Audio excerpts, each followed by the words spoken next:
cooking that cow. Breezy falls. Insanity goes on a killing spree. Curtain call opened up. Ao Jun looking for an angle in with Routine. The World's already one kill gonna get picked up. It's on to Insanity. Now 3 versus 4. CCG down a member, and Fake God's looking to make it more as the flames cleanse CCG off the face of the rift. Instantly has to bail, and so does Ao Jun. CCG are getting fed to the wolves right now as a rampage is found by Tomio. Ember's Divide will yeet them to their demise, and 4 fall for CCG. Unblemished is Luminosity, and they'll claim the ace. Under there, the rest of near airport able to absorb the engage super well. Here goes Tenacity. Hail Mary. Bullet Time is actually doing a lot of damage into the back line. They find double lift, but Pole Belter is still alive. The rest of near airport are now on the run. These divers from Dark Zero Light is just not enough. And do they want to fight in the aftermath of this? There's still some blood petals to pick up. The rest of NA are a little scattered here. Proudgen finds the ultimate right on the double. It doesn't get a chance to pop the Featherstorm this time.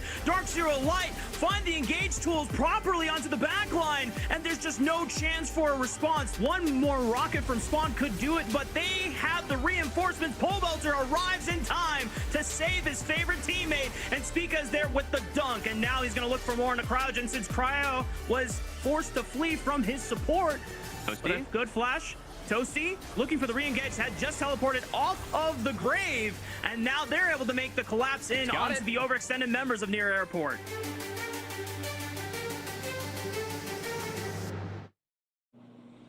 Welcome one and all back to NACL Split 1 Playoffs 2025. I'm Mazel, I'm joined by Cubby, and today we decide our first finalist for Split number 1. Yeah, excited to tune in all the way from Raleigh, North Carolina for this one, Mazel. A little bit of a different setup. I know. Shout out to NC State. They made sure to have a setup for me. Of course, I'm here for the Collegiate League of Legends Championships on Saturday, where Maryville is going to play Ole Miss. And, of course, that Dark Zero, Dragonsteel, Maryville squad competing from on campus today, so it should be fun. Say that 10 times fast, see what happens. Yeah. The name gets longer every split, you know. We just got to keep adding sponsors to Maryville University. But if you haven't checked out any of the action so far in the playoffs, we have had a lot of it, even though we still have a little bit to go. If you didn't, go check out all the socials. They have all the clips and all the wonderful updated information you could possibly ask for. They'll be in there in the top left of your screen. But as we speak about that, let's go ahead and talk about that bracket so far, because we've had some bangers. We've also had some very interesting storylines come down to the wire here so far. Obviously, there's the what never was and the three-peat of Winthrop University over near airport. We have the lower bracket run now by the GOATs, but also we're going to be taking a look at that bracket and taking a look at today's matchup as well, and being able to see what exactly is going down, because today we decide our first grand finalist, as you see the bracket here, Cubby. It is truly crazy to think about the fact that we do have our first grand finalist. They're going to have that by the end of the day today, Mazel. Yeah. As, of course, Dark Zero, Dragonsteel, and Luminosity Gaming, 2 of the favorites. And I will say that I think we have the clear 4 strongest teams left, as we do have 4 teams left in NACL. Of course, did say goodbye to CCG and Winthrop University, who fell to the brink of near airport last week. And we'll see if the fate of the airport conviction is different tomorrow, and what the fates are for both of our top teams competing today, as they have been at the top of the table for the majority of the regular season. And we get to see who gets to enter and get side select, I should say, for that grand finals best of 5. It's really interesting. Man, what is it about NACL and having lower bracket runs, though? There's always a miracle. There's always something. And now it's like the legends of North America have come out of the woodworks to try to make a big lower bracket run there from near airport. We'll keep track on that. But today, again, the upper bracket final, Dark Zero Dragonsteel versus Luminosity Gaming. A matchup we have not seen since week 2 of the regular season, and one everybody has been waiting for. It is actually crazy. We haven't seen this from week 2. Of course, storylines going in. Dark Zero 4, or I guess 3 out of the 5 members now, trying to defend their championship and continue this final streak. It would be 3 finals in a row for this org if they were to make it, which was huge. And then, of course, Luminosity Gaming. The last time the majority of these members were competing in NACL, they were in finals. Those wins and finalist appearances for Dark Zero, they didn't come while the majority of Luminosity Gaming were in the league. Of course, Zazel, Tomio, even Insanity as well as Fake God were competing across the league, mostly for Shopify Rebellion, but we're going toe-to-toe when they were in NACL at the time in finals, thinking of that Cloud9 Challengers final versus Dignitas Challengers. But yeah, I think it's really wild to think that the accomplishments that Dark Zero Dragonsteel have made did happen while a lot of the players were missing and were in the LCS. So, of course, chance for those LTA North rejects to make their names heard against the defending champs we have in Dark Zero Dragonsteel. Lovingly. There you go. We got to talk about ProDiff.gg here, though, first and foremost, because we have our sponsor. If you've not caught up with NACL, if you've not been around, ProDiff.gg has one-on-one coaching sessions available to you, all inspired and ran by former LCS, current LCS, or LTA players at least, and NACL players. So it's really cool. You can hit that QR code there in the bottom right of your screen. Go check out ProDiff.gg. Really cool initiative and great sponsor. A few active coaches playing today, too. Looking at Zamudo, specifically in the top lane. So, of course, you guys want to make sure you get that ProDiff yourself. Go to ProDiff.gg and find some of that coaching where you can improve learning for the best. Exactly that. And speaking of that coach, and speaking of maybe some of the best, let's go ahead and take a look at this Dark Zero Dragonsteel team. There's been some fluctuations. You might be saying, what team is starting today? Well, it's the main roster subbing Yuji out after he already got over to the LTA. Kind of Congratulations, you know, a little bit. Yeah. But we have everybody back in action. Obviously, the last series as well. But Zamudo, Shimmer, Spyrax, Sajed, and Zyko looking to make the run to that 3-time Grand Finals appearance. Yeah, and of course, a big opportunity yet again for Shimmer, who, if you guys haven't been tuning in to the previous Dark Zero matches, he was attending Maryville University, so at the school. So stepping up and stepping in for his teammate in Yuji, who, of course, did step up to TL and didn't have the playoff series that he was hoping for last week. We'll see if his fate changes this upcoming week. But frankly, Shimmer, I think that it's been definitely a learning curve for him stepping into this role and playing on this big stage, Bazell. But it's one that I feel like he's really handled in stride and definitely was a difference maker in the win that they were able to find over Conviction. He was, and I think that's an important factor to highlight, but I will say, I know a big focus for us coming into this one is how his solo lanes play through and around him and try to lift him up in some ways, because I gotta say, Spyrax and Zamudo, they have been some of the best, if not the best solo laners we've had in NACL, especially in the regular season. We saw them dominate from top to bottom, and now with Shimmer there, it's a bit of a different style they have to play towards. They have to be a little bit more of that carry potential for the team, and so far, so good. Yeah, it really feels like since Shimmer has stepped in, we have had Zamudo and Spyrax step up. As, of course, Shimmer, this is the biggest stage that he's played on. Had never played a Tier 2 game before he stepped into the jungle shoes of Yuji at Dark Zero Dragonsteel.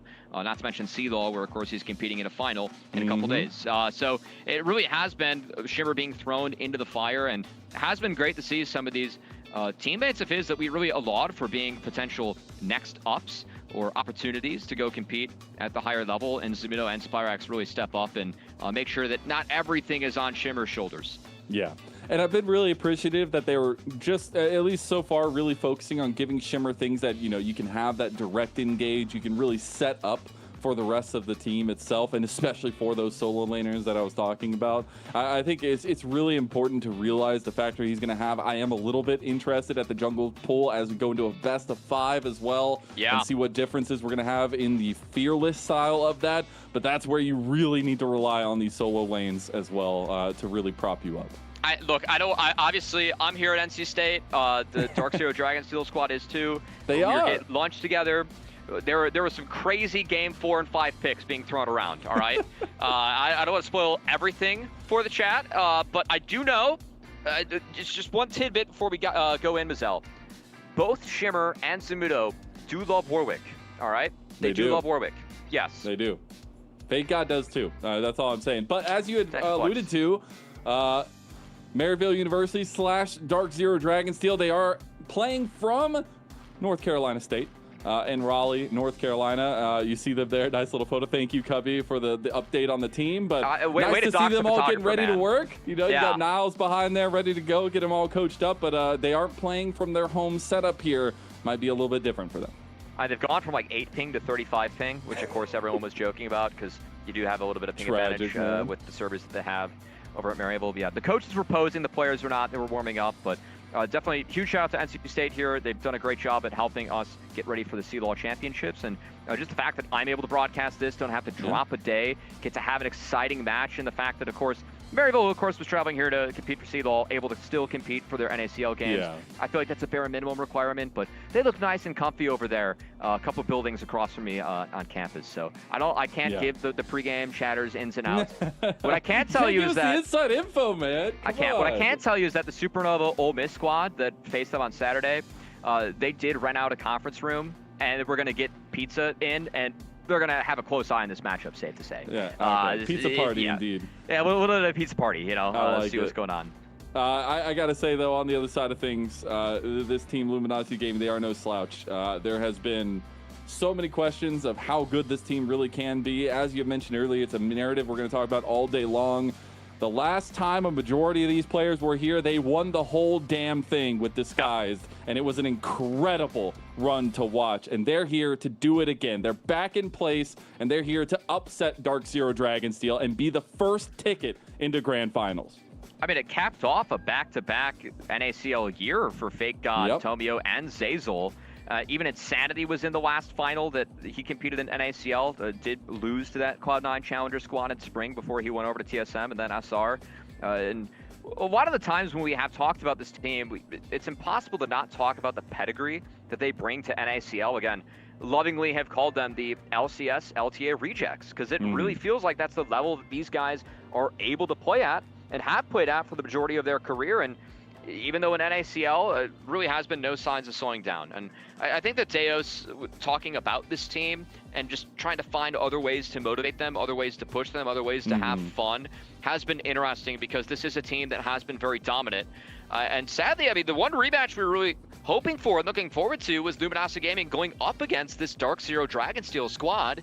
Of course, we do get that rematch just without Yuji, who some people have called Thanos in the league. He is Thanos. It is canon at this point. But it's really interesting breaking down some of the pain points, but also glory points for LG. Tomio plays in a lot of similarities to Shimmer. You know, a lot of facilitation there through him, a lot of combinations with Zazel. But if you're going to be able to step up to Dark Zero Dragonsteel, you got to be able to deal with the left and right hand of Zamudo and Spyrax. That's where I'm really looking at Insanity and Fake God today to have some answers. These guys are both chefs in the kitchen. I want to see them cook. Look, Fake God and Insanity, they've both been pretty stable all year. But yeah, pound for pound, if I have to take who's been the better solo laners, Zamudo and Spyrax are my first team All-Pro votes. Even over Pope, who I thought was fantastic this year. But Zamudo and Spyrax have been really good. Again, I feel like they have stepped up since Shimmer has stepped into the team. And it's going to be quite the challenge to go up against two former LCS, LTA players. You know, it's definitely something that Zamudo is still aspiring to. Spyrax has a year left of school and is playing at that level if he wants it. He's insane, man. I think that having that matchup to see, hey, can these two guys put up a gap that helps out Shimmer? Or can Shimmer really step up and continue to close the gap that he's had to close, getting thrown into the fire here? I think that could really shift things up as we look at this series and go throughout this best of 5. I think when you're looking at Spyrax, man, I don't even know. I mean, Pobelter is like the closest one that's been given a run for his money, but Spyrax has been so damn deadly in that mid lane. But I know, looking at something else in terms of matchups, this bot lane has a lot in store for us tonight. Not only because we feel like Luminosity Gaming have the edge in that 2v2, but if Dark Zero Dragonsteel, if there's ever going to be a weakness, if there's ever going to be a way that Luminosity Game can absolutely smash this series, it will be bot lane. Tactical has been a monster, and he's got to go up against the Jed, who is trying to struggle to find his feet again, I guess, in a lot of ways. Hasn't had maybe the most explosive split for himself, coming off a very incredible year last year, but still nothing to shy away from. Yeah, I feel like Sajed hasn't really emerged as a top AD in the league, but he is still a top AD. It's just not the guy that we were hoping to maybe see from Sajed this year. Tactical has been the guy. He's been the guy. Some of the he's been really strong at the AD role here in NACL. I know that, of course, the stats, it was a little bit of a closer series for Luminosity Gaming. Which led 36 KDA for Sajed feels pretty good, though, you know? Yeah, it was a little bit more favorable for him going throughout that, but we'll be curious to see these two bot lanes go toe-to-toe. Feels like Tactical and Zazel have been a huge point of power and strength through the Luminosity Gaming throughout their NACL run. Whereas Dark Zero Dragonsteel, definitely a little bit more of a top-side focused team, with Sajed and Zyko usually just being role players. So I think it's a little bit of a different style of matchup, and definitely one where, again, I feel like Sajed and Zyko are going to have to step up in order to go up against Zeyzal and NACL have been very solid. And this is the last time these two teams faced. You got to remember, this was all the way back in week 2. The This angles, is when baby. both teams were absolutely killing it. And it was incredible to watch Dark Zero take a 2-0 over this squad. Really clean team fighting, really good decision making. And I know for Dark Zero Dragons, so they're going to try to reminisce on that a little bit and bring some of that into today. The angles they found in this first game were from the Rise and the Rumble were ballistic in helping them secure this first win, get around that Anivia pick that Sanity was trying to test that out. Don't think we see that one again today. I gotta say, Cubby, I know we talk about the gunslingers, but if there's anybody who's really gonna have a massive undercurrent today, I do feel like Zyko and Zeyzal are gonna have a lot to say. Not only because Zeyzal likes to play maybe a little bit more unique champions at that bot lane, try to throw things for a loop a little bit, find those combinations with tactical. But on the map, these two guys are generals, or at least attempting to be. I know Zeyzal's had a lot of track record with that, Zyko as well. They've got to be able to connect with their junglers and be able to have that proficiency. I haven't listened to any Luminosity Gaming comms, but I can guarantee you that Zeyzal makes up the majority of it, just from teams that Zeyzal's been in the past. And I think that's a good shout. Obviously, the Dark Zero Dragonsteel comms, I'd say a little bit more of a less one individual, more so of a team effort. Yeah. But that's something that I know the presence of Yuji has been missed in that aspect a little bit, because it always felt like when you talk to them, Yuji just knew what to do, and he was always on pace, on schedule for the game. So he was always able to at least try and make the plays that were necessary for them to win, because he was usually having good games leading up to that. And that's been a voice that obviously, I mean, the expectation shouldn't be on Shimmer to bring that when he's just stepping into the team. That's true. Has been one that he's able to bring or contribute at, right? Yeah, Niles had, or at least Samuto in that interview we had with him was saying that Niles kind of handed him those responsibilities, or at least attempted to, and he's been trying to pick up the reins on that regard. And I think it's really huge for a guy. I feel like coming in, we didn't have that high of expectations for him joining Maryville University, now Dark Zero Dragonsteel. The guy's been on a tear and maybe having a little bit more of a voice here for himself. But today, I think those picks and things are going to be really important to keep an eye on what the pools are looking like as we go down this best of 5, because I do expect this series to go the distance. Well, I think that we're going to engage in some degeneracy in games 4 and 5. And I do expect to see at least a game 4. I know that we're going to give predictions here in a sec. I do favor one team as, again, this is just playoffs. Luminosity Gaming, I feel like they did play a closer series in their matchup going toe-to-toe, whereas Dark Zero Dragonsteel kind of took care of business just straight up against Conviction. Yeah. So might be why Sajed had a 36 KDA. I mean, yeah, I don't potentially. But looking at the team comparisons, obviously maybe a little bit lopsided there, but I do expect this series to be extremely tight-knit. And again, you have to remind everyone that, like, the craziness is, like, this is a matchup, this is a bout that we really haven't gotten to see at this level, at this competitive state. Not only that 6 weeks, but like we had mentioned earlier, like, the last time Luminosity Gamer were in this position, at least a majority of the members there, in terms of Fake God, Zeyzal, Tomio, like, they won the whole damn thing. And Dark Zero Dragonsteel had just started coming into their own, right? Like, Maryville University had just started coming to the league, just started finding their ground. And then that next year is when Maryville really took off. And again, this could be, for them, 3 finals in a row. That is no small feat for a collegiate program that has set the bar for the entirety of NACL. Yeah, I think that's a crazy point, like, just to think about, even with the roster that you have for this Dark Zero Dragonsteel team. You go back to that 23 split where it was Insanity versus the core of his team in the finals. Spyrax is the only name that would have been in NACL at that point. Whereas Maryville, of course, qualified for the summer of 23.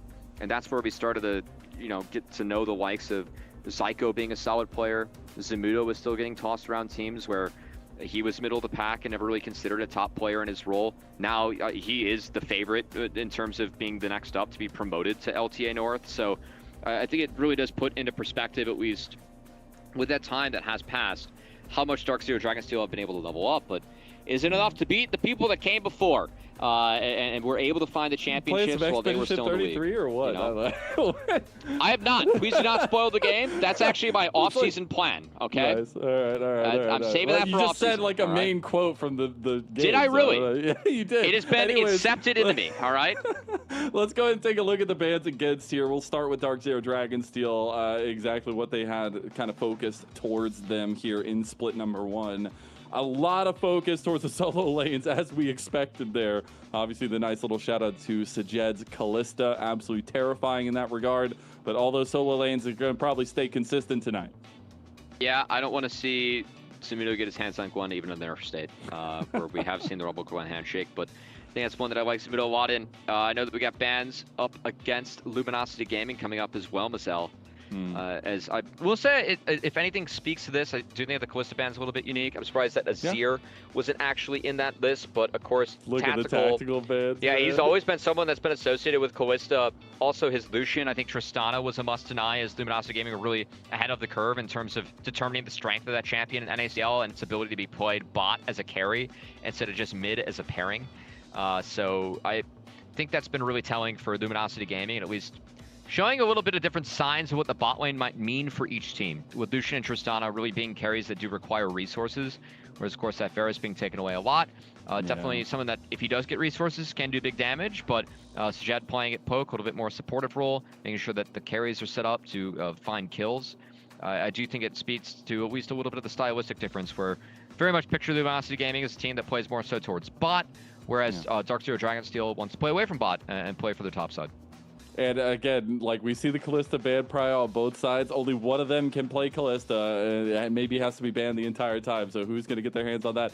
Tactical's Tristana has been monstrous. I mean, even looking at, we praise the likes of Double Lift's Tristana. Tactical handled Double Lift on Tristana in that first matchup they had at the beginning of the split. So we'll see who exactly gets their power picks tonight. But that's where, I do expect some kind of stock standard stuff from both sides going into this kind of game 1, game 2 situation. I hope we get a little bit of spiciness, but you can really set the tone for those best of 5, especially what you get with fearless picks and bans. But now let's go ahead and bring up a little bit of a one-sided situation as we polled the experts here in NACL. Oh, wow. Every single person voted for Luminosity Gaming. I will say, I think there were some fluctuations on not knowing exactly who the starting roster was going to be, but all Luminosity Gaming to make it to the grand finals, to be our first ticket there. What do you think, Cubby? I mean, surely this can't go wrong, Mazel. Surely. Nothing can go wrong. No caster's ever looked dumb in this scenario before. It cannot look worse than my hair, which is suffering from the North Carolina humidity out here, all right? I wasn't going to say anything, man. I was going to leave you to your own wonders, He knew. man. See, he knew. Anyway. It's fine.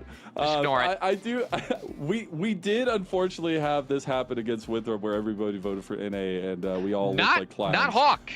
Not Hawk had Winthrop. He was the only one. He was the only one. Yes, our teammate out here. I know he favored Luminosity Gaming going into the day. I got some of his thoughts too. So I think it's really interesting who's going to win this one. I think it's going to be a tight-knit series nonetheless. It's closer than a 6-0. Yeah. Exactly that.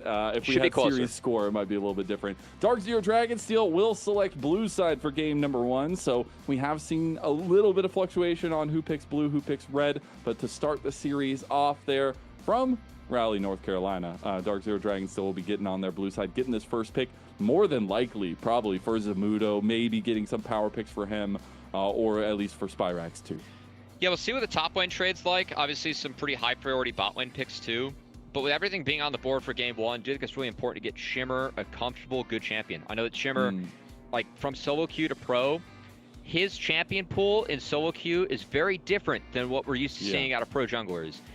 He likes the Udyr, he likes the Warwick, he likes the Shyvana, the Rek'Sai. Like, these are champions that almost feel forgotten about in a different era of League of Legends, but Shimmer plays them damn well. I can tell you that not just someone that's seen by the ladder, but someone that's been a coach behind the scenes, some of the scrims that he can pull these picks out in. So I think it's going to be really interesting later on in the series, as Tomio is also a jungler that engages in some degeneracy out of that role as well. But in terms of early picks, I think that Xin Zhao has been a really big pick for Shimmer, just how they've looked as Dark Zero Dragonsteel, especially throughout CLOL, where it's actually classic. It's not fearless, so you can pick champions more than once. The Zin's been really important for them. I know that he's trying to learn the game from his role in terms of fitting the role that Yuji did for the team and what they need when he plays champs like Vi, Xin, Pantheon, before they've really worked on incorporating maybe some of the unique Shimmer picks and what he might need to make sure that he can play a game out with something like an Udyr jungle, right? So I'm curious to see how that evolves throughout the series, because this is one where, look, it might have been a 6-0 prediction for Luminosity Gaming, but we are definitely expecting more than 3 games here. Absolutely. There is no possible way that we only get 3 games on this upper bracket final, but we're kicking off game number 1 now, so get locked in and ready to go. As we get the Shen banned first and foremost from DZ on that blue side, it's going to be the Spyrax Azir banned immediately from the side of LG. Shen definitely targeting a little bit of not just Fake God, but Zeyzal, as they've uniquely played it as a bot side flex, can play towards top hard. Meanwhile, Azir getting taken out, that's a Spyrax special. Mentioned that I was surprised it wasn't in the ban list, not surprised to see it here. As now Talia and Vi taken away with Gwen. That is a very still open. It's an appealing rumble pick though for Zamudo. Oh, wow. Pantheon. Ooh. All right. So they're going with that engage potential for Shimmer. They want to give him options to be very proactive in the early to mid games. Do we see Callista come out now for Tactical? I feel like, yeah, right? Or Tristana, right? It's a contested pick in the series. Do you just end up going Callista early on? It would give you a lot of bot lane strength and potential early objective control against a Pantheon. Always nice is if you can extend a game against a Pantheon. That's usually bad news for him. Do you have to steal the Rumble away as well? Ooh, it's going to be the Lucian locked in. So they're going for a heavy 2v2 focus. They know where their win conditions lie. We already talked about that. I don't think you have to steal Rumble away. I think you can find other matchups. That does look to be the case, is Lucian and Neferi taken. I will say that if you want the Milio or Nami pairing, you do have to take it now. This also opens up, like, can they go just Callista Nico or Callista Renata here and just try and play into whatever Luminosity Gaming is going to show, try and utilize some of the early strength of Callista. It's not the best matchup in Lucian, but I think it's still an option for Dark Zero Dragonsteel, just with how contested we expect Callista to be in the series. As they're going to get Senna lane. Yeah. So they're going countering that 2v2 action, trying to get something that can play a little bit safer, maybe a little bit more sustained there. As you said, it has to be the tried and true combination for Zyko. But the Senna does offset things for the win condition of the bot lane of LG, and they're going to need to find a little bit more carry potential there, as they do have the Neferi and Lucian locked in already. The thing I'll say about Senna right now, feels like early game, she can push you around, but then there's a bit of a trough in mid game. Late game, if you get to like 4 items in 100, 120 plus stacks, you're discussing again. Yeah, absolutely. But I do think that at least in the mid game, before you get that second item, or after second item, there's a bit of a power trough for the Senna. So that's something that you might be able to punish if you are Luminosity Gaming, is they actually are not going to go for the Enchantress. They're instead going to be a little bit more LCK pilled and take the Lucian Braum. I kind of like it. This is a classic combo that I really love. I mean, you can get the concussive blow stack so fast, and especially if you have good targeting skills, you can kind of spread that love around, and I expect Tactical and Zeyzal to have that on lock here. We're getting into the second phase, though, Cuppy. Got to take a look at what they're going to be taking away now. A lot of solo lane focus has to come in here. Surprised about the Rise ban, as that's a pairing that you could have used as Tomio and Luminosity Gaming, but said will be straight up to 9. And there's a world where we see a lot of mid bans here. One pick that I will say has slinked through, Dark Zero Dragonsteel definitely, they've been banning out a lot of York of late, just with the matchups they've had up against Stray of Supernova. We haven't seen York make an appearance on the timeline yet, and I know that that's a champion that is still very strong and perceived as kind of gross. I think, though, that we see Sion and Yorick still up. I know we used to get that matchup like every time it was there, but usually now I feel like teams are shying away if both are up and available. Yeah, I mean, do we see a Sion ban here from Dark Zero Dragonsteel? Because that could easily be... When does Warwick come in? Do we get the double dog comp? Game 3 minimum, all right? I want the double dog, and Neferi's picked in game 1. We have to... Oh, gosh. Fake God plays it too. He does. He does. And he talked about it in his interview that he really wants to play it. So, you know, maybe we'll get it. Anyways, we get the Ahri ban in the last half. So it is all 4 mid lane bans there in the second phase. Really focusing taking on Spyrex and Insanity, who will be a pivotal solo lane matchup here in this series. I am a little bit surprised at Ari and Annie being taken away. I'm just curious of what they're setting up, and then the fact that, of course, they let Scion through, too. That's tough. So, that's a beefy front line. Yeah, Scion is going to go over to Fake God. Is it a Yorick now for Zamudo? Because the setup behind can help with that front line, but what mid do they want with Annie and Ari taken off the board? I'm really not sure about that one. I mean, Spyrex does have an Ocean himself. Oh, wait, you get Rumble still. That's fine. Yeah, Rumble is still up. That was something I was wondering if they were going to be willing to steal away for LG. That actually, but that nerfs Scion a lot for me. I think that, like, Yeah. Scion's one bad lane that exists is Rumble. He has other lanes that are bad, but this is the lane where it's never really good for you. Rumble's Q, you have, like, percent max HP damage. You get percentage magic pen as well. As Orianna. I love it, man. I love it. Kind of see that with the Ari Annie being taken away. Definitely sets up for a big wombo. It does. And he's been lethal on the Orianna. Like, even the self-sombrero flashes that he's been willing to pull off have been incredible.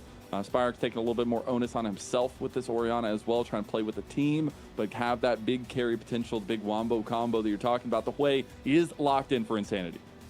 Tad pick away from Spyrex too, as take inventory of both these comps. I think a big difference for me is in the top lane. You have a Rumble versus a Scion. A lot of damage being taken by the Rumble, whereas Scion's there as support. Then Lucian's a little bit low range. I think that there are tools that Luminosity Gaming can have to get Lucian in, but man, they don't really have a real main engage on it outside of a Scion R, which I find a little bit concerning. Yeah, that's troubling. And Lucian's pretty short range and definitely be under threat against the combo that Dark Zero Dragonsteel has. So I think I like the setup better for them in this first game. They ended up building a better comp. I think it's interesting the way we got this played out, because it plays exactly to the hand that we were setting up for both teams. In Dark Zero Dragonsteel, they want to play towards their solo lanes. They want to play towards their stop play.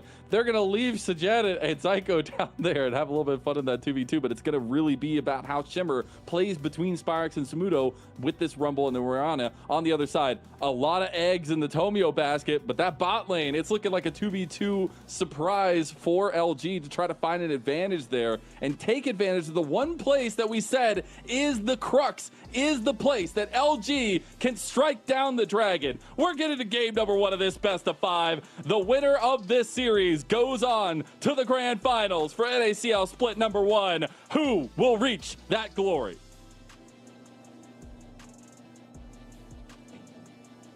I'm excited to find out, Mazel, as this is a matchup that we've really been waiting for since week 6. I mean, just crazy to think that Luminosity Gaming, like, we all came into the split being like, okay, 3 best teams, Dark Zero Dragonsteel, Luminosity Gaming, Near Airport, whatever order you have them in, that was debated. Luminosity Gaming, their first 2 matches played Near Airport and Dark Zero Dragonsteel. So it's been like a 6-week gap until we get to see them. It's not like they haven't been challenged in that gap, but these are the teams that we were expecting to be the best. And man, to see Dark Zero Dragonsteel, who of course 2-0'd them in that first meeting, but now do not have the back-to-back most valuable prospect in UG, who did find that rightful promotion up into the LTA North, adds a different layer, different texture to this one that makes the rematch between the defending champs of Dark Zero Dragonsteel and, of course, Luminosity Gaming, who did win back-to-back finals the last time they were in NACL, just all that much more interesting. It really is, and I think, obviously, a huge accolade to getting grand finals 3 times in a row if Dark Zero Dragonsteel are able to get there with this series themselves. But it really, going back to your point talking earlier, it does change fully the style that Dark Zero Dragonsteel have to play in a lot of ways. It changes a lot of decision making when you lose somebody like UG. Not saying Shimmer is obviously is like bad, but it is a difference when you have the double most valuable prospect comparatively to a jungler who's trying to get their grounds in an ACL. And I'm really looking for this trio to play together early and often. I mean, we're going to have to see really which trio can get off to a faster pace, a faster start too. As at the moment, our junglers are working their way down towards that bot lane, Mazel. Yeah. Looking to impact the Lucian Braum lane, as of course we haven't seen a ton of this in NACL, but Lucian and Engage pairings have been very, very, very popular over in the LCK. And it's starting to bleed into our other regions. And if you are the Braum, taking Fauna Life can be quite nice.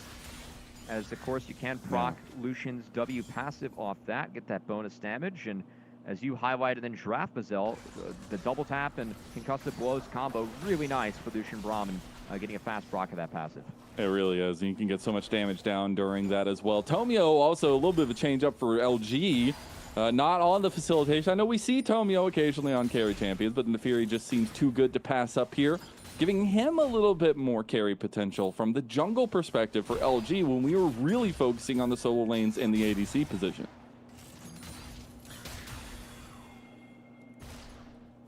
Yeah, I will say that as you know, we look at this game, this draft, Mazel, I do feel like that supportive bot lane for the Darkseer Dragonsteel definitely got that identity in the draft, whereas of course Lucian a little bit more onus to carry. I'm concerned about tactical this game. I think that Lucian does run out of range, and your ability to interact with the front line as Lucian, it helps with the Braum, but I don't think it's going to help enough in trying to deal with the Pantheon and everything else they're going to be throwing at him. So it's definitely something where I feel like Luminosity Gaming going to have to maybe find a little bit more out of Tomio on this Nefiri, who can be a very annoying champion once Nefiri gets to that 1, 2, 3 plus item range.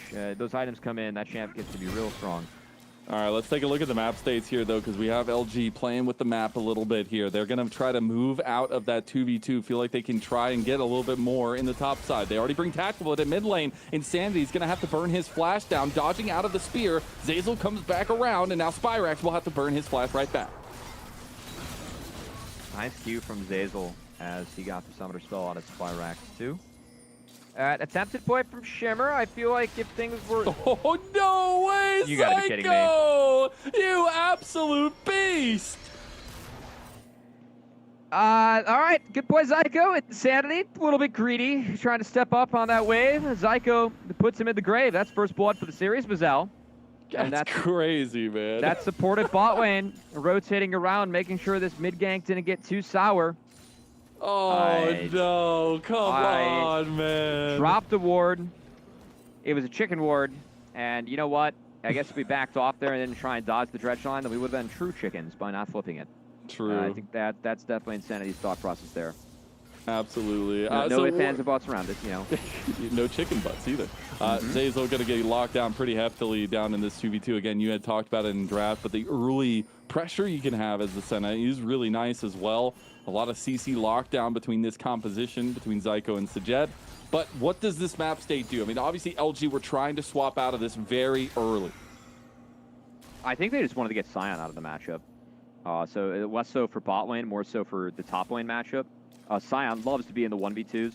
You're just going to get more mileage out of being in a 1v2 than pretty much any other champ of the game early on. So I think the fact that Darkseer Dragonsteel did match that and can lean into that stronger bot lane early on that you're teasing, Mazel, is the right call for them. What it impacts, though, is this Dragon coming up. And as long as the Rumble's here for Darkseer Dragonsteel, I think things are fine. I do think this game, like Darkseer Dragonsteel did find 3 winning lanes and a winning jungle matchup. So they can really drive that home, especially I think the lane that's closest is probably mid. And that is where Insanity did, of course, lose the flash and drop. So at the moment, it's a good start for Darkseer Dragonsteel. It is, and again, they have some really nice options as time goes on. I feel like there is that option, as you had already mentioned, for LG as well, but a really comfortable position to be in for Darkseer Dragonsteel, and now ahead of the grub spawn in about 1:30, they're going to get the Dragon way ahead of time to be able to contest that side of the map too. Esimo gets the wave in. This one's pretty free. I'd say maybe a little bit late, but not too far behind schedule here for Darkseer and Shimmer. Good stuff coming out from them. See if they want to maybe find another rotation and potentially contest those grubs that will be spawning shortly. I think grubs for both teams would be very nice to have. I don't know if it's like an absolute win condition, but LG are going to be first and foremost up to this side of the map. They are going to have to get a reset out of Tactical now, though, because he doesn't have mana, doesn't have health. Darkzero going to redeploy up towards top side with Shimmer. They might be able to contest this one here now. And I do wonder, though, if the aspects of that last series all that long ago, do you think it weighs in the minds of LG, or do you think it's a little bit of a motivator? Ooh, I mean, I don't know how much it can weigh without UG being in the lineup for this time around. It's got to be a bit of a motivator. Yeah. It's like, oh, we can absolutely beat these guys this time. They don't have Thanos. Yeah, again, usually being down really kind of shifts and shapes this series differently. And with that check-in, we do have to say that Tomio, of course, First Dragon did go over to Dark Zero. Gonna have to see if Grubs, anything happens here. I would really favor a Dark Zero Dragonsteel fight if they were to find one. I don't know if this is the timer for Luminosity Gaming to fight quite yet. And now we get the Grand Starfall at mid lane. Insanity's about to go down for a second time, and this time Shimmer will claim the kill. 2-0 start for Dark Zero Dragonsteel. That's pretty easy, folks. Insanity, he burned Flash, was trying to hit the tower while Spyrax TP'd back, and well, yeah, no Flash, and you're hitting the enemy turret up against the Pantheon Orianna, you're going down. So another freebie taken by Dark Zero Dragonsteel right before the Grubs. Fortunately for them, Tactical and Zeyzal do have push in this top lane. The Senna Nautilus not able to contest the push quite as much with some more levels coming in. Feeling a little bit. Oh, they gotta step up. Go for it. Oh no! Oh no, you throw the hook out to nowhere. Psycho gonna force the flash and he's dead anyways. Oh man, that's a catastrophe right there. Knew what was coming, still falls prey to it. LG on the board. And some creep block in the back half looked kind of tough there for Zyko, as he wasn't able to get around the pets, around the wards, and around and out the clutches of Luminosity Gaming, who find the later kill and take the Grubs for themselves. So all 3 Grubs going to LG. I actually really like that for them. As some siege potential from Insanity on the way will be really, really nice. But Tactical will be able to chunk down some of those turrets very quickly as well. No contest coming out from Dark Zero Dragonsteel. So far we have the split of the objectives. See which one pays out a little bit more in the end. But we'll be getting closer and closer to first items. I will say Sajed did stop off for his boots, so be a little bit further behind. But I'm really looking at Tactical to get that Essence Reaver, start picking up the pressure. Yeah, I do think that Sajed needs his boots later on. So not the worst pit stop, but I agree, and they're playing, but like the whole concept is this is kind of play safe, right? And just like play back until you get that scaling aspect going. Yeah, again, Senna can be good early and good late. It just depends on how many souls you're able to get to ramp yourself back into the game. So at the moment, shout out to our production, we're at 30 for Senna, which is not a ton at the moment, but still time to room and grow. Very true. And I do wonder if some of that growing is going to need to come into effect at some point here. And we have a very soft and easy game number 1 so far. Some big picks taken off the table, so it honestly gets me more excited for games going further on into this series here. But we did just get Sundered Sky completed for Shimmer.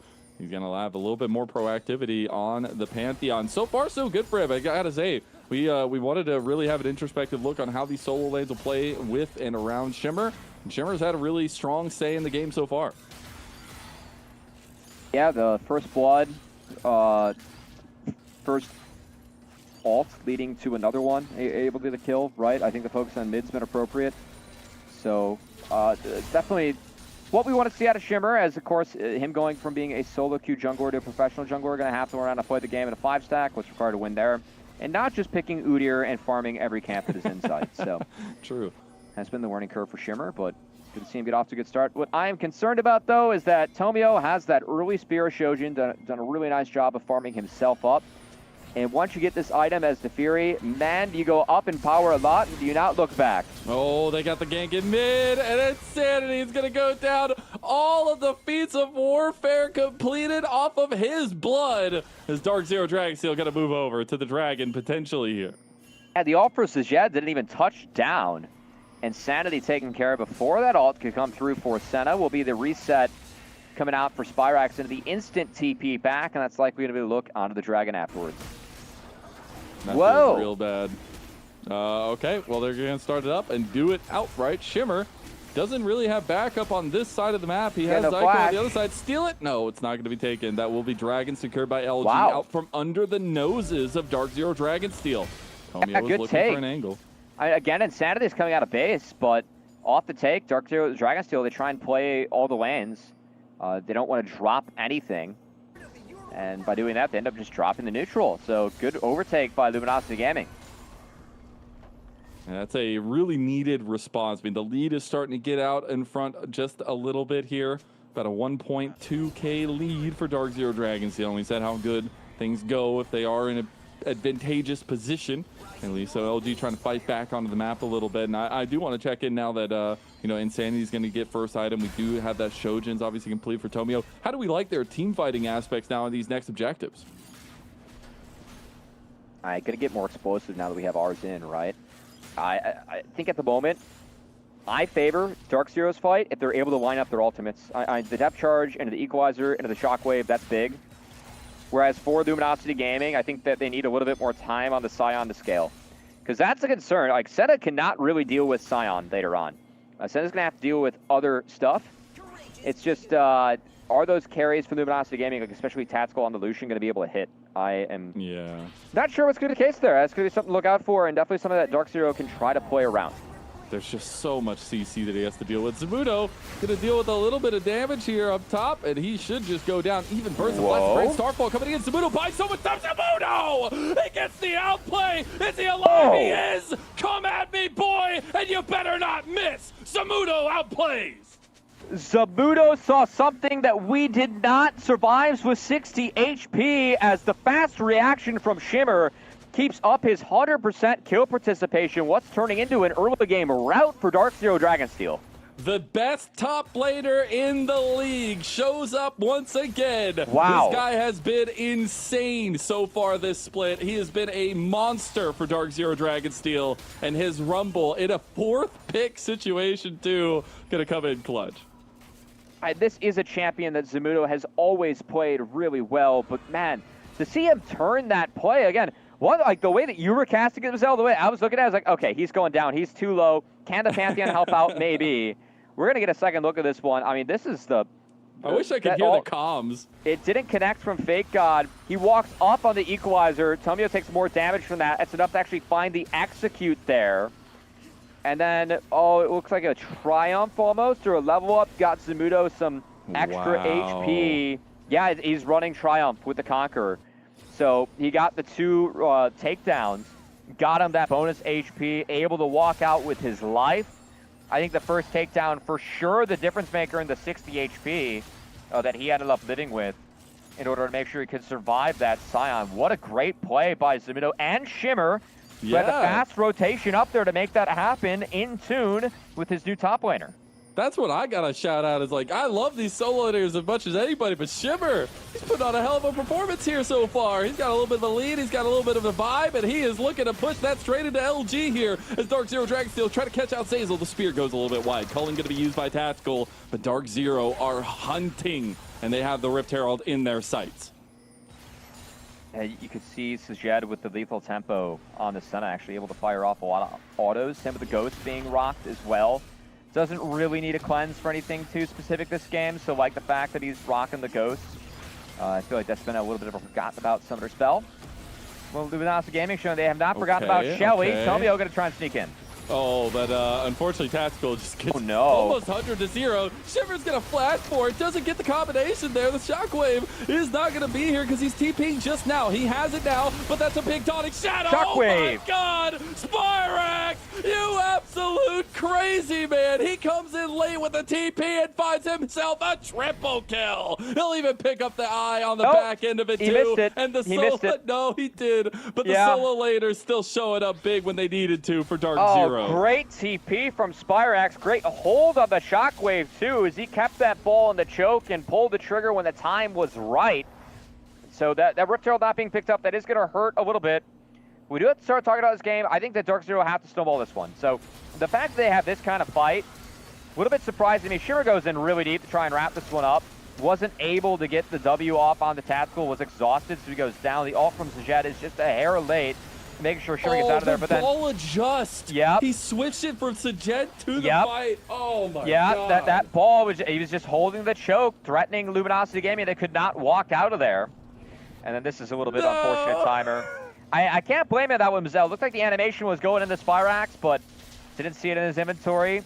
No Rift Herald secured, so a little bit of a loss of objective, but a win out on the fight for Dark Zero.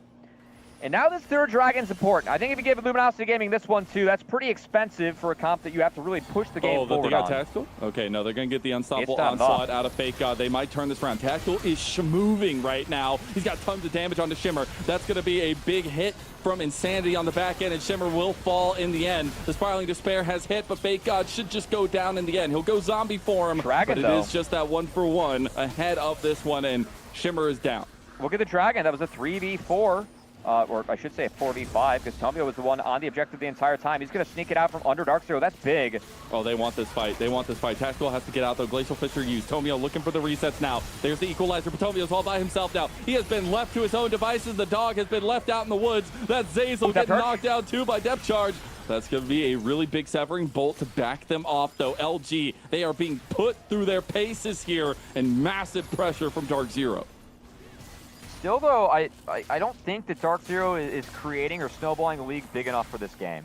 I know that that's a fight win, but the 2 Dragons and the 3 Grubs being taken by Luminosity Gaming, I think is a really big win for them moving forward. I know the 4.5K gold deficit is grim at the moment, but you have a Scion, you have an Theory, your ability to scale, especially when, what's your Scion have to worry about? A Senna? Yeah. He can really just stack MR this game. For the most part, and beat Bloodletters, though, man. Zamudo's got that chunk. Yeah, I don't think it's enough. I still like the scaling a lot of Luminosity Gaming. I know it's a big lead for Dark Zero at the moment, but this game, to me, feels close. I don't think that this is... I feel like this could kind of go either way still at the moment, and I still want to keep our eyes on Dark Zero to see if we can continue to make positive plays to push the game forward. I do think that Shimmer has overplayed his hand a little bit in the last couple of fights. Yeah, I think there's been a couple little moments, a little bit of zealousness there, especially with the early lead Shimmer has. Maybe not the reservation that you're expecting. We have 2 items now for Tactical, foregoing those boots and having his Navori Flicker Blades online here. That's massive for him because the damage potential you can pop out of this Lucian in these fights is big if you can dodge a lot of the CC that'll be coming out from DZ. It's definitely something that Tactical is going to be looking to avoid. Of course, when you go up against the Nautilus, always have the tough task of, hey, do I take Barrier or do I take a Cleanse later on? Did opt for Barrier this game, so expecting to see a potential Mikhails come out from Zazel later on. To help make sure that his AD is safe from potential point and clicks from Shimmer's Pantheon. So, something to look out for. I think the execute's still pretty good for this Dark Zero comp, but again, you can feel the game slowing down, Mazel, and the more the game slows down, the tankier this Scion gets, and the bigger problem that Fake God can be later on. Yeah, and it's always the situation, right? We have to always think about what happens in the later half of games, especially against teams of this caliber. Both have so much experience on them, and both are expected to go the distance here. Atacon is on the top side, a little bit of vision play being set up by LG. The team really feeling super confident to start that one up. But I was speaking about second item for Tactical. He will be joined in that Pantheon by multiple members of the rest of the team and not also including the Pantheon there. But it is going to be Lord Dom's second completed for Sajed. We will have that Black Cleaver for Shimmer. I really want to see Dark Zero Dragonsteel look for fights on this timer. I think that this timer is the last timer of the game where they're going to be, like, hands down the stronger team going into fights. I think after this, the things get a little bit more even-keeled. As the Nefiri getting 2 items plus, you're stronger than Pantheon. Scion, we know how he can scale up throughout the fight. And yeah. Lucian being ahead of the Senna at the moment. And it's almost on 3 items. Nice, so. Like, yeah, I really want to see this Otacon or the Dragon, like this upcoming sequence, I think so important for Dark Zero Dragonsteel. If they give up another Mountain Dragon, like that stacking Dream goes out the window, and Mountain Dragons are a really big problem for Senna teams to play into in the first place. So I just think it's really important to get this one cleanly and try and turn that into a clean Otacon as well. Do want to see how they want to approach any of these map states, because we have about a minute till that Dragon comes up. It would be a soul point on a Mountain Soul for LG, and you're talking about some of that tankiness already. It's going to be even harder to deal with if they have the Mountain Soul, another poke, nothing else going to come through for them. Atacon could be the counter answer on the other side. You got to remember, Atacon is that permanent buff, team fighting potential once you get those kills. Could be really nice for either side to have, but as we look at it now, it is just going to be a redeploy from both teams. Still about a 5,000, 4.5 thousand gold for Dark Zero Dragonsteel. I mean, look, it's a Mountain Soul on the Rift. We're 4th Dragon spawning in the game, and Dark Zero's behind where they need to be. I'm not surprised that all the focus is going down towards this. As Zamudo gonna sneak in and take a sneaky ward. Gets a second 75 gold invested in that Tri-Brush and has the chance to get rid of it yet again. And this has helped with 2 being spotted on the top side there. Ooh, yeah. It has helped get early river control over to Dark Zero. They're going to play another mid wave, though. TP is available. They will have the top laners that can join the fight. Winter's Bite going a little bit wide. Spyrex needs to be very careful there, as we did get Horizon focus for Insanity. He's got a lot of damage on the come up here. A lot of people foregoing the boots and going straight for their 3rd items. Not getting those just yet. Turret goes down in mid lane in favor of Dark Zero. Dragon is started. I'll engage on Zeyzal. Zeyzal's already popped now. Fake God gonna have to reposition. He is the only tank for LG. There is no engage. They will have to see this Dragon, and we'll tie up that objective 2-2. I would love to see Dark Zero holding the ults 2, as Otacon's a real option, but they're looking at the bot outer first, which should fall thanks to just being up a man, as Zeyzal got caught out, didn't pop the rocket, didn't pop his sums, didn't pop his ult, goes down without burning anything, and it just ends up being a straight drop for Luminosity Gaming. I think a much needed win for Dark Zero, who got that window. I think that's the last point of the game where they're definitively just the stronger team as we go throughout this one. Yeah, ballooning their lead up just a bit ahead of that, but we'll see if they can kind of stick it and get the landing that they wanted. 6,000 gold up, 24 minutes in. See if LG can get to the 3-item precipice that we talked so much about in the earlier parts of the game, specifically looking at Tomio, Tactical, and Insanity. Really hit that mark here. As Zyko also potentially getting caught. Just goes for the engage. He's by himself. He has the Grand Starfall potentially coming, but that's not going to be enough. Equalizer's going to be used. Zyko doesn't have much help. No, Zeyzal's going to get caught again. Glacial Fisher used this time. He will not go down so easily into the night. Zamudo going to chase him down. Zyko goes for the re-engage now. Fake God, that tank, that front. Tactical! Tactical just dashed into the team. Tactical is down. Lucian is gone, and Dark Zero Dragonsteel will continue decimating LG. I mean, Zyko kind of baits out a forever fight in a window where, again, he said it was going to be the last fight where Dark Zero is definitively stronger. Well, guess what? You fought right after, right? They didn't wait for 5 minutes for another dragon to spawn. Didn't even wait to see if they could set up an Otacon. It was just straight up booking each other mid, go in, find a fight. I think Zamudo splitting the fight with Equalizer. It wasn't the biggest damage from that ultimate, but it was enough where the positioning was good enough for Zijad to just chase him down. And Dark Zero find 3. Look at this Baron, which I don't think Tommy can get in. I don't think so either. Those Spyrex might give his life. Okay, we try to get him in there. No, maybe Zeyzal gonna block out. Zyko coming forward. Zeyzal has the spell book. Okay, he's not gonna get it. That's gonna be Shimmer securing the Baron for Dark Zero Dragonsteel. And I'm just gonna say, Cubby, you might be huffing on that copium for LG, but I think a 10,000 gold lead might just be the backbreaker. I'm with you. That fight was really peculiar for me. Just how willing LG, I can understand chunking out Zyko, but afterwards, their inability to get out of it, Fake God TP'd way too deep, didn't pop the R to sack himself, and I think that was the mistake for Luminosity Gaming. They could have given up 1 member, and that's okay. Like you lose control over Baron, maybe Dark Zero is able to start up Otacon. But losing 3, you got a Baron buff now on every member of Dark Zero Dragonsteel, and Otacon still on the map, and throughout the duration of this Baron, they can use it to set up the Dragon on the exit too, which will be their sole point. Dude, Zyko is feeling himself. Oh my Goodbye, God. Tomio didn't even get to touch his buttons. I'm sure that CC chain was just as long as his death, and Shimmer cleans up Insanity 2. Meanwhile, mid lane, Zamudo in a 1v2. He cannot outplay this one this time. Shut down over 1,000 gold, goes to Tactical. That is a mistake from Zamudo for sure. Not a necessary force there, as Dark Zero were already picking up wins in the top side where the Otacon was. So Zamudo plays 1 wave too many, gets punished. That said, Dark Zero still going to find 2 and find the Otacon. Just Zamudo the death slow down the push a bit. Very, very clinical stuff coming out from Dark Zero Dragonsteel. Playing from Raleigh, North Carolina, not even their home setup, and still looking just not even as their home lethal. Ping. Not even their home ping. I know. Nothing can stop them now. Even the Ole Miss Supernova squad was like, yeah, they went from 8 ping to 30. They don't have a chance on Saturday. You know, they look like they have a pretty good chance here. Going up against LG. The crazy part is about all this is, like, if I'm not mistaken, the CLOL is on like a ridiculously old patch. And so not only are It's the new. players have to... It's new. Okay. Just Yeah, making sure. they're playing on point 10. They actually ran out of TR servers to run the Super Bowl patch for C-Ball Finals. If you want, you guys want some deep, lore. I don't know if I get in trouble for saying that one or not, but we'll find just out. move That's a past fun it. one. We'll move past it. It's a fun one. That said, Zumudo not going to move past this mid inner turret. Of course, he got picked off there the first time around. This time, has some friends in his back pocket to make sure he can secure that one with the wave. As the second inner turret being sieged, Spire's going to take this, and that gold lead returning to the 10K mark here, Mazel. Yeah, I mean, it's 3 items already completed for both Spirax, both Sajed, and Zumudo.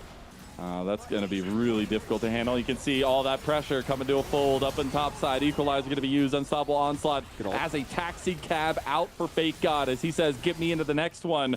As the inhib is going to go down in top side and Engage goes a little bit wide onto Zazel. I'm surprised that Zyko has 3-level lead on Zazel right now, but Zumudo is going to be the one engaged on. That Engage goes wide. A ton of ults are down for Luminosity Gaming, and now Shimmer has his pick. Sajed looking for the angle on the side. He's been playing supportive, but maybe it's the time to step up as he hits the CC chain onto Zazel. They're going to take down the zombie, double tap him just to make sure, and Dark Zero Dragonsteel have done lasting damage to Luminosity's base.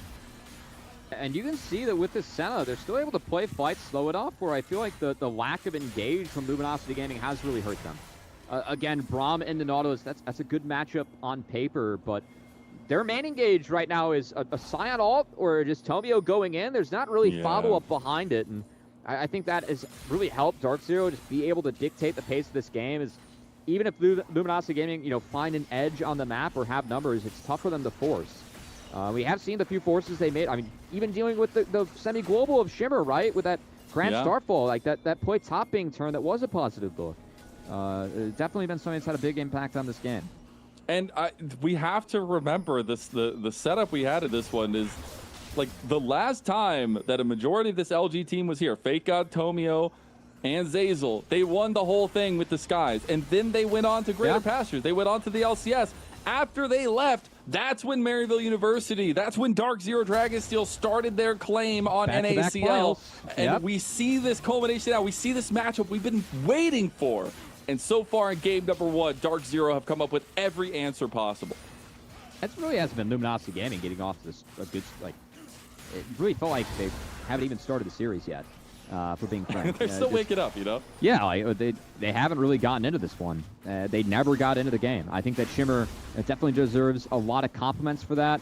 Playing through mid, getting flash advantage, and punishing Insanity, flipping that play top, fully participating in the KP, definitely forgave some of his sins later on and maybe pushing a little bit too hard, too fast.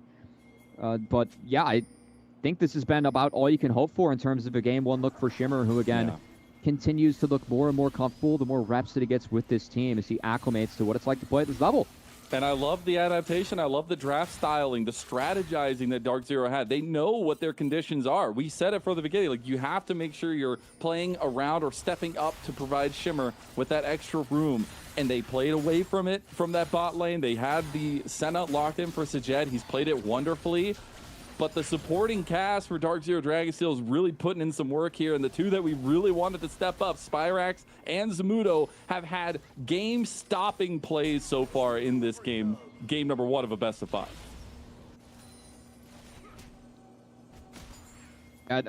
It is really that nice mix for Dark Zero Dragonsteel, because we were asking, what's it going to take to topple Luminosity Gaming today, a team that after UG got promoted, most people have as favorites, ourselves as a broadcast included, right? Well, one thing, Shimmer playing up to the level of the competition. Definitely feel like we saw that in this game. And also, can Zumudo and Spirax carry as hard as they have been? Been a few big equalizers from Zumudo. He turned around that play top to help a Shimmer. Spirax had that big 3-man shockwave already. It feels like a lot of the asks for this Dark Zero squad, what they need to win, been happening. Of course, Baron back on the map. They're looking for control right now. Going to catch this next mid-wave high, and we'll see what happens when they dip back down. We're on 4 items for Tactical. If there's anybody that can pull this out of the rabbit's hat, or at least the magician's hat, it's going to be him. As Tomio's looking for an angle here, has to retreat back to the front line, does have the hop over the wall. Can go for it if he wants to. They're going to send the dogs over. Get them right back. Some poking coming through. Dark Zero not super enthused about taking the siege any further right now. They're going to push up as this wave catches. Zyko going to take a brunt of damage, trying to clear out some of this control vision. that LG had put, as they are getting that top lane push too. Still, there's no significant engage that they can drop, no. and it's just everything on the Tomio. That's flash out. That's his unstoppable Good. as well, untargetable. Good reaction from Tomio. I think it was a flash auto R, and the untargetable actually got out of the depth charge. You can see it's on cooldown for Zyko right now. So the fact that it didn't connect and wasn't chained up is a nice win for Luminosity Gaming. It is indeed. Don't see now, though, it's Dark Zero. They are just menacing right now. Moving on the rift, looking for any angles they could find to pick with Zyko. Not feeling super confident to start up the Baron now, as they will get the back completed for Spyrax, who will lock down his needlessly large rod, and they'll turn to this Baron fight as they bring him back. There's a lot of damage packed into a little bit of potential here for Dark Zero, and LG realize they need to be wary if the Baron gets started. Yeah, they milked one blue trinket. Hue has another one coming off cooldown, but this Baron has been hit. Zamudo trying to stay disciplined and holding the choke. This overheat. Dark Zero gonna play this one cautiously. They do not do a very fast Baron as a team with Senna, even with this build. And with a minute 30 until their Mountain Soul comes on the map, they're going to drop the Baron and make sure they get a queen set up for the Dragon, which I agree with. I think it's the right call from Dark Zero. Yeah, I mean, it's the guaranteed soul here for them. Yeah. They obviously could make a decision to kind of play away from it and give LG another one, but with how much control you have of the map and the fact that you're going to be first there, I think you have a lot of potential to go ahead and lock this soul down. Yeah, I mean, you have the decision to do whatever you want in life right now, Mazel. It's not a 10,000 gold lead coming, I don't know, do we? See? Yes and no. There are always consequences to your decisions. That's what my mother really tried to instill in me as a human. It's been good for me. It might be good for Luminosity Gaming right now, too. As I think, again, Dark Zero Dragon still making the wise choice to not go for the Baron and going for the bigger carrot on the stick, which indeed is the Mountain Soul, and the buff that your entire team gets. Meanwhile, Luminosity Gaming, in order to prevent that, it probably has to be a hero fight from Tactical, as they are starting up the Baron to try and drag them in. This is spotted, and they can get over the wall. Sleeping at the wheel here. No, they're going to drag him in. This is the only way they can try and get control back over the Dragon Pit, by dragging them to the Baron Pit. But with the waves that Dark Zero has as a team, and you can see the line. If I could draw my screen, I draw from Nautilus to Senna. Them holding this line is really good. It prevents any fast track for them to actually get to the Dragon. Zamudo wasn't under threat. They did a nice job of scouting with everything. So you can see Zamudo, it's Sajed dipping down, and they see Shimmer here, but it doesn't matter. This mountain's being taken. Yeah, Tomio dashed into the pit there, but the entire time... That's dead. They just had the two-man going for the Dragon. That's Mountain huge. Soul secured. And now, LG are going to force the fight. Maybe they say now's the time, or there's nothing else left. Fake God trying to go with the decimating smash over the wall, but can't find anything. Zazel is going to be locked down now. Taken down for the execution from Shimmer. As Equalizer going to go a little bit wide there for Zamudo. It's going to work. The double knock up, and Sajed is flanking on the Senna against his husband. He's gone. Senna is the better, and Lucian will be sent to thresh his lantern as Spyrax goes godlike. Tomio will run to his own wills. He will run away from Zamudo, but the game is all Dark Zero Dragonsteel. Yeah, Tomio might have the Wolf Pack with him, but I think the Wolf is living within Dark Zero Dragonsteel. They're within the walls of NC State, channeling their own Wolf back here, Mazel. What a nice game one from them, start to finish. Felt like they were the team in control.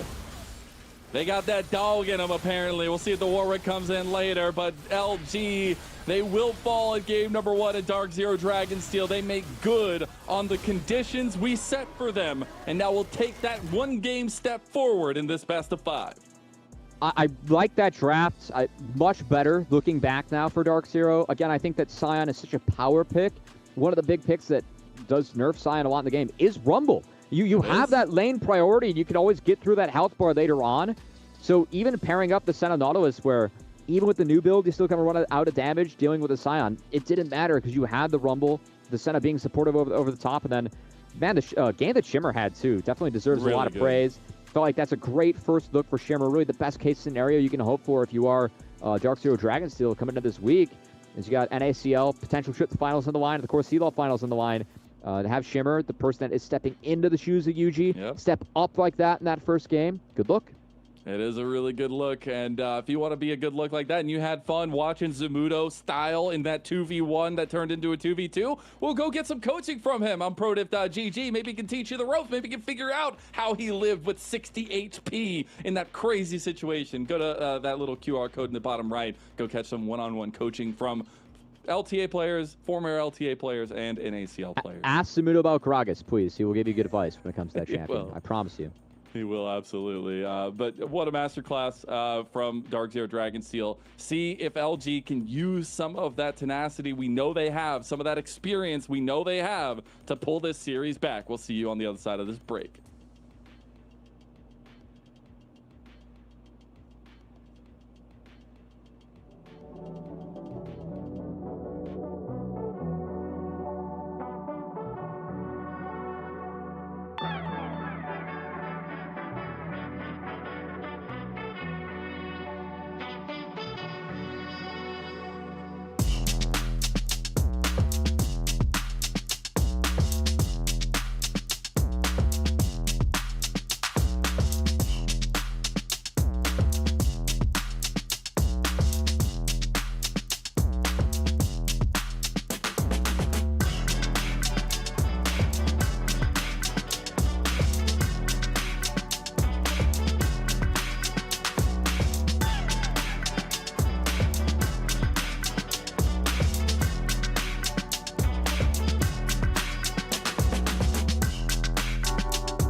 Welcome back, everyone, to NACL split number 1. We're in the playoffs, or we're in the upper bracket finals between Dark Zero Dragonsteel and Luminosity Gaming, where DZ take the first strike and go up 1-0. I'm Mazel. I'm joined by Cubby, and what a game one it was.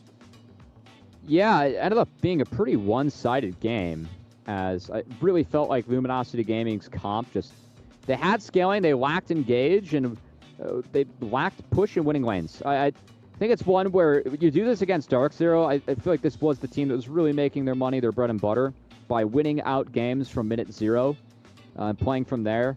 I really feel like Luminosity Gaming drafted themselves into a corner, and their way to get out of it, I like the scaling of Scion. I think Lucian Brahm's playable, but they need some form of engage, or just a little bit more engaged to make this one work, because at numbers advantages, we can never really see them make any plays of their own volition. It was Dark Zero that were dictating the whole pace of this game, and I think that was a big difference maker for them.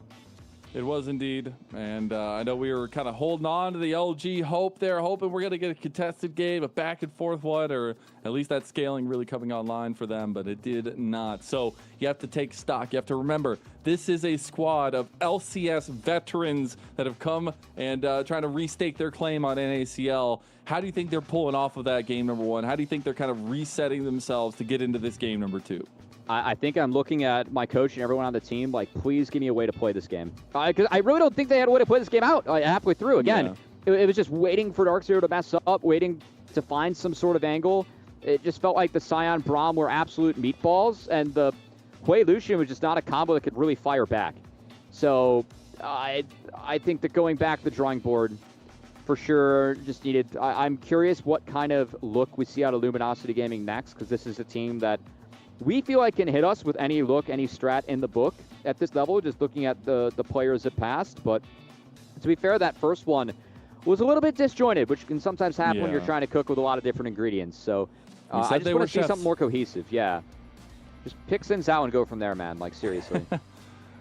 Pick five, go from there. See what exactly that focus is going to be for them, but I do expect them to kind of come back out of that game number 1 with a refreshed mindset, see if they can find themselves a good composition to pair up with that here. I do expect them to be on the blue side. We'll see if anything changes with that here, but maybe looking for those big prio jungle picks as well. Putting Tomio back on something like facilitation, back on the Vise and Zhao's, things like that. I would really like to see, although I do love Mia Tomio performance of carry. I think if he can play towards his soul lanes and especially refocus down towards that bot side, because even with a Lucian Braum, they didn't find any advantage there, and we really got to find success in that bot lane. I think Senna Nautilus is such a strong lane that it's really tough for Lucian Braum to push around. I thought they actually did their best in the lane. It was just that the map was lost elsewhere. But hey, those were my thoughts. Might have differed, Mazel. If you have thoughts that might differ from our own, can of course check us out on socials. Hashtag NACL, at WatchNACL on Twitter, and /NACL everywhere else. So thanks for all the support so far this year. Give us a follow and join us in the playoff stage, as we only have banger best of 5s left for you. We do. Getting down to the wire here, which is actually insane. We're coming down to the last couple weeks of the first split. A champion still yet to be decided. We'll see who our first grand finalist is after this best of, as we see Luminosity Gaming have chosen blue side, as we expected. So a little bit more pick potential on their side. Who do you think it's prio here? Who do you think it is? I mean, last time Shimmer got it, he got the Pantheon. Well, let's see what's up. We'll wait for Draft Mazel. I will say that, so teams behind the scenes, this has been a big thing for people at home. I think teams have started to figure out you can actually switch up the bans throughout Fearless series. So what we're seeing throughout like all the best of 3s pretty much globally, you got the same bans every game. The only way that you actually swapped up the bans were if you swap sides. Yeah. And with how Fearless has evolved and how teams are viewing it now, people are definitely picking certain bans to have in some games versus others to open up better scenarios for first picks or first 3s. So I do think that with the side swap, with this being an early game, we are going to see very different bans in this one, and that could open up some of the champions. And definitely something for you guys at home to keep your eye on, as we are going to have a lot of Fearless Best of 5s coming up in the next couple weeks. Oh, I'm so excited. This is the best part of each of the competitive splits of League of Legends, is the full-on best of 5 action here. We'll see if Dark Zero Dragonsteel can continue on their clean hot streak there. They played exactly how we said they needed to playing around Shimmer, playing through those solo lanes, and really playing away from that bot lane. If that's going to be the ticket here for Game 2, we have yet to find out, as the Gwen ban is going to be the first thing off the table for LG. Personally, I would keep that a consistent in the Zamudo as well. What I'm curious to see is, of course, the first ban on the red side for Luminosity Gaming was actually Azir. I'm wondering if they're going to play a game of chicken here. I bet you they either ban Azir on 3 or not all, because oftentimes Dark Zero Dragonsteel will ban that one on red side just to see if they can get Spyrax that pick later on. Like, as long as Azir is in the draft, they feel like they buy themselves a ban by having it. Yeah. Spyrax is so good on that champion that it always is a threat. I'm looking at here, either Insanity's got to pick it or they're really not expecting for him to grab it. They do ban away the Jace, so they're still focusing on those top lane matchups. They feel frightened of Zamudo here, trying to take away some of those setups there. I do like that Shin ban from Dark Zero side, going to stay consistent on that regard. A couple other bans that could come through. We obviously saw the Varus last time as well from LG's side of things. I do wonder if that's going to be a ban here from Dark Zero. Yeah, as we do have Azir taken away by Dark Zero by Dark Dragonsteel. Zero this time. Again, they will ban this pick on red to threaten it later on in draft. Yeah, it feels like as long as Azir's in the pool, they buy themselves a ban every game. Spyrax has proven that you have to take this champion away from him. So the Jace ban's a bit of a tip-off for me, Lennon, because I'm not sure if this means we get an earlier Ambessa or if we get a Varus war. Because the Nico tells me that we might have a war for Varus.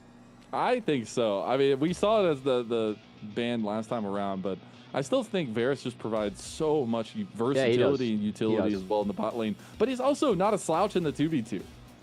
The thing about the Nico ban, though, for me, it tells me that they might actually be willing to... Oh, it's going to be a Maokai ban. Okay, very interesting. I do like that against Tomio. Definitely something that Tomio is much more likely to play than Shimmer. So I think just taking that out of the pool is actually not a bad move. But you do leave up the Vi. So I think this is intentional. I'm going to guess they're going to take Xin for Shimmer and just go Varus Xin and call it a day. I mean, that's a pretty good combo to have early, and it gives you that same matchup that we've seen time and time again, the Xin Zhao versus the Vi. Typically a lot of skirmish-heavy potential between the two of them. I do really like Xin Zhao's potential for like self-carrying in that regard. We'll see what that pickup is going to be from Dark Zero. It is the Varus first and foremost, so giving that one over to Sajet. So now if we're like handshaking back with a potential Callista Renata. Also, I know I'm in a different setup, but realizing that like I have Badger eyes right now with the light. You do. I gotta. You gotta look up. Look up. If I talk through draft like this and it looks like I'm praying to God for an answer, the Badger eyes is why. All right. Somebody screenshot that, please. Just Cubby sitting there. Incredible, incredible. That's absolute meme potential. It is the Xin Zhao locked in on the other side, so just going with the tried and true here. But now the big question becomes on LG's side. What do they go with here? Are they going for solo lane focus? Are they going to try to get something going Callista, in that bot Renata, lane 2v2? maybe? That's still open. Yeah, get a Callista handshake going on with the Varus. It's a pretty common matchup we get, actually. I think that's a real scenario here for Tactical. Other ones just go Ezreal. If you're going into the Varus, can go for an Ezreal lane. Rakan could also signal for a potential Ezreal lane. Ability to drop bot, too, if you want to get real crazy, or Mazel. You could just lock Ambessa and really dare Dragonsteel to be like, all right, you want to use your counter pick on supporter top right now? Ambessa is probably the last power pick that I've seen in the pools that Fake God might want. Some of the answers to Ambessa actually out. I don't think it's going to happen. That'd be kind of crazy. The tactical Jhin, let's go. Okay. All right, so utility coming out of the bot lane. They also are saying there's some potential to play around these solo lanes for LG. Obviously, Jhin can have some carry potential there. We've seen some really nutty Jhin performances in the NACL, but also on the Tier 1 levels. But gotta expect it's gonna be a little bit of a hard lane. I, myself, not nearly anywhere close to the level of these guys. I hate playing Jhin into Varus, but we'll see if they can get the better of it. Had to get the caveat, man. I had to get the caveat. If it's into the poke, Varus can be hard. On hit, you have a nice range advantage. You do. And that's definitely something that they can use. Because for me, Jhin always signals a lot of your identity. A lot of the times, Jhin can just outrange things. But if you're going to utilize the range of the current call, you're not getting the full damage capacity out of Jhin. You can't set up really well for your carries elsewhere. So Luminosity Gaming, to me, feels like they're playing more into the top side. Which I know that we said historically was definitely something with Luminosity Gaming. Like, we felt like more so they played bot, but they have proven as a team they can be consistent. It feels like strategically they're very malleable as a team. I've seen a lot of like the Shen ban that's more so aimed at Zeyzal and his ability to utilize Stand United and Shan's support position actually enabled the top side of Luminosity Gaming as an example, right? So Yeah. I want to see now. Of course, we have a mid laner showing on one team and a support on the other, so I think we're just going to ban out counters. But I really feel like Luminosity Gaming, like Dark Zero saw the choice of Leona, Rel, Alistar and said, we'll take that.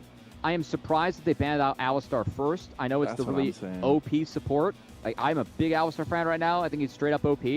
But you're trying to reach a Jhin. That can be really tough to do as Alistar.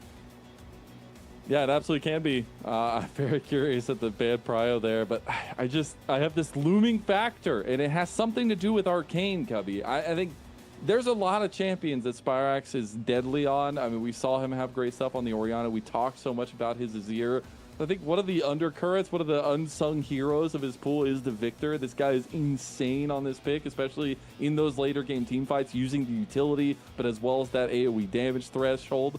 I'm very curious of what the answer is going to be into that mid lane matchup, if Insanity is going to have an answer into the Victor itself, as we do get the Sylas ban, as well as the Taliyah ban, focusing on Insanity's pool. I actually really respect the Poppy ban from Luminosity Gaming. Poppy's really good in the Vi Rakan, but it did create an interesting draft. We actually don't have an engaged support. We now have the Renata, which signals more so the on-hit Varus. We're going to give Zumudo counter pick. So now Fake God going to have his choice of champion, as likely looking for a Vi pairing here. To take away the Taliyah and the Sylas, leaves up the Ahri. Ahri definitely still strong, but It was banned away last time around, too. we're so- a little bit low damage right now for Luminosity Gaming, which can kind of force Zumudo to maybe threaten a carry, Oh, which will let's be the go. Yorick coming in. That's going to help with the damage profile, but Zumudo gets his choice to try and answer a counter. It might What be a do decent you take Renekton game into for this? him. It could be a Okay. Renekton.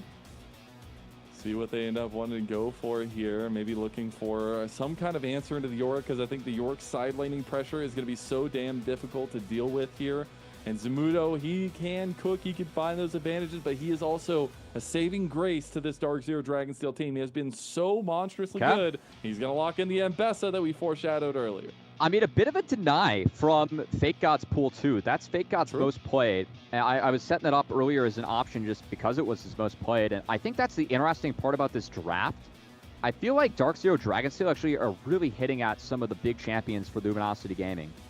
Like, no Mbessa, no Varus or Renata. It really weakens the Kalista. Make sure that the Kalista later on these drafts needs to be paired up with maybe a Nico. Yeah. And then the Viari, obviously it's a really big mid-jungle duo, but I don't think that's something that Spyrax, like he wasn't playing a lot of Ahri. And Zumudo has been playing a lot of Yorick, so it feels like they actually kind of took away more so from the pools of Luminosity Gaming in this game too, which I find interesting just for the best of 5 for Fearless. In terms of drafts, if Viari getting the rest of the map to the rest of the game for Luminosity Gaming, whereas the scaling of the Victor and the on-hit Varus can be really big for Dark Zero Dragonsteel, but definitely going to be a little bit limited on range. I'm a little unsold on the back and forth nature that this Dark Zero Dragonsteel team has in terms of their compositional strengths, but all that matters is what happens on the Rift, and we're headed to that Rift right now. Game number 2 between Dark Zero Dragonsteel and Luminosity Game kicks off now.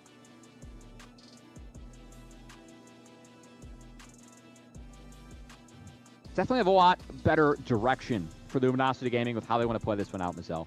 Again, we didn't appreciate the lack of engage tools they took in Game 1. Really feels like they made up for that in Game 2. Viari, Rakan, no one's ever going to complain about that, as we have Zeyzal once again taking advantage of the changed Unsealed Spellbook.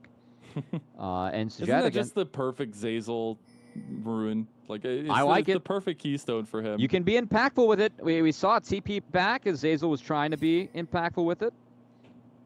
I want to see the smite change, the smite switch now, and see if he can secure an objective for himself. But this series, all important. Again, the winner of this one goes on to the grand finals. They'll be the first ones to with their ticket booked there. And again, this is a matchup we haven't seen in so long, but one we've been alluding to, and one we've been waiting for since week number 2 in the regular season, so long ago, where Dark Zero Dragonsteel took down LG 2-0. Yeah, that was back before Shimmer even played a single competitive game of, NACL or collegiate, right? That's how long ago it was. Yeah, it is. It's been years, Cubby. It's been years. No, it hasn't been. It's been like a month. But, you know, sometimes it feels that way. But in this setup, I mean, it is a very important factor to note that Dark Zero are ahead in this series already, but LG, I'm expecting this series to go the distance. I do really like some of their adaptations, especially how much they're going to be playing through mid jungle when mid was the first punished in the last game. You got to remember, Feats of Warfare were solo claimed off of Insanity himself for Dark Zero Dragonsteel. So trying to re-up and at least stabilize this mid jungle duo is important for Luminosity Gaming. I mean, again, Viari. Oh. Real play potential. A little bit of early 2v2, Oh, and the no. fourth shot's gonna claim it. We talked so much about this bot lane being the point where LG can really find their advantage, and Tactical strikes first blood. I do feel like this is the bot lane to beat in NACL, and that was a bit of an oopsie from Sajad. Got caught out by Zazel, chained up by Tactical, and of course no access to that cleanse or barrier early on as he opted for the Ghost. Means that he goes down early. Oh, Zazel? Zazel? Oh, the outplay with the flash too. Man, they're making it look good. That's a Tactical 2-0 on the Jhin. They're making it look easy, I think is the word that you were looking for, Mazel, as, again, no barrier on Sajed, so he gets grand entranced up, chained down, Ignite goes down. That's a late heal from Zyko, can't get through the Ignite fully, and Sajed gets caught out and 100-0 at level 2, and then I mean, of course, the bailout can be a big aspect of turning these fights around, too. Bailout just not even available. As Luminosity Gaming taking the fights forward. Oh! He's trying to get it. Fake Gun tries to go for the stunt outplay, but now Zamudo might take him down. It's going to be close. Zamudo trying to get it. He flashes out. Both players down flash. Oh, my down God. to the very wire, and nobody falls. 7 HP we're getting from production on Zamudo as Fake God. He's pretty lucky that Shovel and Grass gave some extra health. Meanwhile, Zamudo pretty lucky that he survived that's the a greedy back. hits of 1,000 zombies. And we're late to react on this one. Zamudo no flash. Gotta believe he's going down. That is a very greedy back from Zamudo. Feats of Warfare completed again so early. This time going in the favor of LG. And this is not the start you want here if you are Dark Zero Dragonsteel. Again, I think that their comp does have a lot of scaling elements, but this is a pretty big hole to get started off into. I look at AD itemization right now, Mazel. Oh, man. As that is a Dirk versus just a lowly little bow. Oh, Sajed getting a little bit low now. Fourth shot's going to be coming up again for Tactical after a couple more autos. Tactical is looking for a little bit of something here. Hits the Deadly Flourish, going to get the shield out from Zyko. And everything's just going to go back to how things were. This 2v2 hotly contested. See if any focus comes into this down here, as Dragon's going to be spawning soon. Priority could be very important. You got to believe that with the Dirk and with a Vi on one side, it's going to be Raptors and the Dragon here. If you're Tomio, it's pretty clinical. As, oh, he's already got level 5. Yeah, screw the Raptors. Go hit the Drake. Just go straight to Drake. Yeah. Shimmer looking for a counterplay here on Insanity. Insanity does not have the ulti yet, does still have Flash. We'll go move to the strong side of the map for LG and get away from the gank of Shimmer. And Shimmer he's kind of stuck this game, and this is what sucks about match clears. So when junglers go top to bot versus mirrored, when they do their respective blue buffs and are on opposite sides of the map, as we like to call it. But if you get behind the match clear, like, your opportunity to counter jungle just isn't there. If it's a mirrored clear, right, like, he might be able to get his own topside camps and go see if he can look on topside or make plays. And Atomio, no, you cannot check the Dragon. Your bot lane doesn't have prio. Your mid lane doesn't have prio. You don't have access to enemy camps. You are just relegated to simply watching your enemy do the objective and returning to your own lowly camps, as that is the only answer that you have. Well played by Luminosity Gaming, getting that early Drake, using the lead they had bot lane, and now see if they shift things up here. See exactly where they want to go and how they want to set out on the map. I mean, it's about 1,000 gold lead for LG. I think in this situation, both teams have a lot of fighting strength when we get to team fights. I think it's still going to come down to execution, but any lead for either side is really going to feel nice. As level 6s are coming across, how do we feel about the fighting strength of both sides? Oh, I mean, give it to the Viari, man. Viari at 6? Hell yeah. Well, let's make some plays, Basal. Let's make up for missed out on plays that Luminosity Gaming were not able to take last game because they did not have the playmaking tools that they have in this game.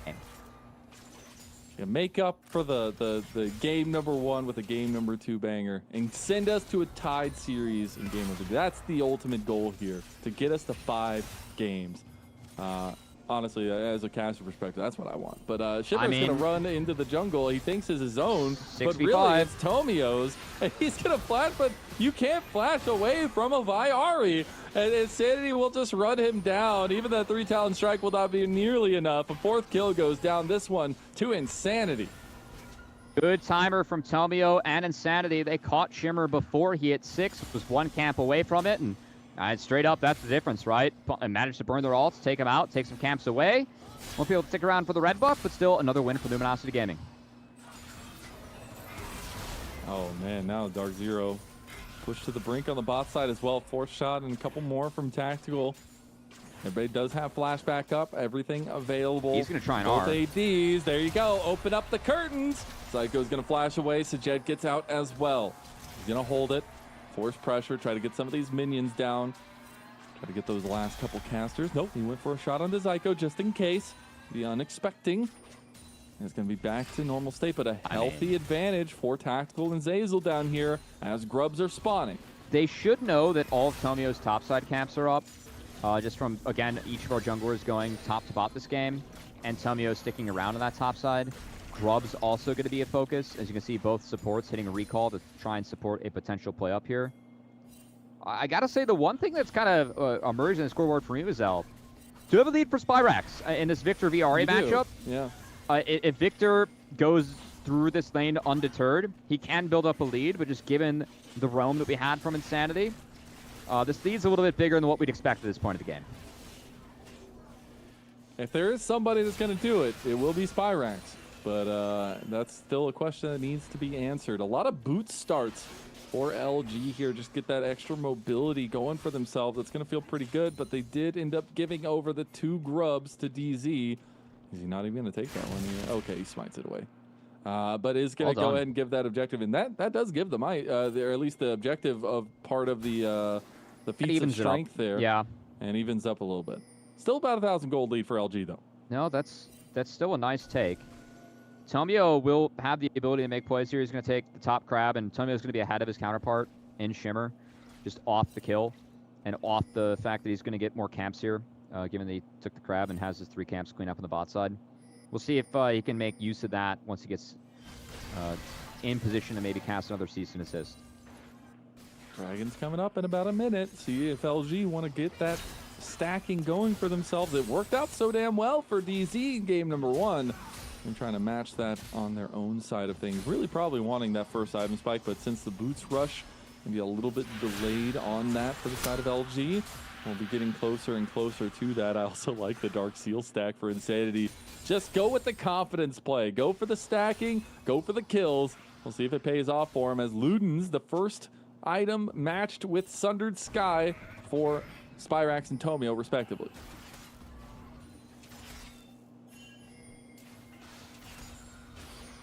And starting to get a little bit bigger here on the map. Again, I think that Dark Zero need a lot more time to scale up here in Mazel. And even then, I think their fight's kind of hard. I think if it gets past the 3-item mark, that's where I would favor Dark Zero, but some things are conditional, like playing through the Jhin and finding picks. Of course, big hostile takeover can really change things up too, but at the moment, it is the Dragon being hit by Luminosity Gaming just after the spawn. And they're going to keep on schedule by cleaning up these first 2 Drakes. And oh, Shimmer? Shimmer and Spyrax in a heap of trouble right Shimmer's here. dead. Yeah, I mean, they absolutely just got completely caught. He's going to pop the Crescent Guard, try to get a kill on Insanity here. Zyko's going to go with the hostile takeover. Totally gets on a tactical in the end as Tomio just takes the advantage on his Spyrax here. Going to get the flash out too. Ooh. There's the charm, there's the curtain call, and the shot's going to ring loud and true. Tactical goes on a killing spree.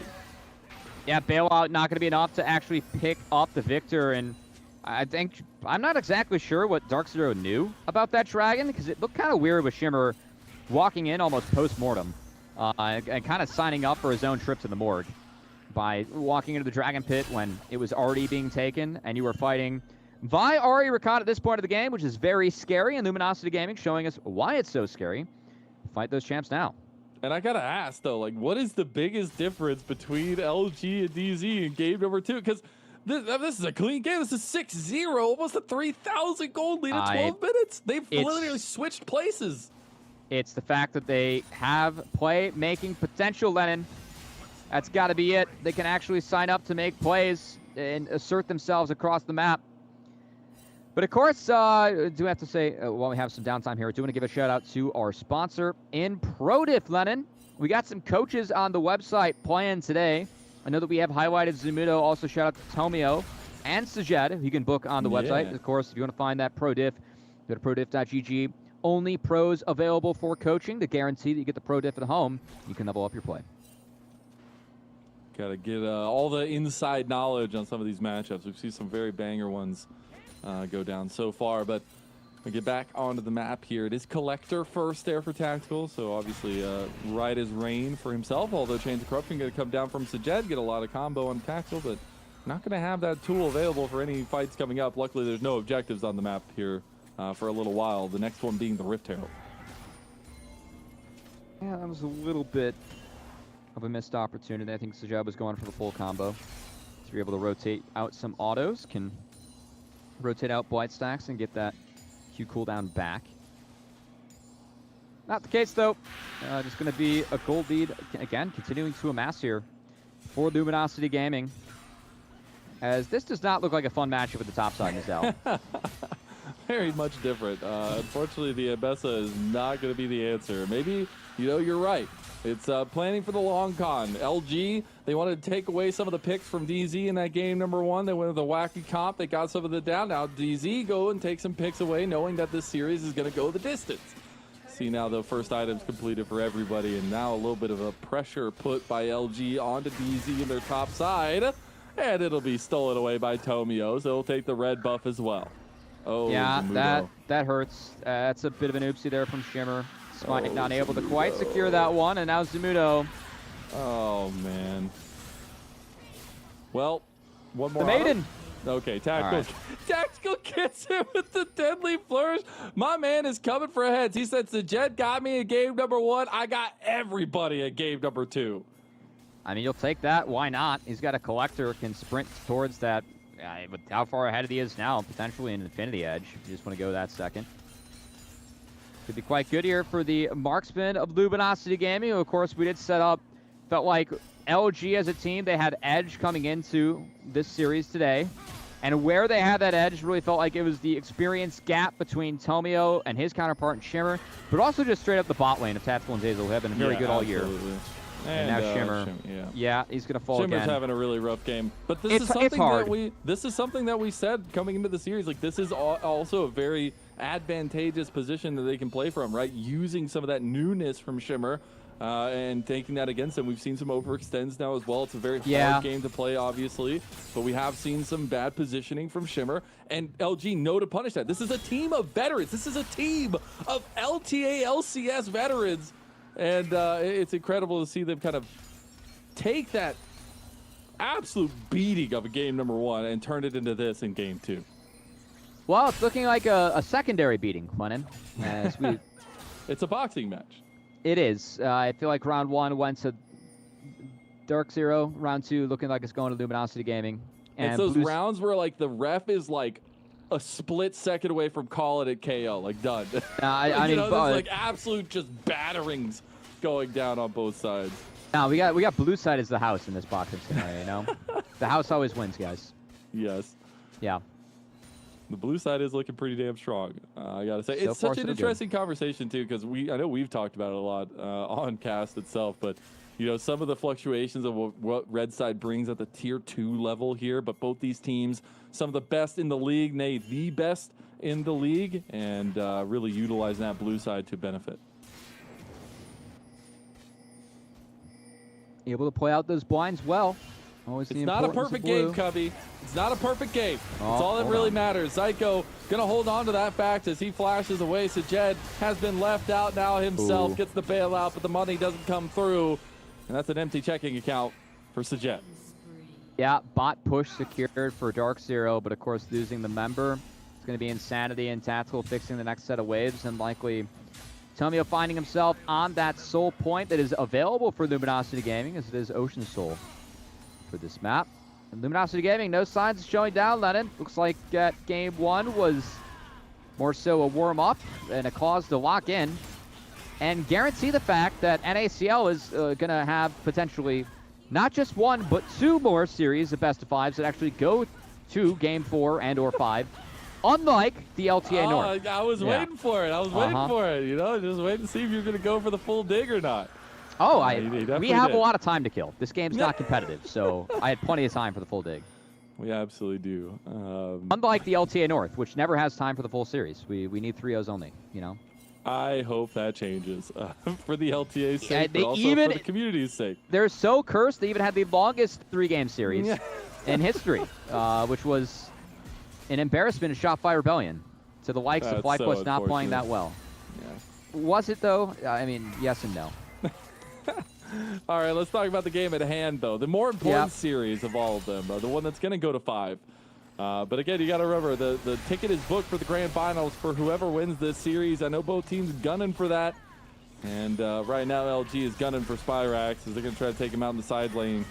See if he can get out, but there is no hope in that. Again, I'm going to reiterate the statement. You cannot run away from a Vi and an Ahri.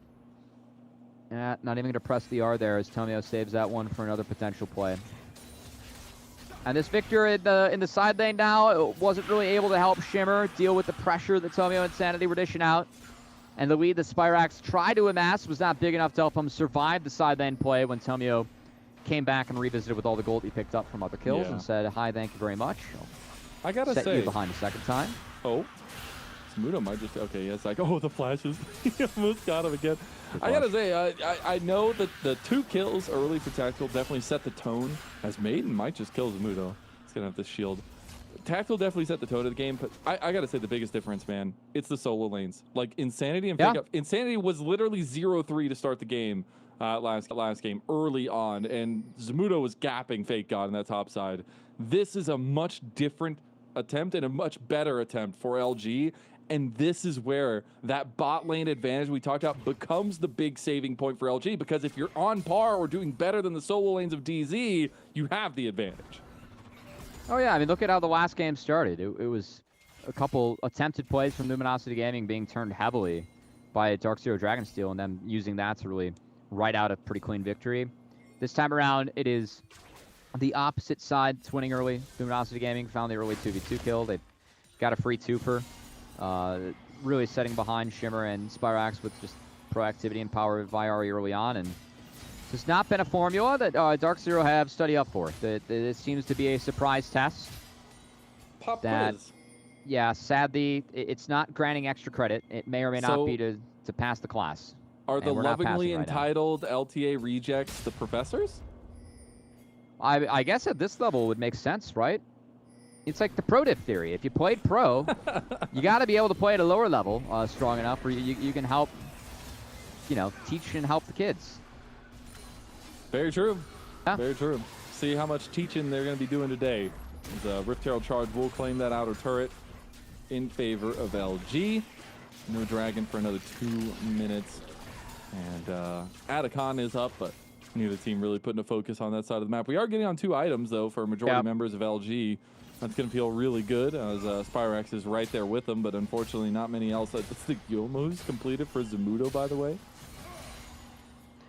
I mean, this is, it sadly feels like a death march towards the defeat screen for Dark He's Zero. just speeding up the march.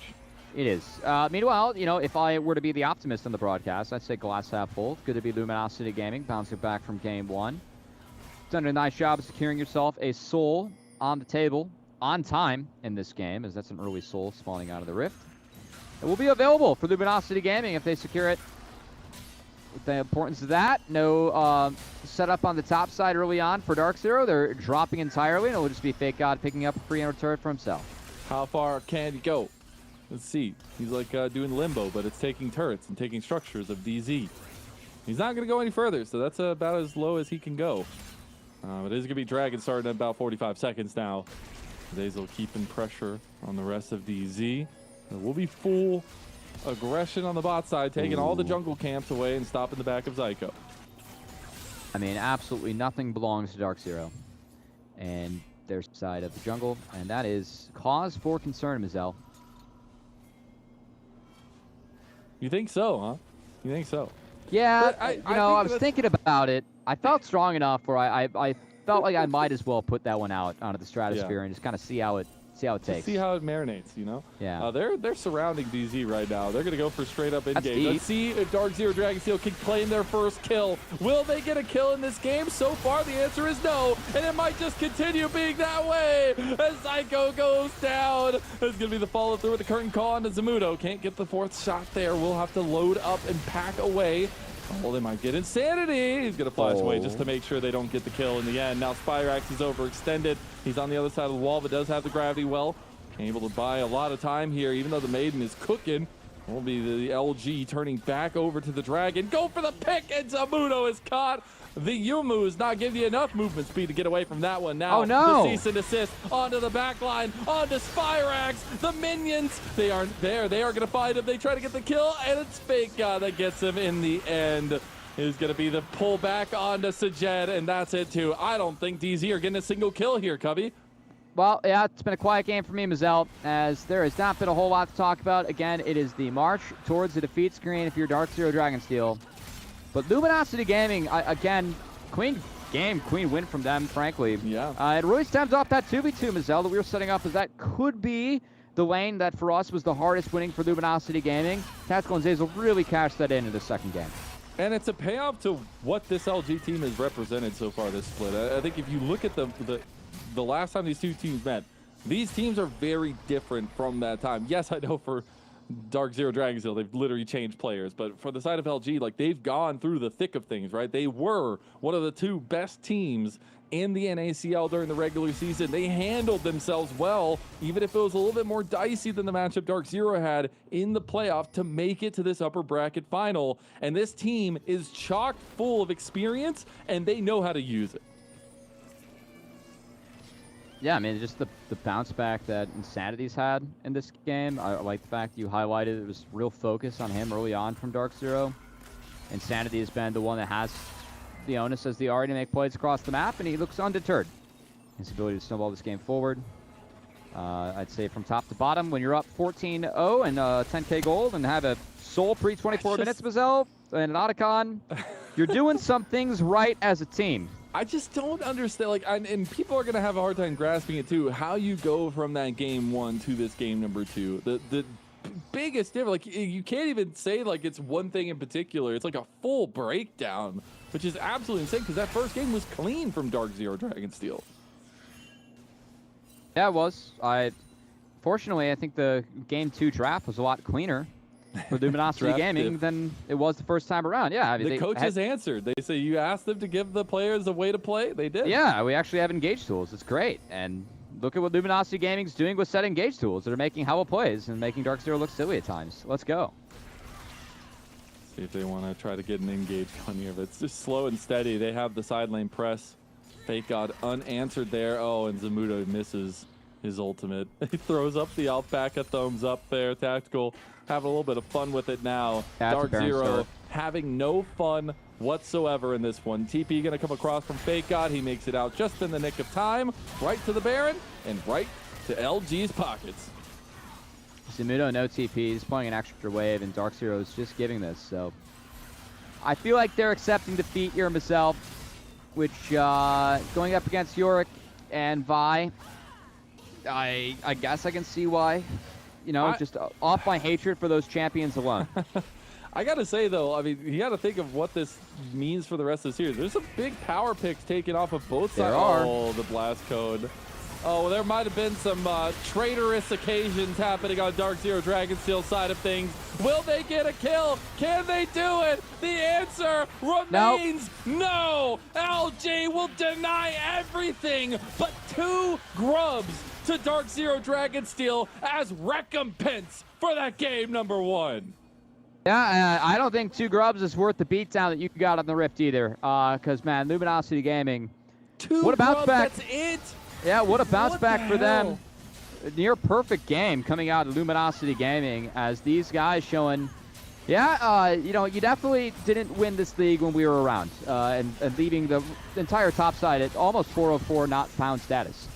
They are 404, Yeah. absolutely. You can make a couple 4-0 of not them found, there. yeah. 17,000 gold up. and they truly have now entered the series. We're asking when LG we're going to wake up, when they're going to show up. That's well, quick. they did in force. I think it's 2 really solid games. Again, it felt like teams got leads. We're able to play out those leads pretty cleanly. Do think we saw a couple of draft dips coming in, but that's okay. It's going to happen in Fearless Draft. And props to Luminosity Gaming. Game 1 did not go their way. Good bounce back from them. Thought Insanity and Zazel specifically had a really good map. And I'll see if they can continue it. I'm just so blown away the fact that it was 19-0, and the only things Dark Zero had, which is a team that has trounced so many others throughout this entire split, is the 2 Crubs, man. It's absolutely insane, but it's a little bit of a foreshadowing to what this series can truly be. And now we start thinking about what those draft implications can be, what's going to start coming down the pipeline here. You're in the upper bracket finals. Yes, you still have finals left. You still have the lower bracket, but you got to start pulling out some of those tools now and make that ticket happen. We'll see what happens in game number 3 on the other side of this break. We'll see you there.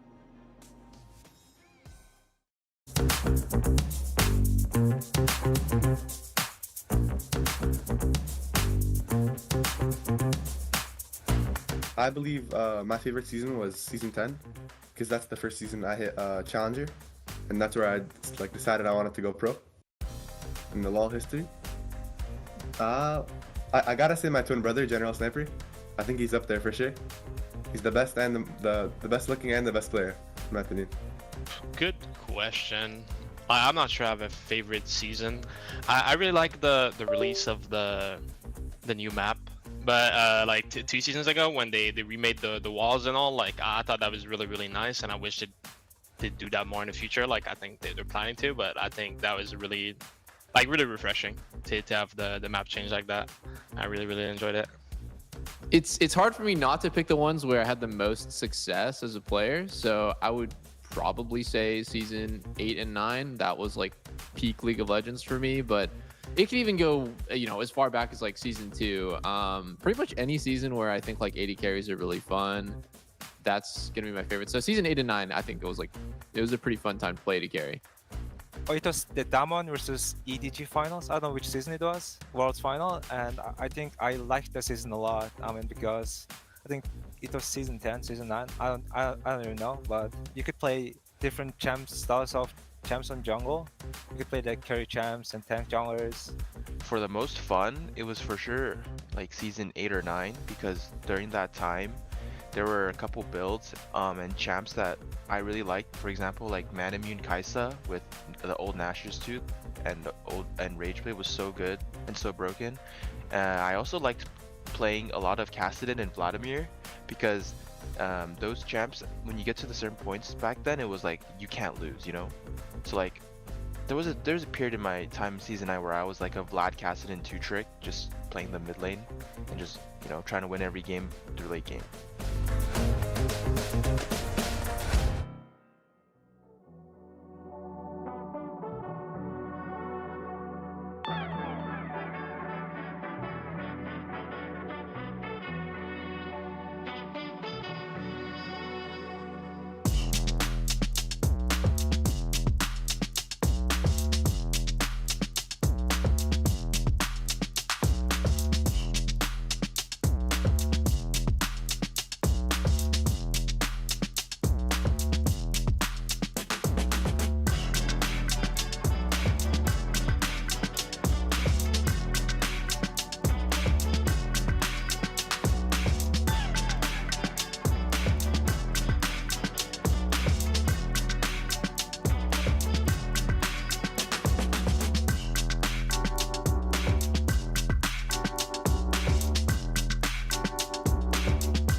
Welcome back, everyone, to NACL Split 1 playoffs. We're in the upper bracket finals, and we have a tied-up series. We have a series on our hands, as some casters would say. Dark Zero Dragonsteel fell to Luminosity Gaming in game number 2 in spectacular fashion. The only thing they got, 2 grubs. That is it. 19 kills going the way of Luminosity Gaming, and a dominant one at that. I'm Mazel, I'm joined by Cubby, and we're hoping for a good game number 3.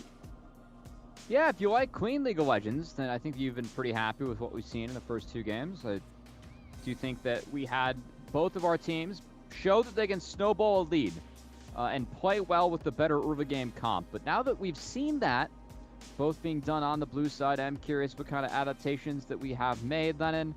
Of course, we're going to be diving later and later into that Fearless Draft format. Less champions available, and hey, sometimes just picking an identity is better than having done it all. As whoever can just find and play an identity, it feels like that has been a big part of Fearless and finding those later series or later game series wins, right? And definitely, I think games 1 and 2, I just think there's a bigger priority on those early game picks from what we've seen so far, Mazel. Yeah, I mean, so far we've had some really excellent decision-making in the draft, but then followed through with the execution. I think the mid-jungle duo, the Vi Ari, it paid off exactly how it needed to. I really liked that shift of focus. I know the 2-kill start for Tactical and bot side really set the tone of things in this game, but then the follow-through to continuously find action as this Vi Ari was really nice to see comparatively to that game number 1 where Insanity had gotten fully focus targeted, down 0-3 in that game 1 to having this Ari performance on game number 2.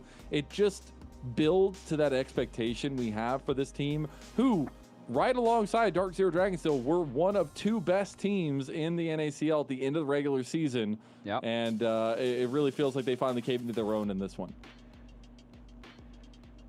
Just got themselves into the series, right? Game 1, we didn't feel like they had enough ways to really snowball the game forward. This game, they made up for that. They had plenty of ways to try and push the game forward, and made this look like a pretty boring victory. So props to Luminosity Gaming on doing that. Definitely was a pretty easy game to be a coach behind the scenes, and we'll see what kind of real changes we get for game 3. Yeah, I expect some full changes. I do wonder how much some of these picks taken off the board, again, some of the steal aways from LG in that game number 1 when they were on red side, and then now also some of those steal aways from Dark Zero that they were on red side, what that's really going to pay out for game number 3. I know we were talking about before the series started that game number 3 is where things can really start to bubble up to the surface. Game 4, 5, obviously a lot more potential there. But on the LG side of things, I think I favor them if picks start getting a little bit more wacky, because they are the ones that are kind of the chefs in the kitchen. Yeah, it's going to be interesting because, again, I felt like game 2, it chipped into the pool of Luminosity Gaming a little bit more. Just with, I think Ambessa has been a big champion for Fake God. The Renata, very playable by both Zyko and Zazel, but for me, it really nerfs the power of Callista moving forward. Like, gonna need a Nico, and we did see Nico find the ban list in that game. That could continue pushing forward throughout the series here. Definitely a really strong support that I expect both Zyko and Zazel can play, so... will be interesting because I think that, again, if things get weird, you like where LG's at, that's okay. We've also seen some games or series where we have seen them cook a little bit too hard. I feel like that was game 1 for Luminosity Gaming, so there's that too. Sometimes you just kind of take the good with the bad, and the cooking for them has been more so good than bad. Definitely a lot of players that, yeah, they can be really malleable at the strategies they run. It can be, and it will be Dark Zero Dragonsteel choosing blue side, so no real big shocker there for game number 3 after they lost. And giving them some more prio picks there. But I asked you the question after game number 1, what the hell do you talk to these players about on LG side? What the heck is Niles saying right now to that squad of 5? I mean, they just got blasted. They did. To be fair, I felt like, take more engaged tools. We can actually play the game. Game 2, that paid off well. I don't know if I can give a speech quite as good for Dark Zero, because sometimes as a coach, you got to trust your guts. Just what's on the top of your head. It's like, hey guys, game 1, we had a weird draft. Couldn't make plays. That's on me. Always take the blame. Take it off the guys. It's fine. What do you got for game 2? Shout out social. For game 3, yeah, we do have to shout out social zero. Of course, hashtag NACL if you guys want to join the conversation. @WatchNACL on Twitter and /NACL on both Twitch and YouTube if you are tuning in now. Thank you so much for the support, and please join the conversation offline as we'd love to continue this one with you guys. Yeah, make sure you get all your greatest memories in there if you want to put some clips yourself. But I know all that can be found over on our socials. But going into this game number 3, I want to see what power picks are still going to be available. The Azir still somewhat threatening now that Dark Zero Dragonsteel are on the blue side. Is it going to have to be? It's a red side probably ban, has to be Zell. banned now Yeah, as well that's just from what it LG. is. If they don't, then we'll see if that goes through. The game number 3 draft is on the cusp here as we see Dark Zero Dragonsteel again on that blue side. What is going to be the primary bans? I think the big difference for me, game 1, we saw Dark Zero Dragonsteel, they banned Gwen on blue. We saw Luminosity Gaming do the same on blue. I don't think we get a Gwen ban again here. And you can see that, again, teams have figured out, as you go throughout Fearless Draft, you can ban to set up certain early picks. So that Caitlyn ban against Tactical, what good, like Caitlyn is actually pretty dominant against a lot of the bot laners that are left. A lot of those good matchups against Caitlyn have gone missing. It really is only like Ashe and Jinx and Ezreal left, and it's something that Tactical plays, and I don't think Dark Zero plays a lot of. So for me, I'm looking at the Gwen. Do we see a Gwen ban again here? No, it's a Poppy ban, and now is Gwen taken away by Luminosity Gaming, or is that going to be first pick by Samudo? I'll see if that's going to be the case. I think it would be a huge pick for him. I know it's been something that a lot of the league has been threatened by, but also Zamudo just expertly able to pilot it. It is going to be left open, even in that nerf state. He is a menace on it. The Jace was the bigger prio for them, though, for LG. Do we get the Gwen now? Yeah, that's Absolutely. been the power pick. Okay, here we go. It's been a big one for Zamudo. Definitely has proven that he can play this champion at a high level. And in terms of bad Gwen matchups, I will say that after her last round of nerfs, where she got thumped pretty good by the nerf bat, that Jax matchup, I felt like the initial buffs really changed it in Gwen's favor. It's better for Jax now. I think that might be the best matchup left that Fake God can play into the pick. But we'll see it. Could also go Redectin too, just try and blow this thing up. You have a Sejuani. Tell me you're going to help enable you. I think that opens up the strap pick a little bit for Luminosity Gaming. Also, if they want to snag Kalista Nico, deny that. So they're denying the Nico combo now. I like that a lot. Games. They could drop, they can actually drop top now to try and pick up Kalista. And it kind of puts pressure on this Dark Zero Dragon squad to be like, okay, do we pick Kalista? And if so, what do we pair Kalista with? Because the good Kalista pairings are off the board. Renata's gone, Nico's gone, even Braum, Nautilus gone. We just do not have good pairings left. So instead, it's going to be take Talia. Okay.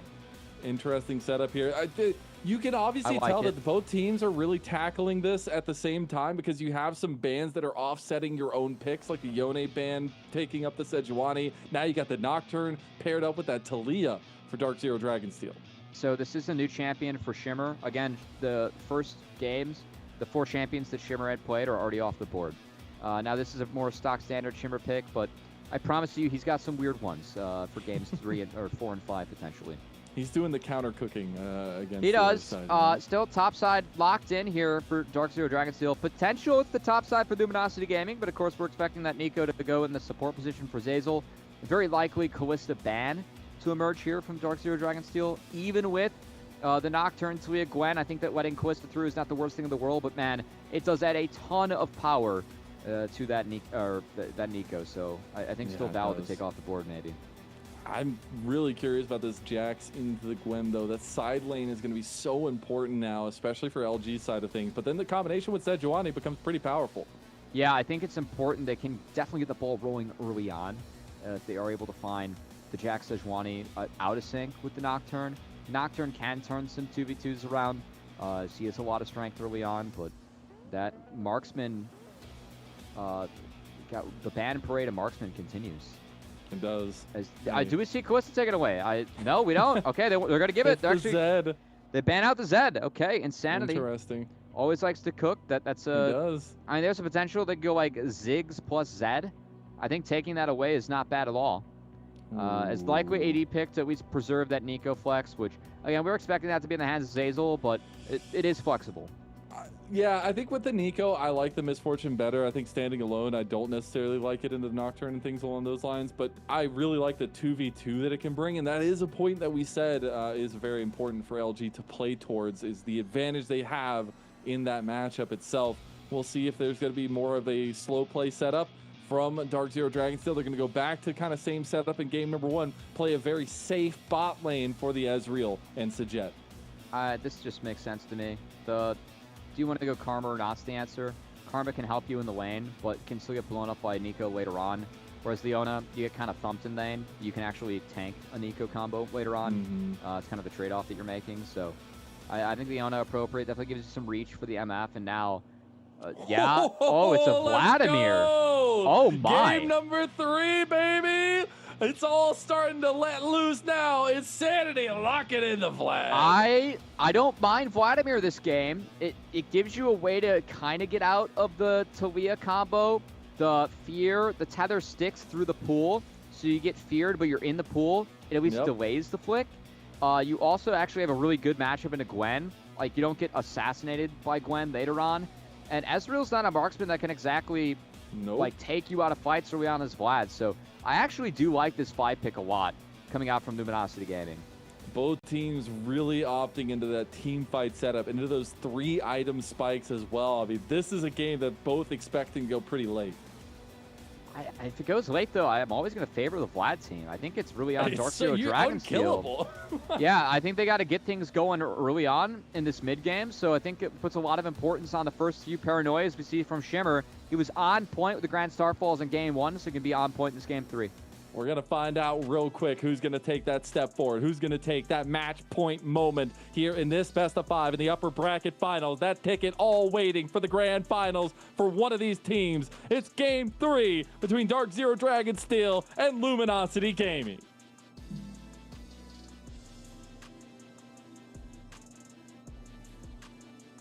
And pretty one-sided first 2 games, as each team, again, definitely proved that they can snowball a game from start to finish if they get a lead. But we kind of asked Mazel, does that impact the picks? I said I think it puts a priority on some of the earlier game picks in this series, just the fact that you can play this out. Luminosity Gaming, once again, going for the scaling of the Vladimir. This champion is useless early on in the game. You need double 9 to like even be considered a champion, and even then, I don't even think you're a full-fledged champion yet. So, really, the 2-item spike is going to be where the magic is for Luminosity Gaming, because they want to avoid fights until then. I think playing really hard in the top and bot to try and get their mid lane or bridge to the later stages is the goal for Luminosity Gaming. Well, we have our trajectory set. We'll see if we can stay on course. This has been a matchup we've all been waiting for so long, for feels like forever, since that week 2 bout between these two teams that ended in a 2-0 for Darkseer Dragonsteel. But this Luminosity Gaming, they went through the ringer. They beat everybody that came at them, and they were right there in that running with Darkseer Dragonsteel as the best teams from the regular season. Now they meet yet again, the fateful meeting on the eve of that grand finals just next week. And it's going to be really, really intense to see who can come out the better of it. And I think both teams have a lot going for them. You have the potential back-to-back-to-back finals appearance for the biggest collegiate organization in Darkseer Dragonsteel.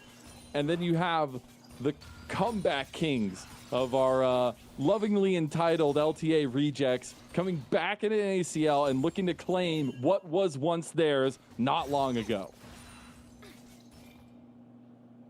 Yeah, to take back away from Darkseer Dragonsteel squad, of course, who were able to find those wins, while the Luminosity Gaming squad was participating in the LCS. And again, this game, Bazel, Vlad is not exactly a pick that we're used to seeing on the LCS stage. I think it's a little bit more apparent here. True. But Insanity, always someone that we have been used to seeing try and cook up stuff. Could find him an angle, find him an edge on that stage, and definitely has brought it with him here. I really want to see, can this top side be solid enough to actually be the bridge that Luminosity Gaming needs? Because at the moment, both Shimmer and Tomio have made their way up here, and it's gonna be a crab fight, and frankly one that Nocturne wins pretty hard at this point. So I really do favor the Darkseer duo up here, even with the Sejuani strength. And you can see Zimido, the way that he played out this thing. It's going to be enough. Shimmer did walk over a ward. He might be looking for he warded again. You can see, yeah, a game of cat and mouse with Tomio, who was chasing up to maybe hover a potential dive. And love the early pathing of both of these junglers. While we do have a little bit of time, though, I find it so curious, the different fluctuations, those mind games we're seeing from draft, how they play out in the game, because I feel like there's a lot of wonky synergies between these two teams right now, but thinking longevity-wise, what's going to pan out for them in the long run. I just find it a really interesting conversation and really love that both teams are putting their all into kind of these chess games in the draft. Oh, yeah. I mean, it's funny because, like, Vladimir was a pick that really emerged as an answer to Aurora because you could get out of Aurora combo and scale into the game. So kind of funny to see it be used here against Talia.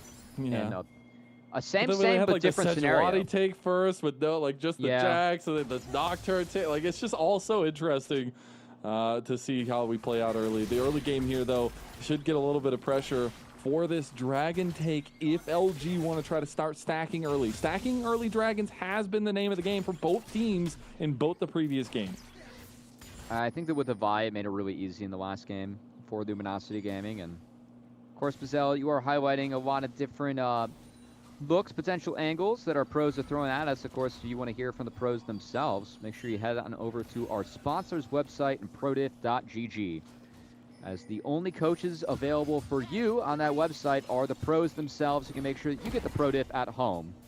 So head on over to prodiff.gg. Shout out to them for sponsoring us and featuring a lot of our NACL players as coaches on that website. Yeah, it's been really cool. Obviously, Zamudo. We also have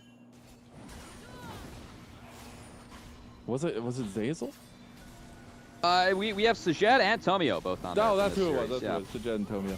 But it's really interesting to see the impact that we've had from like some of the players that are coaches in there. You get to maybe take a little bit of information from them after seeing them perform on stage. It's always really cool. Yeah, you can support them all as they try and start their Blippo arc. True. With Everybody needs needs to start the Blippo arc, honestly. Start coaching, guys. You know, we gotta make that paper outside of just playing the game ourselves. As meanwhile, Tomio, he's making that paper outside of his own jungle. So he slays a big monster objective himself.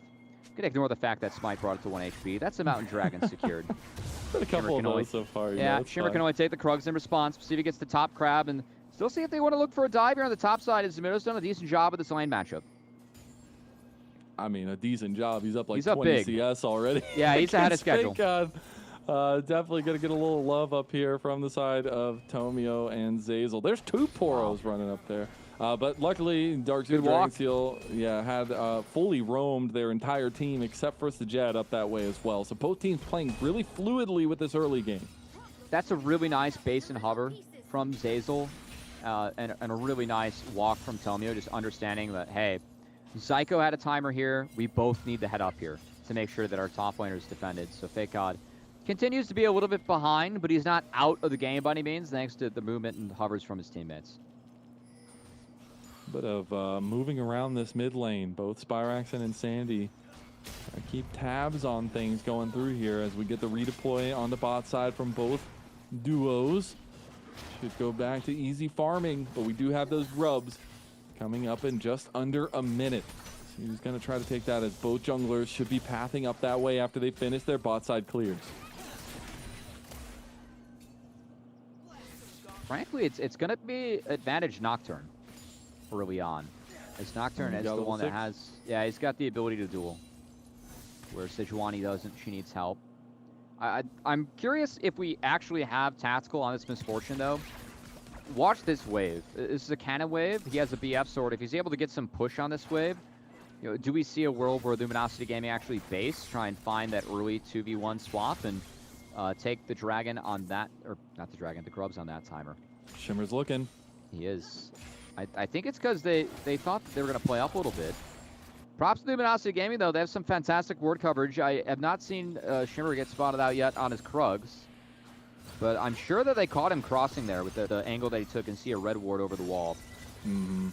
He's going to track Shimmer being a little bit behind for the grubs. Really good reservation there from the bot side of LG. Again, a big sticking point for them in this series. Said if things go even in the solo lanes, bot lane is going to be really where it is decided. So far, it is not nearly even in solo lanes. About a 30 CS lead developed by Zamudo. And I'm not going to say we told you so, but we told you so. The Gwen probably should have stayed on the ban list, or just going to rip that Band-Aid off now because Zamudo is off to the races. Yeah, not only is Gwen a strong champion, but Zamudo has also shown that he's really proficient on this champion as well. Was busting out new builds with like Grasp, Lichbane, Death Cap early, right? Making a lot of different things work on Gwen. Definitely flexing some of his muscles as a player. Always been able to show a bit of expertise on champs that he puts a little bit more time into in terms of different builds or different looks. I know that he likes his WMAX Renekton. And speak of the devil, Marcel, I see an Aether Wisp in the inventory of Zamudo, and this might just be another Lichbane Gwen making an appearance. Could be. I like the look of that. A little bit more potential for him.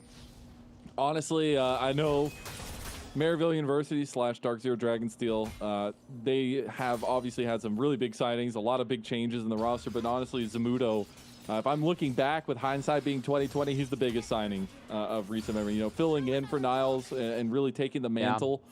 And, you know, being Niles being a real mentor to him and trying to hone his skills, because this guy had raw, uncut power, and really being able to mold that into something that has been so damn powerful for Dark Zero Dragonsteel in Zamudo's carry performances. It's nice to see them kind of pay that through.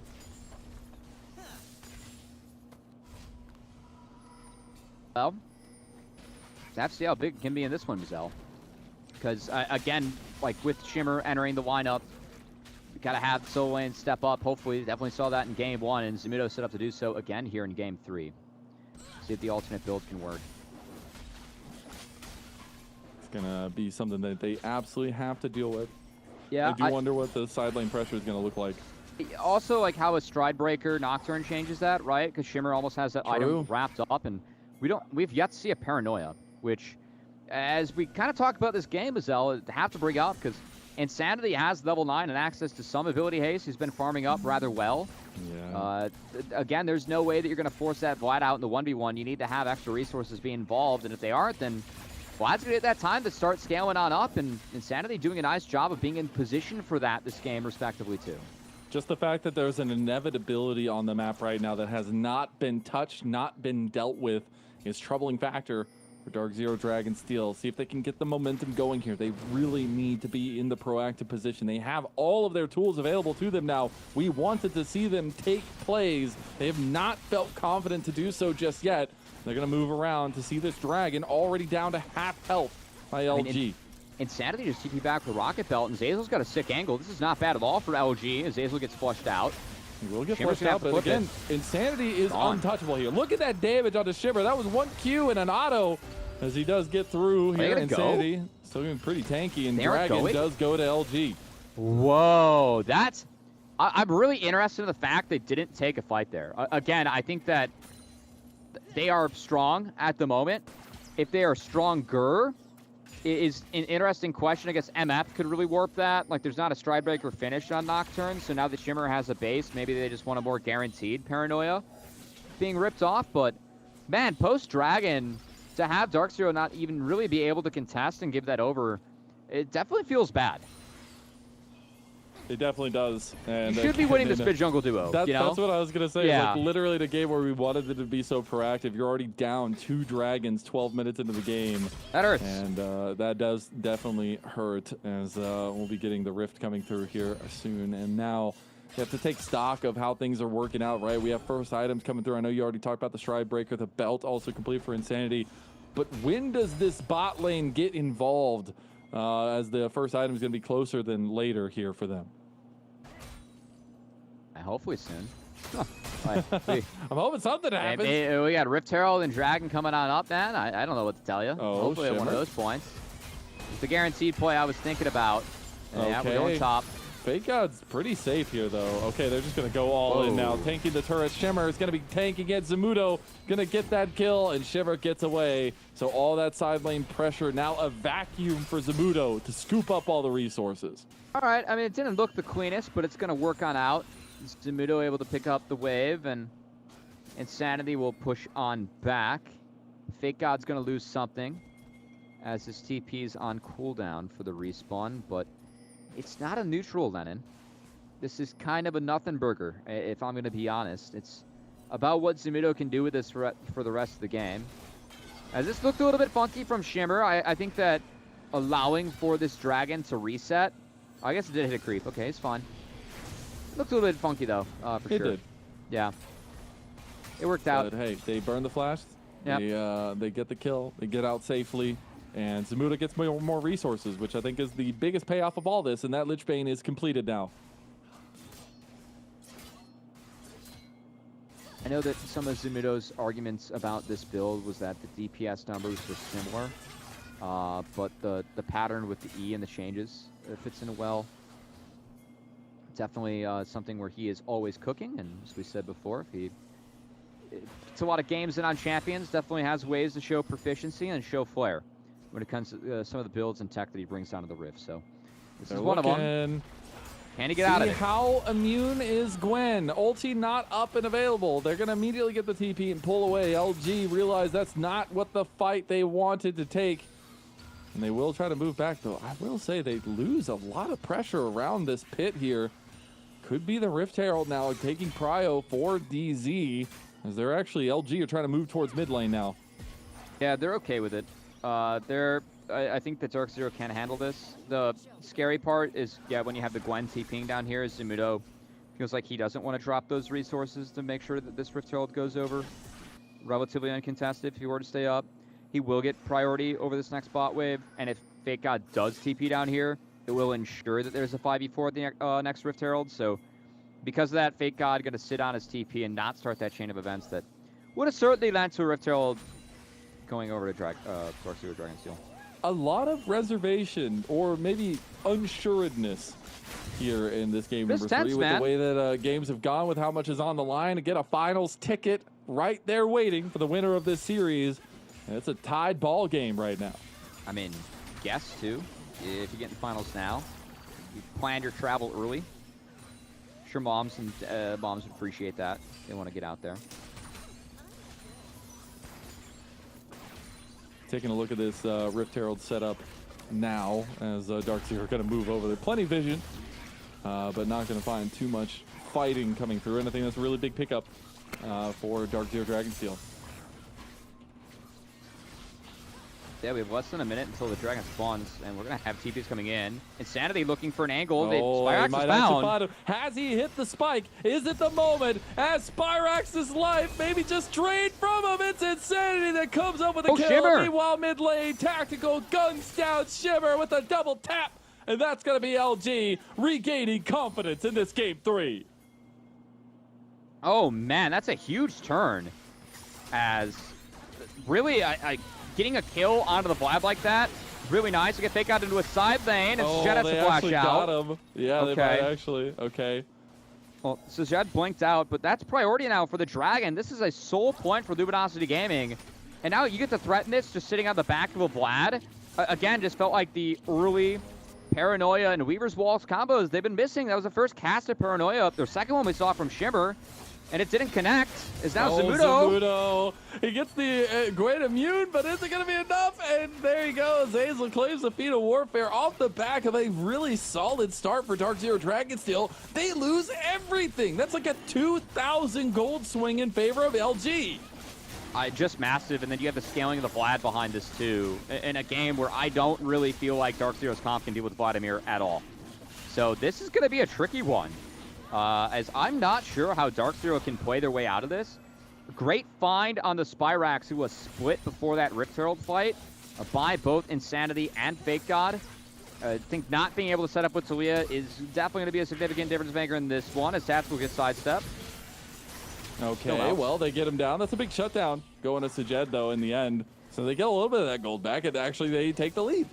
That little bit. It's just back and forth, Cubby. This is the game 3 we expected. Yeah, a little bit closer. I'm still looking at the Dragon counter, and I am still concerned when it comes to Dark Zero. Because, again, this is a Hextech soul that is a very powerful soul to give over. It is, and now man. every Dragon that spawns, Luminosity Gaming have the option of being like, okay, do we want to buy 5 more minutes on Vladimir, or do we want to play for it? Oh, the flash! The solo bolo! Fake God no more, a real God in the solo lane! 2 plays go down for Fake God as they take Zamudo down twice, and that's 40 significant. CS down. This tower's going to fall. So setting behind the Gwen, even without the Sejuani, now Fake God able to cash in on that first kill, turn it into a second. And Harold, of course, wasn't taken the first bout we had between these two teams. Was around the Luckily, it Dragons, stays around for much longer. You Yeah, know? it does. You have a lot of time. It's going to get reset here, though. Shimmer going to start it right back up. The rest of Dark Zero are going to back away after that one. Man, the clone getting a lot of distance there is absolutely crazy. But it is going to be the reset up potential here with LG back at about 1,000 goldie. So we've had a lot of chaos, Cubby. Let's take stock. I mean, we talked about how much we like LG's comp as time moves forward. That look at DZ Vlad. need to be proactive. Look at Vlad, Mazel. Yeah, he's got 2 items. That's dose items. Also, Lucidity Boots, getting the feats for that, actually really valuable on Vlad. Like the bonus really boost speed is. helps a ton. And I gotta believe he's going Rift Maker or Death Cap next, which is just gonna be... I'll be interested to see what he does there. I think Zanya is also maybe an option, but I would love to see him go offensive because it feels like Insanity is ahead of the curve. And if you get ahead as Vlad, it's pretty hard to slow down. And I gotta say, I mean, it brings me joy that we get this factor, but this was one of, like, if we're in an arm wrestling match right now between these two teams, like, the biggest difference can be little things that you throw in, differences, and I favored LG with their pick, their champion pools, everything they could kind of bring to the table. We only got the Vlad here, but the Vlad is Exodia in this matchup, and he is going to reach the promised land. And it feels so good for LG fans, but as well as LG individually, to have these veteran strengths coming through and paying off already. Yeah, we'll see if Insanity can cash this in the team fight. It's obviously why you take the pick. I'm with you. I think he's got good setup this game. Gonna have to make it happen. Pop awesome. Flash play. They end up taking down Zamudo. That's going to be a 3rd death on the Gwen. And guess who's going to join him? Zyko, Zamudo, holding hands with Z's and holding hands in the death chamber. I mean, this game's getting out of control now for Dark Zero Dragonsteel. Zamudo overextended the side lane again. And Shimmer is, I feel like, gotten cold feet. Like, he doesn't know where to force, where to press R, and it really has been Luminosity Gaming dictating this game. And isn't that exactly the nail in the coffin that we said could be there? All props to Shimmer for coming in and actually finding a lot of wins. There are not any players who could really match the level that UG was playing at before he got put into LTA. Yeah. There's a reason why teams called him Thanos, and that's big shoes to fill for Shimmer. But we have seen the last couple games, Shimmer has not felt confident to take those steps forward, and that relies a lot on the stability and the safety that his solo lanes were bringing to him, and that has not been existent in the last 2 games. And focus on this Herald being taken. Luminosity Gaming gonna tickle it. And trying to reset. They can play the wave first. The Spirax still busy fixing waves. All right. A little bit of vision control. Okay, they're just going to try to go on to Shimmer. Get the spell shield pop. Now Zyko can be the focus. Talia's coming down, though. Maybe this is the play. Bullet time right in there, though. As Zyko getting low, going down to Insanity. Who is still cooking. And now they get this front line here. Tactical's going down, too. Dark Zero Dragonsteel. They pick themselves up by the bootstraps. It's a dead. Hitting those item spikes. He gets a double kill for himself. Yeah, nice feature of the Nocturne tether. It sticks through the pool. So Insanity got out of the pool, but still feared, goes down. And then I didn't exactly see how Tactical was there in the fight, but he was positioned way too far up and taken down. Early focus on the Vlad, converts into 2 kills on both carries for Luminosity, or for Dark Zero, and that's big, because they got to get out and fight this dragon. And they have to fight this one now, because this is Hextech Soul on the table for Luminosity Gaming. Of course, going to be down Insanity and Tactical. Insanity has no TP, but important that Dark Zero is able to get in here and rip it. If they can just grip it and rip it, you'll get this and stop that stacking. LG, they don't want to give it over, but if they have to, they need to. They don't want to give over more kills, as it's a dead even game now. And Zamudo still now on this Gwen is on 2 items.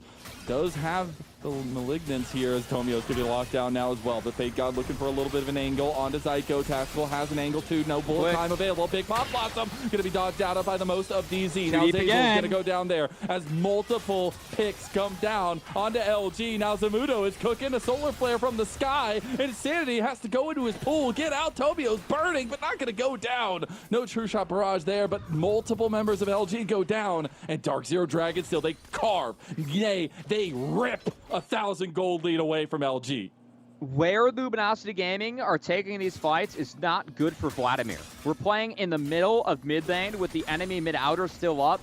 Vlad is getting outranged. He is not able to interact fully with these fights, and that's a struggle for Luminosity Gaming.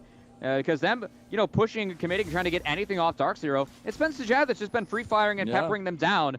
He's been the big benefactor from this set of plays. And let's talk about that man himself. He has not earned a lot of spotlights so far because there's been a lot of other spotlights given, but this man was the crux that we said this could be the breaking point for DZ today. Tactical has the better of him, but in this game number 3 on this Ezreal, he's on his 3-item spike. He's 4-0, and he's stepping up to the plate. And that Spirit Shojin spike, you can do some serious damage as Ez, and I think it's really important that Dark Zero, again, hit their timers now. Is Shimmer going to force onto Nico? Wait, they got Spyrex coming in as well. Oh, They don't the hit the seismic shove. Zamudo's coming over as well now, too. The rest of the team comes to provide backup, but they won't get what they came for. They might just turn for the Atacon. They could pick this wave up early and try and hit Otacon. That will be the case. Is now Luminosity Gaming. They have Fake God level 15 down bot. This is spotted out. They spot Tomio as well. Ooh, okay, now they actually get a little bit of fight going here. Now look at the angle that Insanity has. Bullet time coming across, but the Solar Flare stops him in his tracks, and it's DZ that takes the Atacon. Now they just need some pop. Fake God coming in to clean house, though. Call him Mr. Clean, give him a mop, give him a shovel, put him in the dirt as he's looking for a double. And now he's looking for a triple. Gets the lockdown, too. Goes over the wall. No, he doesn't have Leaf Strike. Finally does. And a triple kill for Fake God. Huge TP from Fake God. Got the bot wave all the way in. Hit 15. And cleaned up that fight on the Jax Bazel, as that's going to be a Baron for Luminosity Gaming, and full control over this game 3. Yo, are we playing football today or what? There's passes back and forth between these two teams, but now a steady advantage for LG and the Baron to add on top of that all. We take a look at the push already come down in mid lane too. The Baron empowered minions now going to make that much easier in LG. They end up exploding into a 3,000 gold lead. And again, this Vlad's level 16 and not slowing down. We were kind of concerned about Dark Zero earlier on, and why, talking about how they need to hit the spikes now. Things do not get better for them. Again, looking at that inventory for Insanity. That's a death cap that's incoming. And the way the Vlad scales, well, the more health you build, the more AP you get, and vice versa. The more AP you get, the more health you get as well. So this is going to be a pretty large Vladimir Mazel, and I do not think that bodes very well for Dark Zero.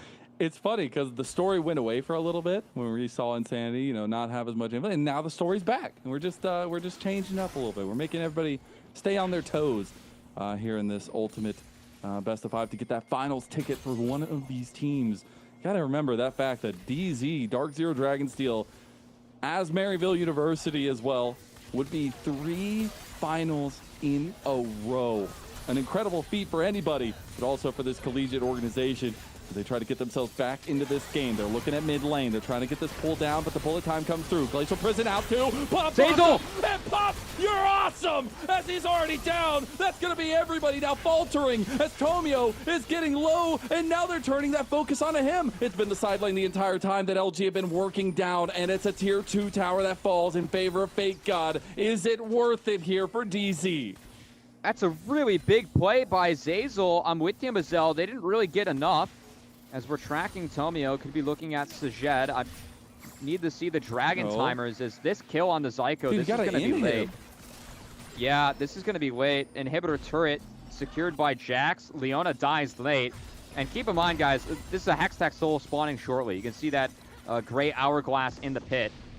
Sajed just went in. TP. Oh, my goodness. They're actually going to try to take out Insanity ahead of time. They got him. There's that combination you said before. That's big. The fear chain stays through the pool. And not having Insanity in this next fight is a backbreaker. Really good call by Shimmer and Dark Zero. I know that it was a slow start for Shimmer. I do think that he's made a couple big plays to get them back in. I just don't think it's enough. Even without Insanity up, it still is a full look and burn here on the Hextech Soul. And Shimmer, he's going to have to flash in and try and steal it. Is it time? Is the man? Is it his moment? He's got the spell shield. He's in there. He doesn't get it. It is secured by Zazel of all people. Now Tomio getting a little bit low. Zamudo cooking as that bullet time spreads the entire team of DZ away from Zamudo. They'll get the pick back and still a steady 4,000 gold lead for Luminosity Gaming. I mean, a 1-for-2 and Hextech Soul secured. You can't complain about that. Now you have a Hextech Soul. Vladimir, guys, cannot emphasize enough what this champion's going to do. Again, I think Shimmer finding him with these spears, it has been clutch. It slowed down this game, but what happens the one fight that you aren't able to find Insanity, aren't able to keep him out? That's going to be the end of the game. And it feels like the further that gets delayed, the more and more inevitable Vladimir becomes with the strength that he brings in the late game. The inevitability is nigh. There is nothing else stopping or standing in front of Insanity's way. Only himself at this point, but still, that early scaling, that stacking, the at least proactivity that we wanted out of Dark Zero Dragonsteel, it did not ring true. They had a little bit of a lead, but back and forth it went, and now a steady disadvantage that they have to play back from. They're almost on 4 items for Sajed. We're getting closer and closer to 3 items for everybody else. Is that a saving grace here, Cubby, or is it too far gone? I know you said the Vladimir's cooking. It's too far gone. This Vlad's way too big. You got to believe a Seekers is coming in next. Like, that can at least help you get out of the fear, too. I know that we have Zamudo doing his damnedest this game, going for a very squishy Gwen building. You saw in the last fight how much damage Zamudo was able to get down and pump out. Yeah. But it's just a different fight where I don't think that he I know that he likes this build, but also you got to be bursty enough to actually get Vlad and get the rest of the team off the map early on. Oh, he's forced to use the needlework there. Yeah, you're a lot squishier as Gwen too, so got to be careful getting picked off, and it's going to be a potential play onto the Jax here for Dark Zero, which doesn't look super appealing to me, Mazel. Yeah, I mean, Fake God was taking the aggressive push on a Spirax, so Shimmer just came down to kind of support him and stop that push. But now that he backs off, now that Fake God realizes that Spirax could be all alone, he set up that tempo, and Spirax will have to use the Weaver's Wall to get away. It is reserved to the base defense here for DZ. I think it's so hard to claw back any of this map presence from, and Zyko is just going to get caught out. Takes over almost a half his health from just that common Insanity. It's just ripping his soul from his very body, and that's going to be easy, does it, for LG. That's what Hextech Soul in a late game Vladimir does. Easy does it in the late game. That's the first kill going over, and the second inhibitor turret about to crumble. They're going to try to go on a Fake God, but they're losing their entire base for it. Is it a base race, or is it just the end of the beginning here, as we're potentially cresting onto game number 4? Zazel's going to miss the Pop Blossom. Sajed outplays him, gets Tomio at the end. He's looking for more, but it's going to be the turrets falling slowly but surely, and there you go, the CC chain on Sajed. TP coming back. LG have to get out. Bullet time on a Sajed. Sajed going to get out with his Arcane Shift. They do get the channel onto the Hex Gates, as Insanity's going to use his speed up from his phase rush to get away from Dark Zero Dragonsteel. Zamudo wants to chase. Zamudo doesn't have any tools, but they're going to try to push him out. There's Zyko going in on the back line. Look at this damage from Insanity, though. He's just healing up a storm. Untouchable, unwavering luminosity stands strong. That is one big Vladimir later on in this game, Mazel, as Insanity able to tank up the majority of the damage, turns that kill around on the Zyko. Dark Zero need to reset, take care of their base, and with Baron on the table, we'll see how fast they want to play this one. As Fake God could TPN, they could easily mount this. And you got to remember, Dark Zero chose blue side. They wanted this strength from that side after losing that last game. Now LG have all the momentum going in their favor. This has been a team that everyone in the league and out of it has been keeping a side eye on. You might talk about Double Lift and Near Airport. You might talk about the collegiate legends that are Dark Zero Dragonsteel. But this Luminosity gaming team, they are here to reclaim what was rightfully theirs, especially Fake God, Tomio, and Zazel coming back from LTA, remembering all those great memories on Disguise, and coming to this finals potentially if they could win this series. Baron secured. Looks like game 3 almost wrapped up, and yeah, they're looking to do what Dark Zero wants to do, right? They're looking to make their 3rd final in a row as an org. It feels like with Fake God, Tomio, Zazel, this would be their 3rd final in a row competing in NACL. Obviously a bit of a gap here and there. It would be another one for Insanity too, who has shown that he is, like, this is the caliber of player that these guys are at. There's a reason they're borderline LCS, or have for the majority of their career been at that level, versus here. Like, whenever we see them play, it just feels like they are the bar, and they set the bar quite high in our League of NACL. They did indeed. The bar has been one very hard to reach for a lot of teams in the NACL, as we see Solar Flare go a little bit wide on Tactical. God, that clone is so annoying. You're buying up so much space there. Weaver's ball coming across. There's the paranoia pop as well. Tomio gonna flash away. Pop Blossom coming back as a response. Look at Fake God. He goes into the pit. He goes into the fight. He goes golden though. He's buying so much time. Bullet time coming across as well for Tactical. It's not gonna be enough to get any kills. Dark Zero are a little wary of overstepping their bounds here. They will back away. They don't lose anything. Just a couple summoner spells. They will be available for that next fight. It is Elder Dragon in less than a minute. And Tomio and Tactical missing Flash for that, I think is a pretty big deal, actually. You can play onto the MF, and of course, being down Flash against a Nocturne can always be kind of scary. That said, the scarier thing right now, Insanity, level 18, and yep, that's the Seeker's Arm Guard in the inventory. So, good luck dealing with Vlad, man. That's going to be rough. Oh, Zyko almost gets caught by the counter-strike there. Won't do it instead. Shimmer's going to step up.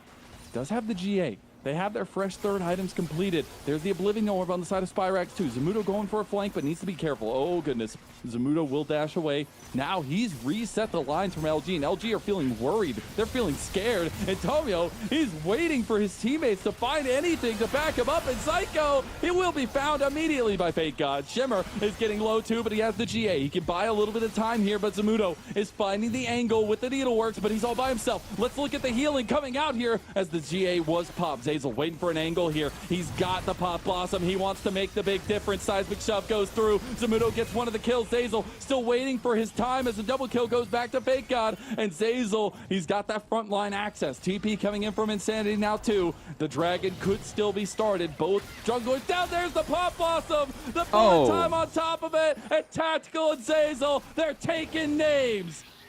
Just when you thought you were safe and out of it, Pop Blossom bullet time comes down to the back half. Still able to connect, get the final kill of the fight, and Dark Zero have to head for the hills. It's going to be Elder going over to Luminosity Gaming. What was a little bit of a closer fight than what we thought, Mazel. I think there were some decent heroics, some good battle lines drawn by Spyrax and Dark Zero. But was it ever really enough to threaten Luminosity Gaming getting off this entirely? I don't think so. I don't think it was ever going to be a real thing, as they say, right? That's what the people say, right? The kiddos specifically, yes. The kiddos. It's a real thing, the Elder Dragon. It flew into a stadium and everything. Oh my God, that brings me back. That's a nostalgic trip. This is a nostalgic trip for a lot of LG, though. I know being in a place of dominance is something that I feel like they came accustomed to in the NACL level, a lot of these players, and obviously the sad trappings of some of their experiences in the LCS, not necessarily paying out the way they wanted to. But I know when you talk to this team, when you talk to these players, when we look at their interviews, the entire goal is to make it back there on their own volition with this Luminosity Gaming squad and try to regain that confidence back in the LTA and pull that spot away from their once championship holder in disguise, who are sitting there ready to get it. Yeah, it's a good lesson in perspective, right? You can have the perspective of, oh, like, why am I not in this seat? I've earned it before. And also have the perspective of, hey, it's hungrier than last time to try and get their way back. Oh boy. That's it. All right, the last fight kicks off. Goodbye. The Elder Dragon is exploding onto Dark Zero Dragon Steel. They're going to need some wolves howling at that NC State facility. They're going to need something because momentum is in full gear for LG, and they will take it to match point on our upper bracket finals. Nice, some nice texture with that Vlad pick, Mazel. Really felt like it put the stop gap, at least a pressure full stop on Dark Zero. We have to make enough plays before Vlad gets here, or like before we can't deal with him later on. Just never really saw them play the game out fast enough where they could threaten that. And Luminosity Gaming pieced together a really good, controlled early game victory. I mean, getting the first 4 or 3 dragons of the game, going up against that Dark Zero comp was not easy to do. Luminosity Gaming did play it very well to get that objective accomplished, and I feel like that really took away a lot of the chance for Dark Zero to win that game. It's so hard, especially once you get to a position where your comp just stops functioning as easily as the enemy, and it comes a lot to draft. I mean, I think that, not going to lie, the biggest deciding factor of this series so far has been drafts. I think there's been some really wonky setups across a couple of them. Obviously, some very one-sided games for game 1 and 2. This one was a lot more contested, but some really lacking conversations and kind of combinations for Dark Zero Dragon Steel that I hope they can shore up going into a game number 4. We're on match point for Luminosity Gaming. We'll see if they can close it out here, or if we get to hear those sweet, sweet silver scrapes. We'll see you there.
Welcome back, everyone, to NACL Split 1 playoffs. We're in the upper bracket finals as we are on match point in favor of Luminosity Gaming going against Dark Zero Dragonsteel. It's been very one-sided games in the end all along, even if the last game was a little bit more contested. It just felt like once LG got to their power points, there was no stopping them. Yeah, we needed to see things get played faster by Dark Zero, and just not enough plays early for me. We didn't really see the paranoia be active, and I do think that some of the soft power on the map from Luminosity Gaming, I mean, MF and Nico's a really strong lane. I like the fact they were able to pair that with the Vladimir and find some ways to get Vladimir scaling into this game. But we never really saw Min get impacted, Bazel, and we ended up seeing this Vladimir take over the later stages of the game. And shout out to Fake God, who we gave Zumudo's Gwen a lot of hype, and rightfully so, but I thought Fake God and the rest of his team played really well into it. Yeah, it was the bend and break nature of it, because it felt so contested. Like I said at the game, it felt like we were playing football at some point. Like we were passing the lead back and forth over and over again. And at some point there, that big explosion of 3,000, 4,000 gold happened for Luminosity Gaming. It didn't feel like DZ had a really good fight after that. And while I know you mentioned some of the better plays that Shimmer ended up having in terms of letting loose and taking those engages, for game 3, we have to return, or against game 4, we have to return to what we wanted from this team in the first place, right? They need to rally around and lift Shimmer up in a lot of ways, but primarily this solo lane setup for them, Spyrax and Zumudo, who have been some of the most dominant solo lanes in all of NACL this entire year so far, they have to step it up for this game 4. Oh, we didn't see how Fake God got out of this one. I know this one was pretty close. Did not get out of it, I report. Yeah, it did not get out. It was a little close. Yeah, returning to your point, Mazel, before I derailed it. Yeah, I do think that Tomio again versus Shimmer.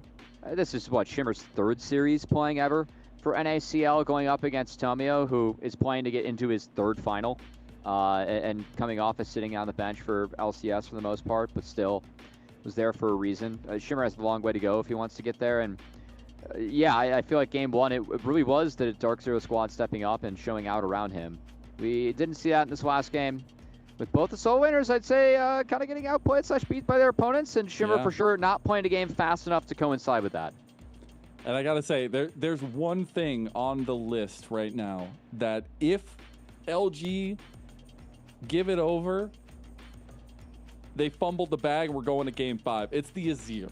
If Azir gets through, I don't think they're getting over. That is the one that I'm like, if it makes it through, Spyrax is bringing it to 5. I'm hoping LG have done their research as they have already. Well, I'm yeah, leaving a little bit, but it has been fan on red side every game. I do think that Spyrax has been really good on the rise too. Potential for him to make some plays with sides. They've taken that one away too. But yeah, nice use of the Vladimir pick. It feels like every series we see from Luminosity Gaming, they just have this one little curveball that, it's not quite 12-6 break, even though you're expecting that, a little bit more to the side, and all of a sudden it's a slurve, and you're like, oh boy, what do I do now? Well, if you missed any of the action so far, or maybe the curveball that Cubby just threw, go check out social media. I'm sure you can find all the catch-up information of all this series so far. We've had some very one-sided games, but again, LG feels like they have wrestled away the momentum from Dark Zero Dragonsteel. And yes, there's still the lower bracket run, but how sweet it would be for either team to book their finals ticket now and in place. I'd say pretty sweet, Mazel. Be fun to see who can really earn the right to try and defend their title. Because if you think about it, there are players on each team here with the core where if they get back into the finals, they're defending. I consider Zazel, Fake God, Tomio, they haven't played for a trophy besides the one that they hoisted in NACL. I think they're trying to defend too, even though they weren't in the league this past year. So at the moment, it feels like they're going to be the ones that get the right to do so. And we'll see if Dark Zero can maybe dig deep. Rely on some of that magic that made their run possible this past summer, and at least book the fast trip to finals themselves. And a magical run it was. Again, this team has set the bar in a lot of cases for the competitive level of NACL over the last year and a half. It's been really impressive to watch, coming from, making it in and then having that kind of mid-average below the pack finish in their first split, but then building that over split, and having continued success, picking up some of the biggest names in Tier 2 and continue to propel that forward, continuing to feed the machine that is Maryville University, getting LTA players promoted. And while they are lacking UG now, Shimmer has to take his place, and they need to find a way to play around it. But if there's a team that I know can dig it out, it's going to be Niles getting all the momentum back for this team, and the team kind of picking themselves up in that series. Yeah, speaking of which, Niles, of course, a former pro himself, and also the current coach at Dark Zero, I believe that could also qualify him to potentially be on ProDiff, where you can only find pros on that website as coaches. Of course, we do have some players in the series today in Sajed, Tomio, and Zamudo, who are actually coaches available on ProDiff. So if you want the ProDiff yourself, guarantee that you are working with a pro in a one-on-one coaching session, go head on over to ProDiff.gg. Shout out to them for working with us and sponsoring this broadcast. It's been fun to have them part of playoffs. They've helped us level up the broadcast too.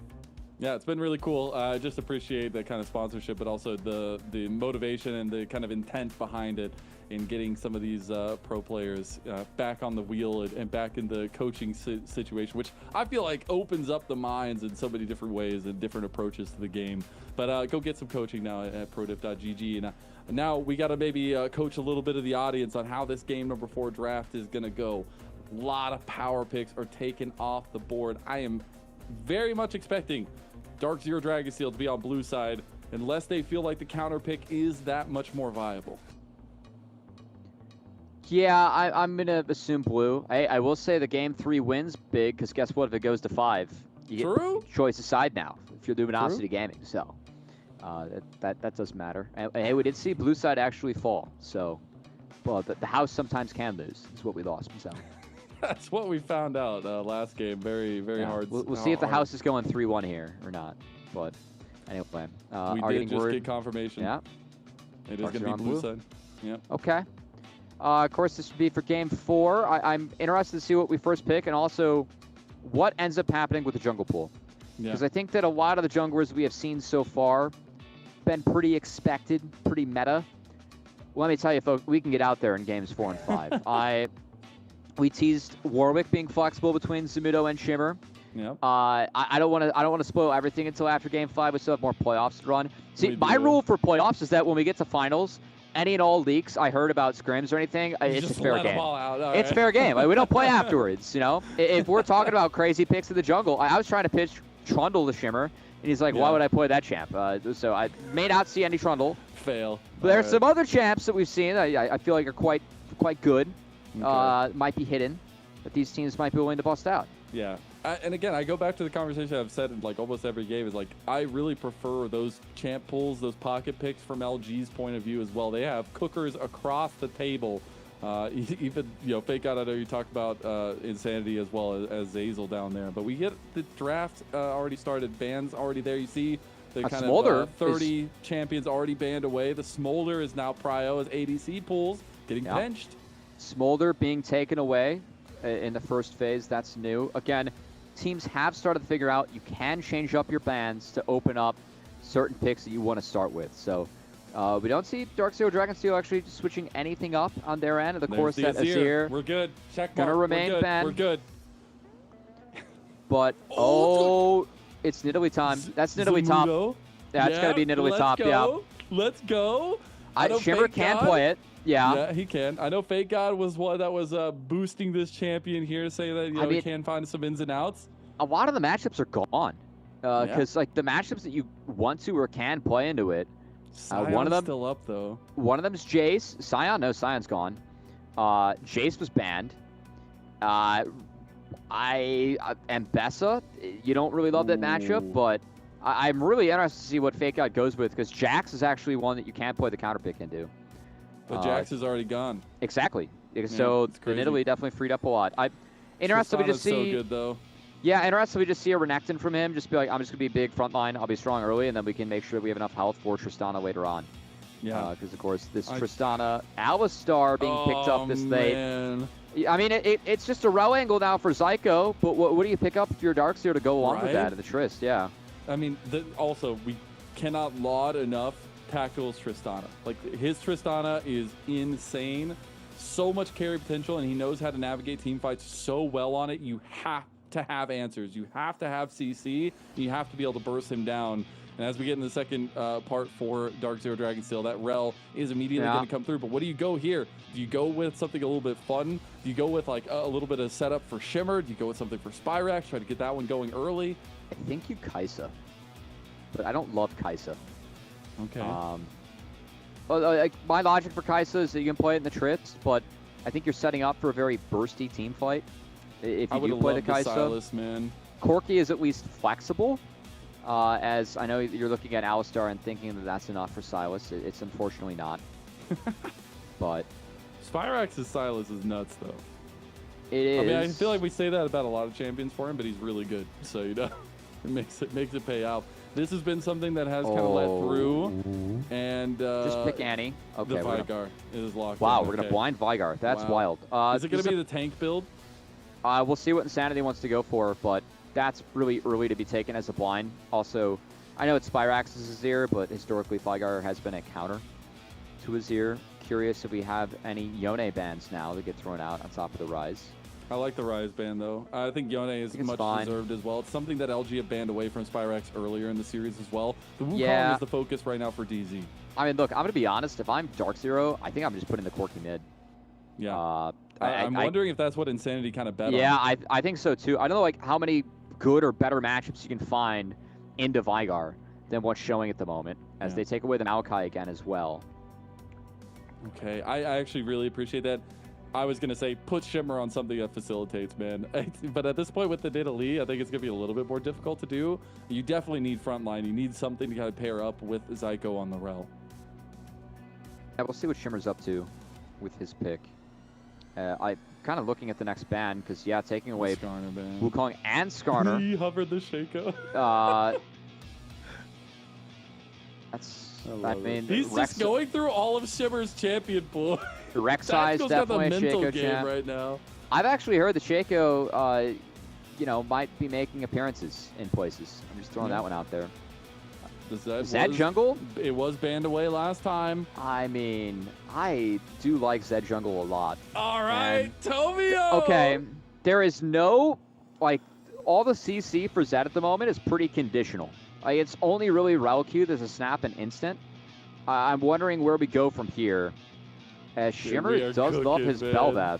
We are cooking. We are absolutely in the kitchen. It is getting hot. We got dishes getting served up, ready to go. I love the Zed because it's foreshadowed to from that last game. Silas, the ban okay. Silas does end up being enough here. It's going to be the lock-in for Spyrax. We're going to see that Corki down bot. You kind of have two good ults. I think you can use Zed to help get the Tristana too. As now we'll see how team fight Also versus invade oriented does Shimmer want to be. As Shimmer fishing for his champion. Of course, we do think that that's Zed's. I mean, it's pretty locked in at mid. Okay, it's going to be Shimmer's Rek'Sai. Shimmer, been a long-time Rek'Sai player. That champion, it feels bad. I can't believe I'm talking about Rek'Sai. Someone's been a long-time Rek'Sai player. I don't know why I don't know why you put yourself through that on the ladder, but that's Shimmer. Well, he's the Rek'Sai. Put himself through that right now in a game that matters a lot. And it's just Cassante. Okay. I really prefer Luminosity Gaming's comp. I think they have some displacement to really play around with the Vigar cages, and that can be pretty deadly. And for me, Zed actually has access to the backline. Cassante should be able to just hold on and get this team to fights where you're scaling with Vigar, Tristana, Cassante, and even Zed later on. The ability Haze build is pretty strong. Meanwhile, on the Dark Zero side, we need to make plays early, and we need to play through mid. Silas, Rek'Sai, Rel attacking the Vigar mid. Let's get in there and let's get after it, because if we don't do that early and often, then it might look like last game all over again. I hope not. I hope we can hear those silver scrapes on the other side of it. I know Dark Zero Dragonsteel hope so too. They're not in their normal setup, but they're still vying for that finals position nonetheless, and they need some kind of momentum going their way. Is it going to be enough to put Shimmer on comfort? We said from the beginning, you have to rally around this guy. You have to play around this guy. These solo lanes. Pretty comfortable. You first pick Nidalee here for Zamudo. If there's not confidence in Dark Zero Dragon Steel, I don't know what confidence is anymore. It's a game 4 that matters so much for the collegiate powerhouse to find themselves in the finals for a 3rd time in a row. Luminosity Gaming, they're back. They're hungry, and they want that finals ticket themselves. A win in this game books it for them straight up. Game number 4 starting now.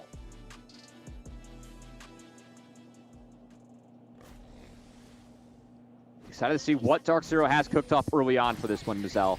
Again, really feel like Dark Zero have to get off to the races, and well, it's a good start for Luminosity Gaming. The fact that this rather sneaky invade that Dark Zero thinks they've concealed, it is in fact spotted by Luminosity Gaming. Not anything going to come of it there. Oh, a little bit of dancing action in mid lane. Zazel going to go for some deep warding here. Double for spell book. Gaming side. Double spell book. I love it. I love it. Fits Insanity style as well. But man, it's the culmination of the story would be so cool for Luminosity Gaming to book that finals. I mean, just think about the trajectory for this team when they came to get like instant favorites for the split as soon as we saw this roster put together. They were. We really are trying to say that, like, lovingly, it is the LCS reject squad. It's just the level they've played at in the past, and the cool part, the fact they get to play for it this year, definitely been a really big motivating factor for these guys behind the scenes. Be like, hey, you know, we don't need any team to tell us if we're good enough or not anymore. We can just go and win it like the old days. And at the moment, definitely a favorite to do so, as they're one game away from getting into the upper bracket final, or grand finals, I should say, through the upper bracket, Mazel. What a run it would be. Still, though, hedging a lot of their bets on the Zed from Tomio. Not one I would necessarily, you know, throwing it back, baby. Mark as a Zed player, but you know, Tomio's back on carries. He's back on carries. He had the Nefiri. It didn't look good. Now try it with the Zed. Maybe it looks good. Turn back the clocks, baby. We're getting back to the Tomio stream. Got to see if you know you're a knower. Yeah, got to see how many pro junglers are in here trying to flame him. I will say, nice of Armeo to let him on the ProDiff website. True. Because if I go to Tomio's chat, like from the old streams, that actually might be where ProDiff as a website title originated from. Because oftentimes his chat was just like blabbering Armeo, just like backseat gaming him, and him. Tomio's quite the character on stream. He was my favorite streamer. So anyway, enough of the side about that. We do have the Zed wrapping up the lightning fast clear. As you can see at this point, he's a full camp ahead of the Rek'Sai. And yeah, if you clear right on Zed, you do find a sub 3-minute clear, which is exactly where Tomio's at now. That's a banger. That's gonna feel real That's good. A 257. Yeah. That's actually so insane. And meanwhile, Struggle Bus City for Shimmer on that timer. Gonna be a little bit slower than that, way slower than that, as Tomio's already got his reset back out of the map, gonna contest for the scuttle. Gotta remember the map states, though. A little bit of presence, a little bit of priority gained in every lane so far for Dark Zero. Yes, but time is not their friend, Mazel. It is not. So, again, it's what can we get done with this? And this is what made Dark Zero with Yuji just such a terror, such a horror, is that you could play games where it's, hey, we're going to play early game, we're going to play for push, and Yuji is going to take care of business, baby. We're going to sync up. We've been playing together for over a year. If you're Spyrax and UG, you were playing together for 4 years to go into your the synergy you were able to build up together. That's really tough for these teams to battle and overcome. And with Shimmer, I mean, you got to believe that this rinse and repeat strategy of him trying to hop in and fill the void, fill the gap, UG, and these are tough shoes to fill, man. This is no pushover, no slacking job trying to step in for the back-to-back most valuable prospect.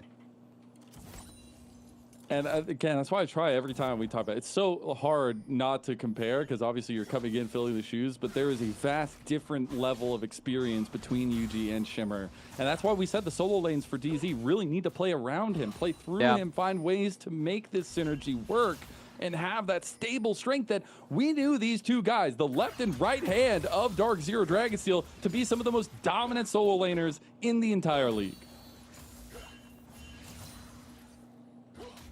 And I mean, what a great game to at least try and step up and show that again. Again, needed. But we do have lane dominant picks here. Nidalee into the Cassante. You can see Samido started the crack open pretty decently. Going to pick up a plate for himself here. It's all about stacking the gold, stacking those grass procs. And meanwhile, mid, it's about playing fast. And I gotta say, I'm surprised that we haven't seen any base or TP back from Spyrax. I feel like he might be waiting or syncing that one up for when we might have Shimmer look mid. Because we've yet to have Shimmer look mid and impact this matchup, and that's been surprising for me. Because I think there's just a giant blinking red light on the Vigard. Like, we must attack this man if we want a chance at winning later on.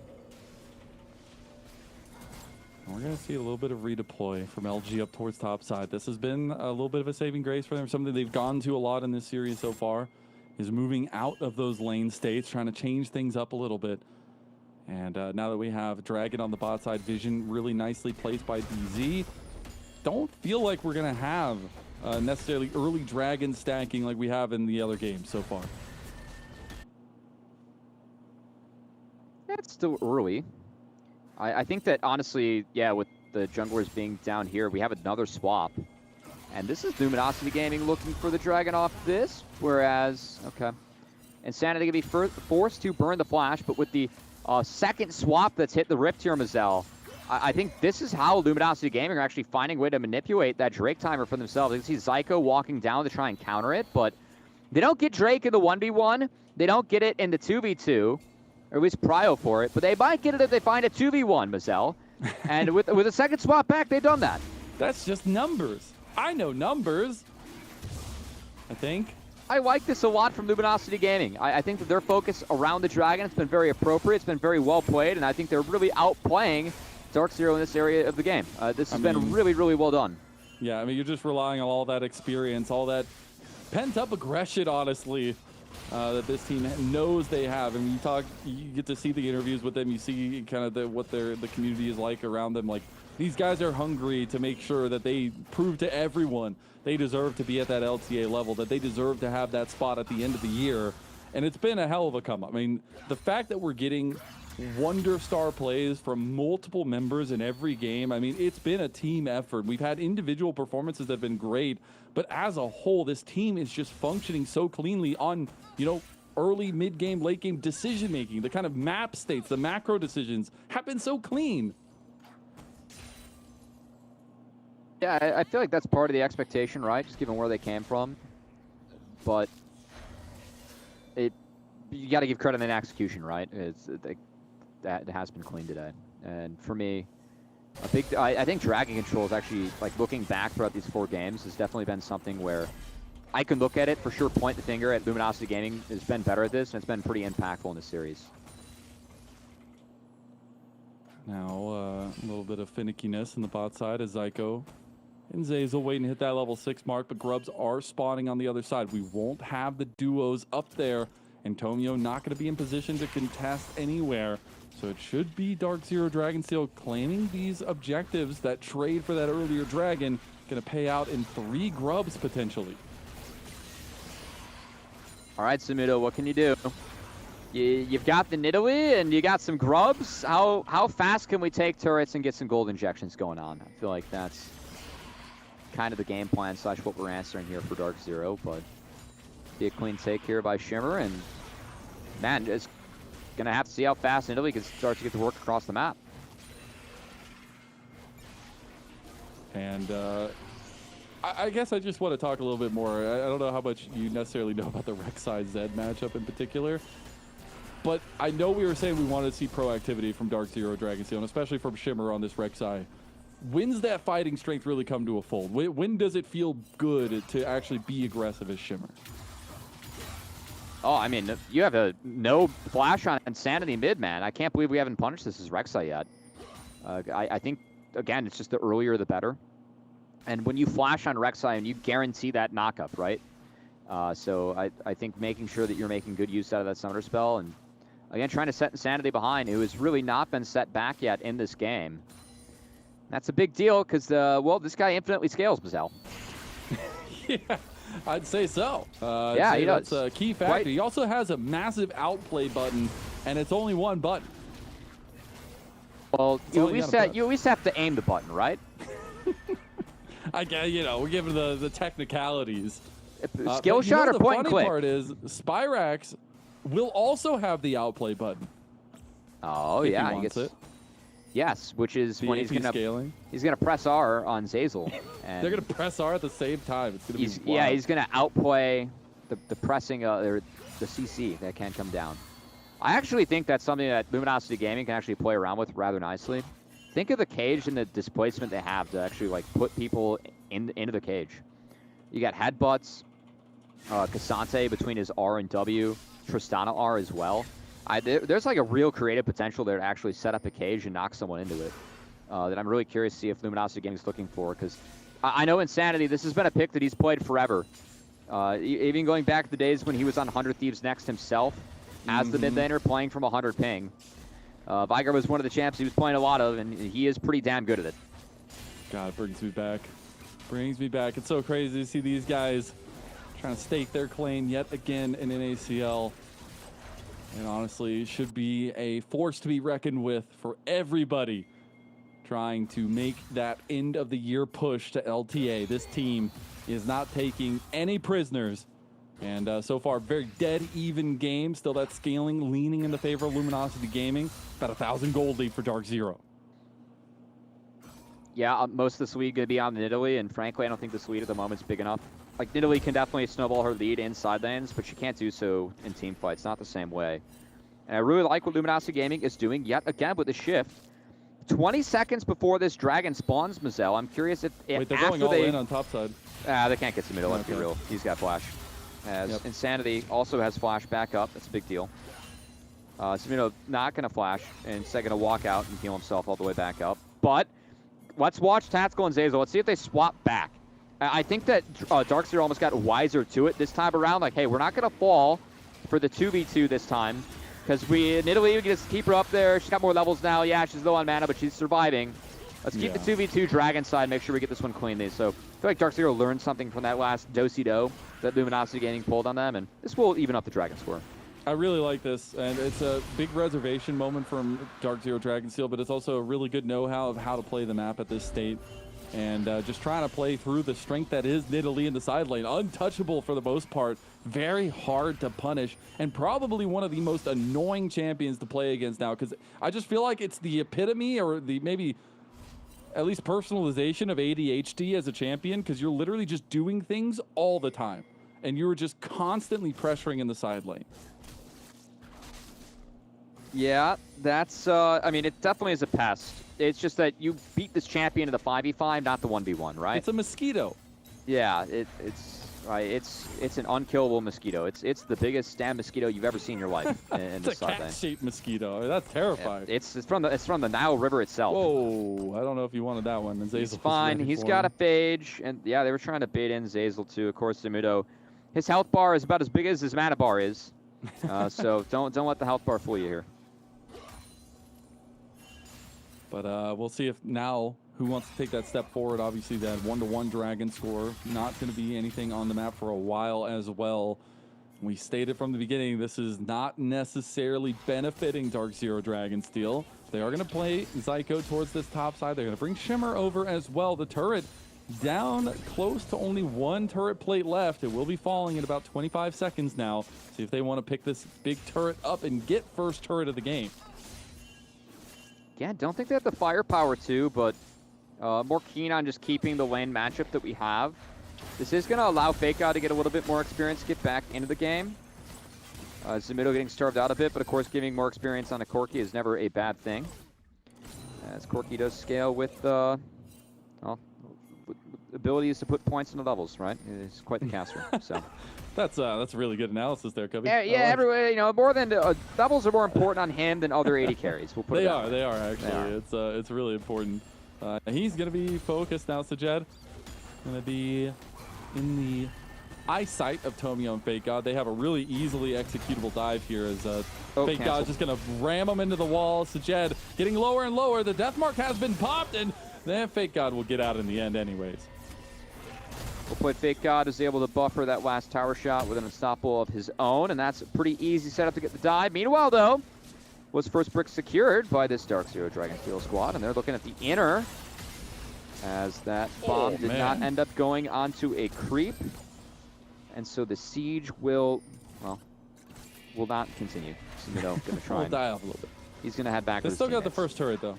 And I They think that's did. really big. Because, again, the biggest presence right now is Zamudo is kind of unanswerable in the side lane. Yeah. He'll be just being able to take turrets left and right when LG are trying to find plays elsewhere.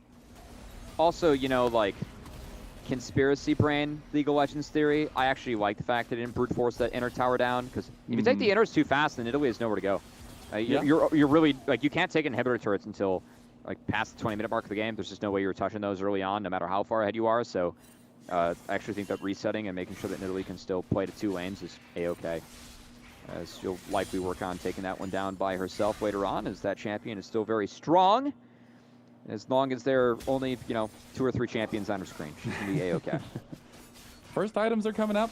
We're almost on 2 now as well for a couple members, but first and foremost, that first item can be a big power spike. We have double Trinity Force for Dark Zero Dragonsteel. About 1 minute and 15 seconds till the dragon comes up. Would be the second dragon for either team. How are we feeling about those item spikes really paying off into this fight?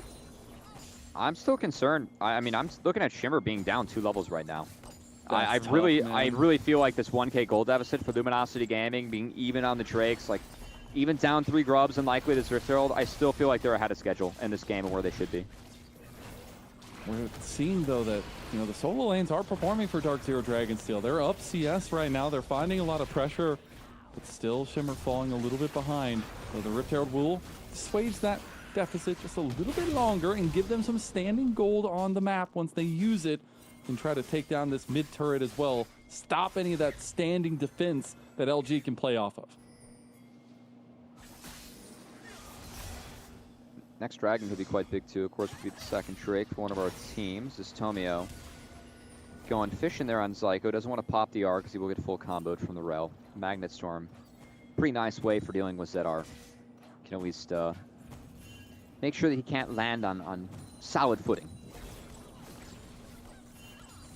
Just, I feel like there's just an undercurrent of one of these fights. Tactical is going to get resets and things are going to go sour for Dark Zero Dragonsteel. I mean, Tactical's Tristana has been legendary this split so far, and they feel confident to play towards it in this game, with Tomio also having a lot of the carry potential, a lot of the scaling still coming online for Insanity, but you gotta expect some of these team fights are gonna get a little hot and heavy now that we're getting to the point where Dragon has spawned. And LG getting surrounded now, but Zyko might be the one in trouble in the end. The outplay button, we're waiting for it. Insanity, he's gonna pop it, primarily a burst to your face, Zyko, and he's down. Takes the roll off the board and going to take the Dragon into the pockets of Luminosity Gaming. That does open up Zamudo to be a little bit more aggressive at this top side. He's going to try and clean up the inner turret in response, but another win for Luminosity Gaming. They secure a Dragon. They win out on a play. They buy themselves some more time to scale Mazel, and it feels like the clock just keeps on ticking towards them in their favor. Yeah, it's getting closer and closer to midnight. Feels like the doomsday clock is speaking a little bit doom. Zamudo in some trouble up here. And does have a little bit of backing, though he's walking straight to Shimmer, and that's going to be perfect timing as he misses the spear. Fake God is just going to get absolutely demolished by Shimmer. Meanwhile, Spyrax going to catch out Zazel. He does have the Unstoppable, as won't be able to go any further forward. The Unbreakable Will there, not going to be popped. Going to save that one for later. TP coming in, going to be instantly stunned as Insanity tries to get away from the annoying mosquito that is Zamudo. That's fine. Zamudo can press E and all that damage. He's got a Hull is, you know, Breaker. healed up. Yeah, that's a Hull Breaker coming out. The fighter items are very strong right now in League of Legends, and I will say on Italy, like, we're used to seeing the Shojins come out, Mazel, or the Sterax. The Hull Breaker, I think, really puts the emphasis on the side lane and where this game is looking for us, and also Dark Zero seeing it too. Like, hey, we're already at the point where we're really going to struggle in 5v5s. Like, we drafted in Italy, we're playing in the Tristana Vigar. I mean, good luck to us. Might as well play side lane and see what we can do. As Zamudo, Dragon down, shifts spot, cleans up that outer pretty quickly, and that's a nice gold injection going into his team. Yeah, just keeping this lead, keeping the head above water. That's all we can ask for Dark Zero Dragonsteel. Keep that clock away from midnight. As they get the flash out now, Tactical looking for his angle. He's got the reset now. He's going forward. He goes with a little bit short, but Shimmer, he can't do anything. He's just getting ran down into the dirt. Rek'Sai is queen of nothing but the grave. I love that baby hop from Tactical. Like, it looks, like, you know, to the uneducated eye, Mazel, it might look like, oh, why did he just hop in place? But he has red buff ticking. No flash on Shimmer's Rek'Sai. is able to easily walk him down.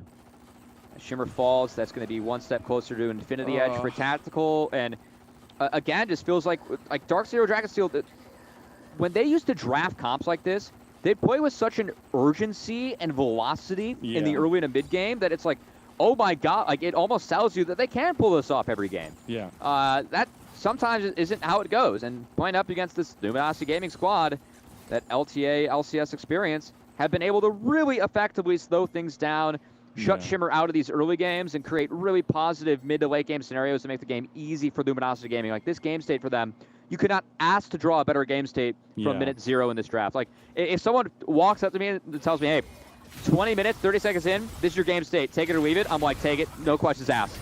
Spyrax just going to be taken down too by the duo. Fake God and Tactical. It's another big pick out. They're trying to get a side lane up in top side. Zamudo trying to take the turret. He's just going to try to force it now and maybe take the fight afterwards. Double knockup comes through from Zeyzal. Insanity pretty tanky. Tomio is here now as well. Tomio has a lot of damage. Going to go with the double shuriken now. The CC going to try to be used on the Zamudo, but they can't catch him. Sajed has been free firing this entire time, but look at Insanity. Primordial burst right to Psycho again. And now the Death Mark has issued the start for LG to try to find the kills. He goes back to his shadow. Tactical now here, looking to run down Double Shimmer. stun. It's deja vu again. And Tactical is popping off again. He finds the resets, and Zamudo will have nothing to say. He gets one kill back, but Tactical reigns king, and LG take the lead for the first time in the game. I mean, that's 2 kills for Zamudo, but what a consolation prize compared to the banquet that Luminosity Gaming just feasted upon in the top side. Everything went over to the carries, and both Tactical and Insanity and Mazel, this game just continues to get further and further out of reach for Dark Zero. Otacon going to be taken and secured, and Dark Zero starting to run out of plays and answers. They are indeed, and I asked the question at the beginning, is comfort enough? It is not. I feel so bad to highlight it, but the Rek'Sai is not paying off in this situation. The proactivity is not there, and what usually is that very proactive stance that you were talking about, we've seen a lot of reservation from, and rightfully so, right? Shimmer is a very new jungler comparatively to UG, Yeah, not we just just him haven't too. seen that. Yeah, we haven't seen like Psycho be able to rotate and make really positive plays, and I mean this play, guys, the cages end up being so big, and look at how OP Alistar ult is. Like, we're just fully able to tank up Corki, wait for a second cage to spawn, knock people out, trap 2, and just be like, yep, see ya.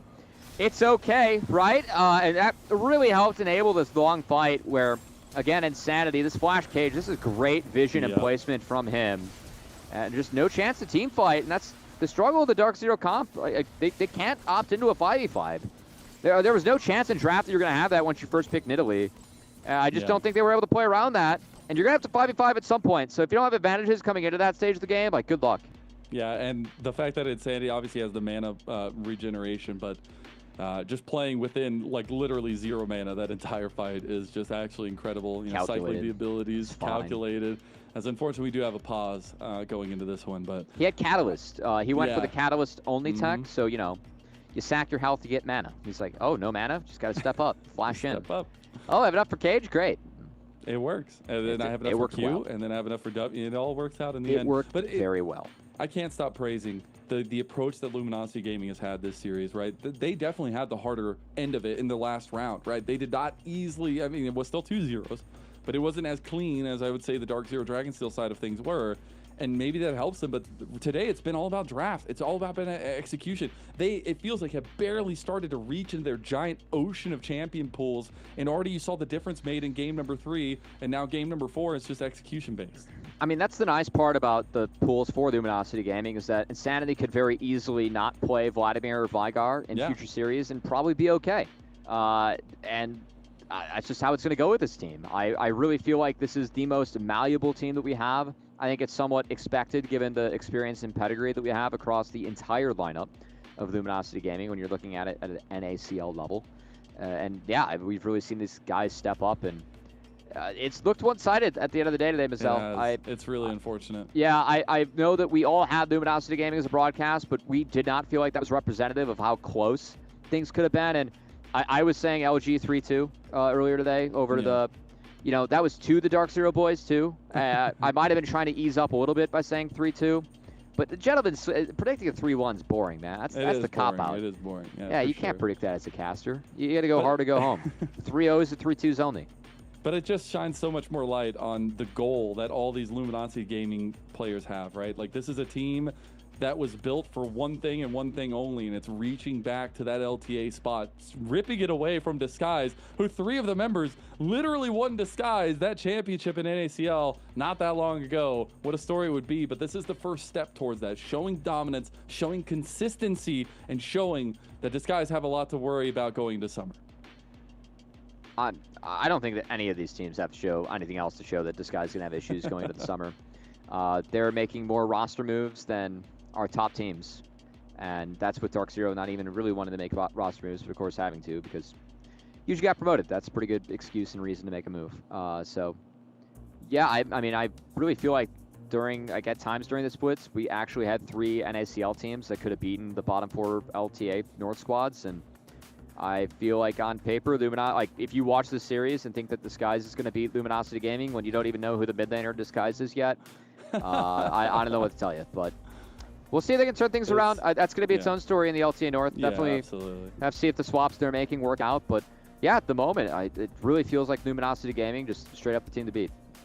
The lovingly, and we're going to say it every time because you have to make sure people don't take it out of context. The lovingly entitled LTA rejects, LCS rejects. And yes. It's still been showing that level of know-how, that level of experience, the execution in very stressful, tense, macro moments. I think speaks to a lot of the experience that we have. I think Zazel has had a pretty damn good series so far in terms of the decisions he's made for the team. I know this entire team speaks, but Zazel absolutely having the shot calling aspect that he brings to every team he's a part of. And that's what makes me excited about a team like this, is you're pulling some of the best pieces that we've seen rising out of Tier 2 and Tactical at one point in Tier 1 and really making a run for it. Well, speaking of runs for it, Mazel, we're running back into the game. Shout out to our team behind the scenes. Yay. We had a brief technical pause / delay, making sure that everything's good to go at home, but we are 30 seconds away from a Cloud Dragon spawning, and this would be a soul point available for Luminosity Gaming, with Otacon behind it too. And again, I don't think things get better for Dark Zero. So if they threw everything at a wall here and it fumbled, I honestly would not blame them. I feel like giving this Dragon away for free is the worst decision that you can make. I think that we need the force fight here. A Cloud Soul, as I don't know if anybody saw, most winningest Soul. Yeah. Out of all of them. Highest win rate. Highest win rate. Correcto, Mundo. Gonna be on the Kai. Okay, Zyko wants to go for the engage. He says, I'm tired of sitting back. He's tired of sitting back. Well, he's gonna be sitting in the grave for a while now. Shimmer instantly has to get out. There's nothing that Rek'Sai can do. And here comes a damage onto Sajed, though Zazel was caught out a little bit on the side. Spyrax ends up finding a nice little play on the side too, but Gigon goes in with the all-out too. Now Zamudo has the explosive charge on him, but Tactical can't get the reset. Zamudo still pretty tanky. Insanity was looking for a cage, can't find it. That's gonna be a double pick in favor of Luminosity Gaming as the Dragon is up. I think that Luminosity Gaming have a very, very good understanding of how they want to play this draft out. Like, the Insanity, the fact that he got to play that one from over the wall with the cage was massive. Them kiting back together and then Fake God just retaking / overtaking the front line, as it's only going to be a cannon denied for Tactical, nothing else, as the attempted engage from Spyrax doesn't connect. And Zamudo is trying to raid split a bit. Oh, no. Oh, he gets the slow on the other side. Zazel, he gives the kill over to Tactical. Tactical goes dominant. If that ain't the story of the game, 6-0-2 for the best damn ADC in NACL. I don't know how you slow this guy down, Basel. He's working on an LDR. He's ahead of the curve against Corki. And again, this is the team that was really pioneering the 80 carry Tristana plus Meatball comp. I think having Cassante, Alistar, and Vigar cages in front of you as this very fed Tristana. And a Vigar that's going to be going faster with due time, by the way, as it looks like it's going to be a move speed build in the back half for Insanity. Let's face it, Death Cap, that's enough AP. Just get the ratio and go from there with your passive. And we're going to go from there straight to the Baron, as this is yet to be scouted. Yeah, I mean, no real contest coming in. Again, the bread and butter for Dark Zero now is that side lane pressure. As TP is going to go through. That's the Baron secured by LG. As Dark Zero trying to make a play on the back end of it. Try to use this item spike that they have. The Cloud Rift is giving the speed up for LG's exit, though. And it seems like everything is stacking against Dark Zero Dragonsteel to make that three-peat of a finals appearance that much harder to get. And meanwhile, looking like it's going to be secured by the core. Luminosity Gaming. As of course, Fake God, Tomio, and Zeyzal, last 3 splits they've played, if they win this one, they have made 3 finals in a row. It's nice to see Tomio honestly flex some muscles in this one too, being able to get off facilitators back into, you know, carry assassin role. Definitely what he likes to do in solo queue is he's on his Rengar arc right now, or back on his Rengar arc, I should say. He gets to play the Zed. Classics. Yeah. The Nefiri didn't work out, but it's hilarious that the Zed is working better. He's trying to look like Monkey, and he's doing a decent job of it so far. I mean, if you get Zed jungle into a first few items, I do think it's really good. Doesn't this just throw any other team for a loop in the finals, though? Like, what the hell is Tomio going to play? He can play anything. The man's got multiple arms. That's the whole team, though, and that's where you just have to make sure that whatever strats you're willing to bust out are going to be good. Because you kind of have to allow them to answer the way they're going to answer. It feels like you can't really predict it. Which is a nice trait to have in Fearless, you know? Can't complain about that. Can't complain. Coach's job, you know, it makes it a little easier. Okay, Tomio going to get pushed out of his own jungle, though. He's got the 3 shadows, and Tactical going to get out, almost taking down Zyko on the back end of it. Tomio now looking for it. He doesn't have the death mark. He's going to look for a little bit of damage now. Fake God taking the fight on a Spyrax. Spyrax going to dodge out. This is one of Spyrax's legendary picks, but is it going to be enough in the 1v1? He is losing to the Baroned up minions, and Fake God will keep pressure on the bot side outer turret, at least the inhib turret, as Tactical guns down the mid lane. Oh, we couldn't get it. Maybe? There he goes. I gotta believe. I gotta believe now. If I'm Luminosity Gaming, you can just pretty much ride this Baron out to reset at the back half of it, then deploy on the map and just set up a easy Drake. And Cloud Soul this comp, this deficit. This is Luminosity Gaming in the finals. I don't see a way where Dark Zero gets back in this one. It's gonna take, honestly, a miracle from Spyrax, yoinking that Alistar ult, see if he can do something with this at the upcoming Dragon fight, but he's got it now. It could end before that, quite honestly. It's crazy, though. We look back to the very beginning. The setups that we said, if there was one place that was really going to bust open and be that difference for LG versus DZ, it was the bot lane. And look who is 6-0-2. He just reset, tactical base. Yeah, he just finished his reset. Now Zeyzal, he's going to have to try to get out with the Unbreakable Will. Fake God's going to tank up and get locked down. There's the cage, though. Tomio is right there. Zeyzal tanking up a storm. Fake God getting low to Zamudo now. Zamudo can chase. Here comes Tactical. Is this going to be the saving grace? Can LG turn it around? Zeyzal will end up going through, as now Spyrax is the focus. The rocket jump comes out. He gets the buffer there. Unbreakable Will pop by him. He does try to get some damage on Tactical. Tactical's locked down. Flash out. Tactical gets the buster shot. And Fake God going low. Tactical's going down. Shutdown's going to DZ at the last minute. At the last gasp. DZ let out a triumphant draconic roar. And Shimmer do not go quietly into the night. Shimmer's going a little too deep, but back into the base LG goes. I mean, what a fight from Dark Zero. They get a lot sticking on the Tactical. Did say that Spyrax has to make something happen with that Alistar. He did so. Do they have the health bars actually stand the map and take this Dragon, though?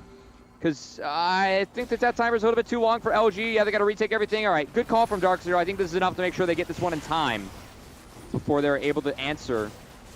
Good series of plays from Dark Zero. Backs up against the wall. They felt alive in that moment.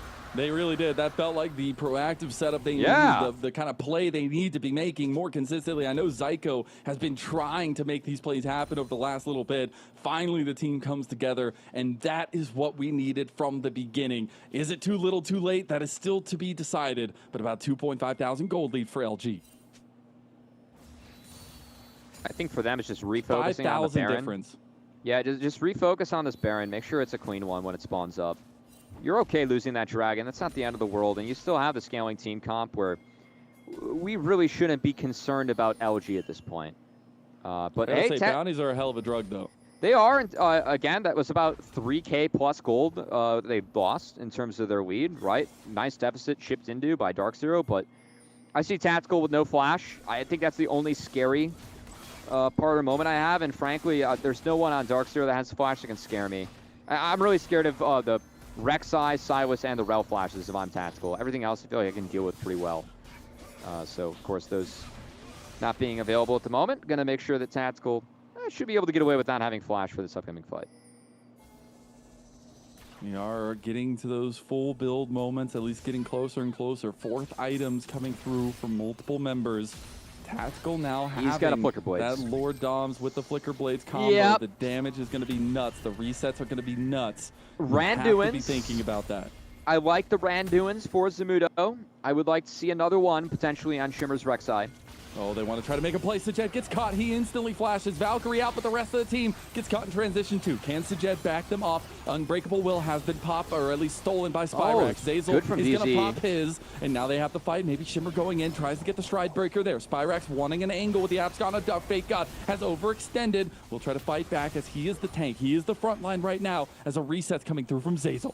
I know that didn't really work out for Dark Zero. I like the idea and the angle. I know that they're a little bit down in terms of health bars, but I actually thought they gave themselves a couple of okay opportunities in that one. Fake God not connecting with his W hurt a little bit. That's about it. This TP play. Oh, God. Zazel comes in. He's tanky, though. Yeah, I think he's buys a fine. lot of time. Tactical going to buffer hit out. And now Tactical gets Yeah. resets. Tactical is going to work. He's clocked in. He's locked in. He wants those rocket jumps, but they're going to turn right back to the Baron.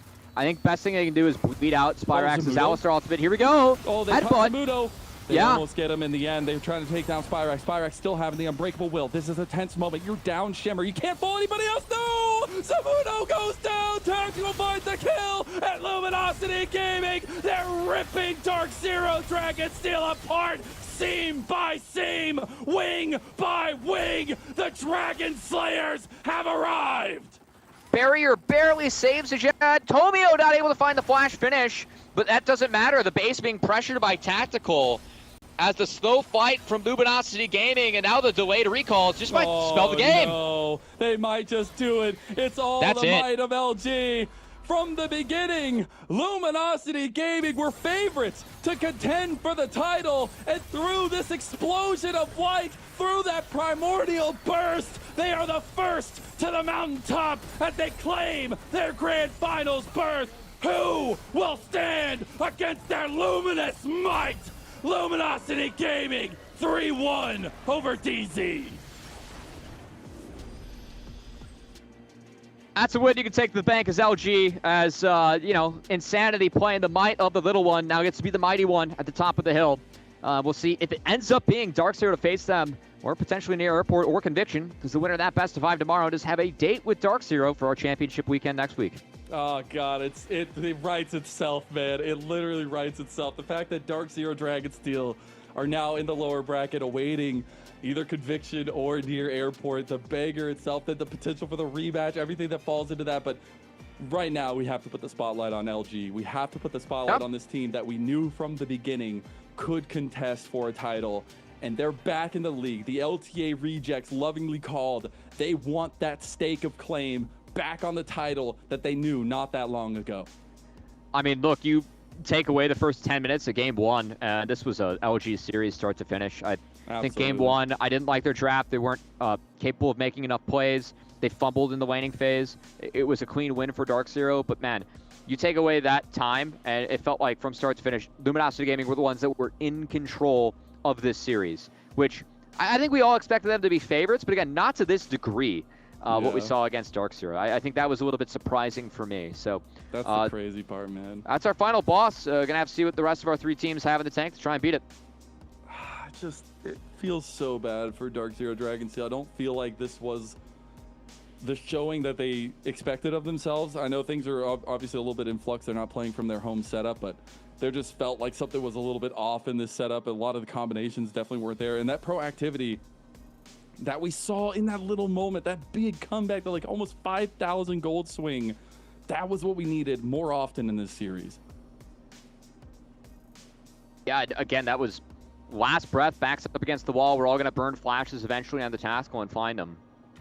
It was a big win for them, but we need to see those methodical wins that we're used to seeing from this team in the earlier stages of the game come back, Mizel. And I think that, of course, with the UG missing, this seems to be a little bit different, but man, things felt really different in some of these games, just not being able to play fast enough when Dark Zero Dragon Steel needed it.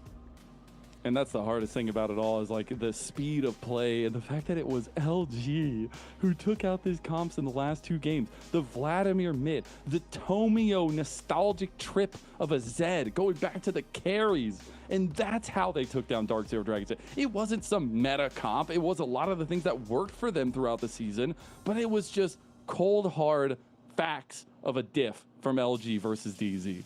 I mean, look, what happens when Fearless comes in, you have so many more variables that happen every single game. Like, your practice is completely warped by Fearless Draft. I think a lot of people at home don't realize that. But when you have so many variables, like, you're getting less reps of, hey, Renekton versus Cassante, right? We might play 5 games of that matchup in a scrim day. Now you might play 5 games of that matchup in a month playing scrims, which is what we have right now.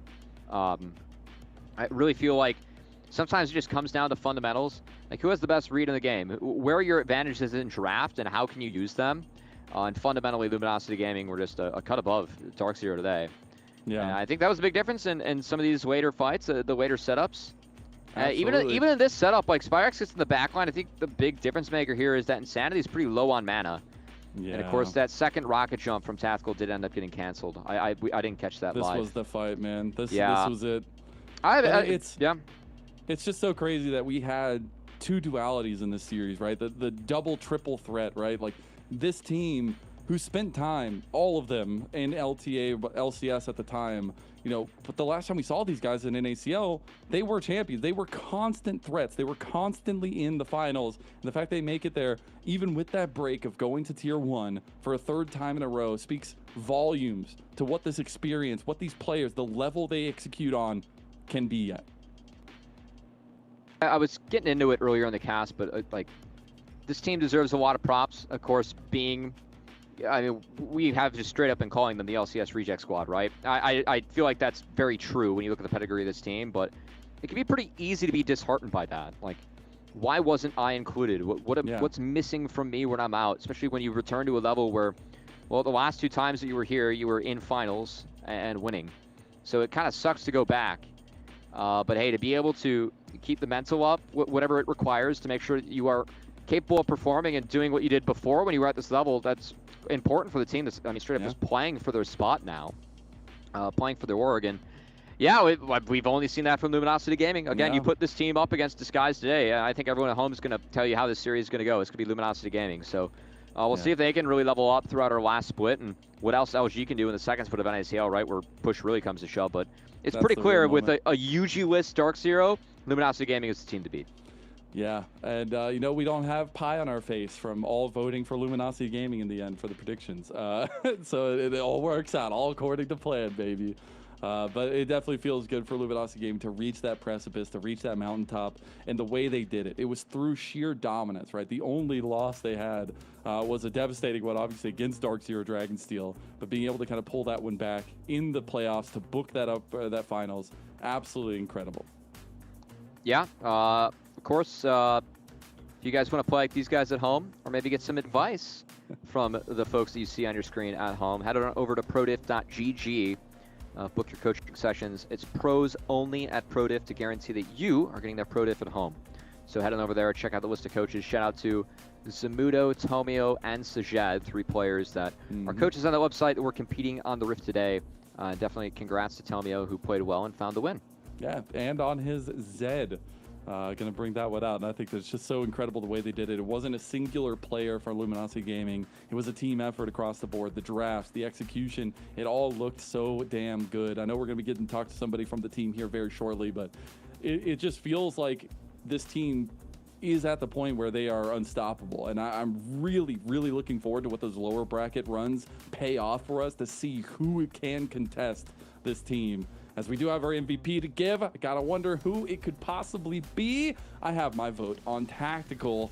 We'll see, it is Tactical on his Tristana, who puts the rest to bed and locks in the upper bracket finals to claim that grand final spot. Personally, I actually thought it was a Tomio day. I really liked what we saw at Tomio with the MVP, but Tactical delivering KDA, all right, baby? Delivering the boom boom damage. The last couple of games, Tristana getting the 6-0-2 very early was quite big, and Tactical continues to make his mark felt in this league, of course. Play, not, yeah. I mean, Fake God made it pretty easy with a rip back, Mazel. You just kind of get to auto from there. Yeah, really good stuff from Tactical as he earns the MVP for this upper bracket final. Means there's a lot of eyes on this team in the finals. They'll get to watch and wait for their opponent, especially, and see if it's going to be a rematch against Dark Zero Dragonsteel, who need to find something at this point. They just got to find some stability for their own right. And I'm hoping once they're back at home and ready to go, it might be a little bit of a different take. What do you mean, man? They got a big series on Saturday. They got to do. play over here at NACL. But we'll be diving into that later on. But I'm at the moment, Mazel, we got to dive into our interview. Who do we got? Yeah, we do. We got Tactical, the man himself, the guy that drove the nail into the coffin.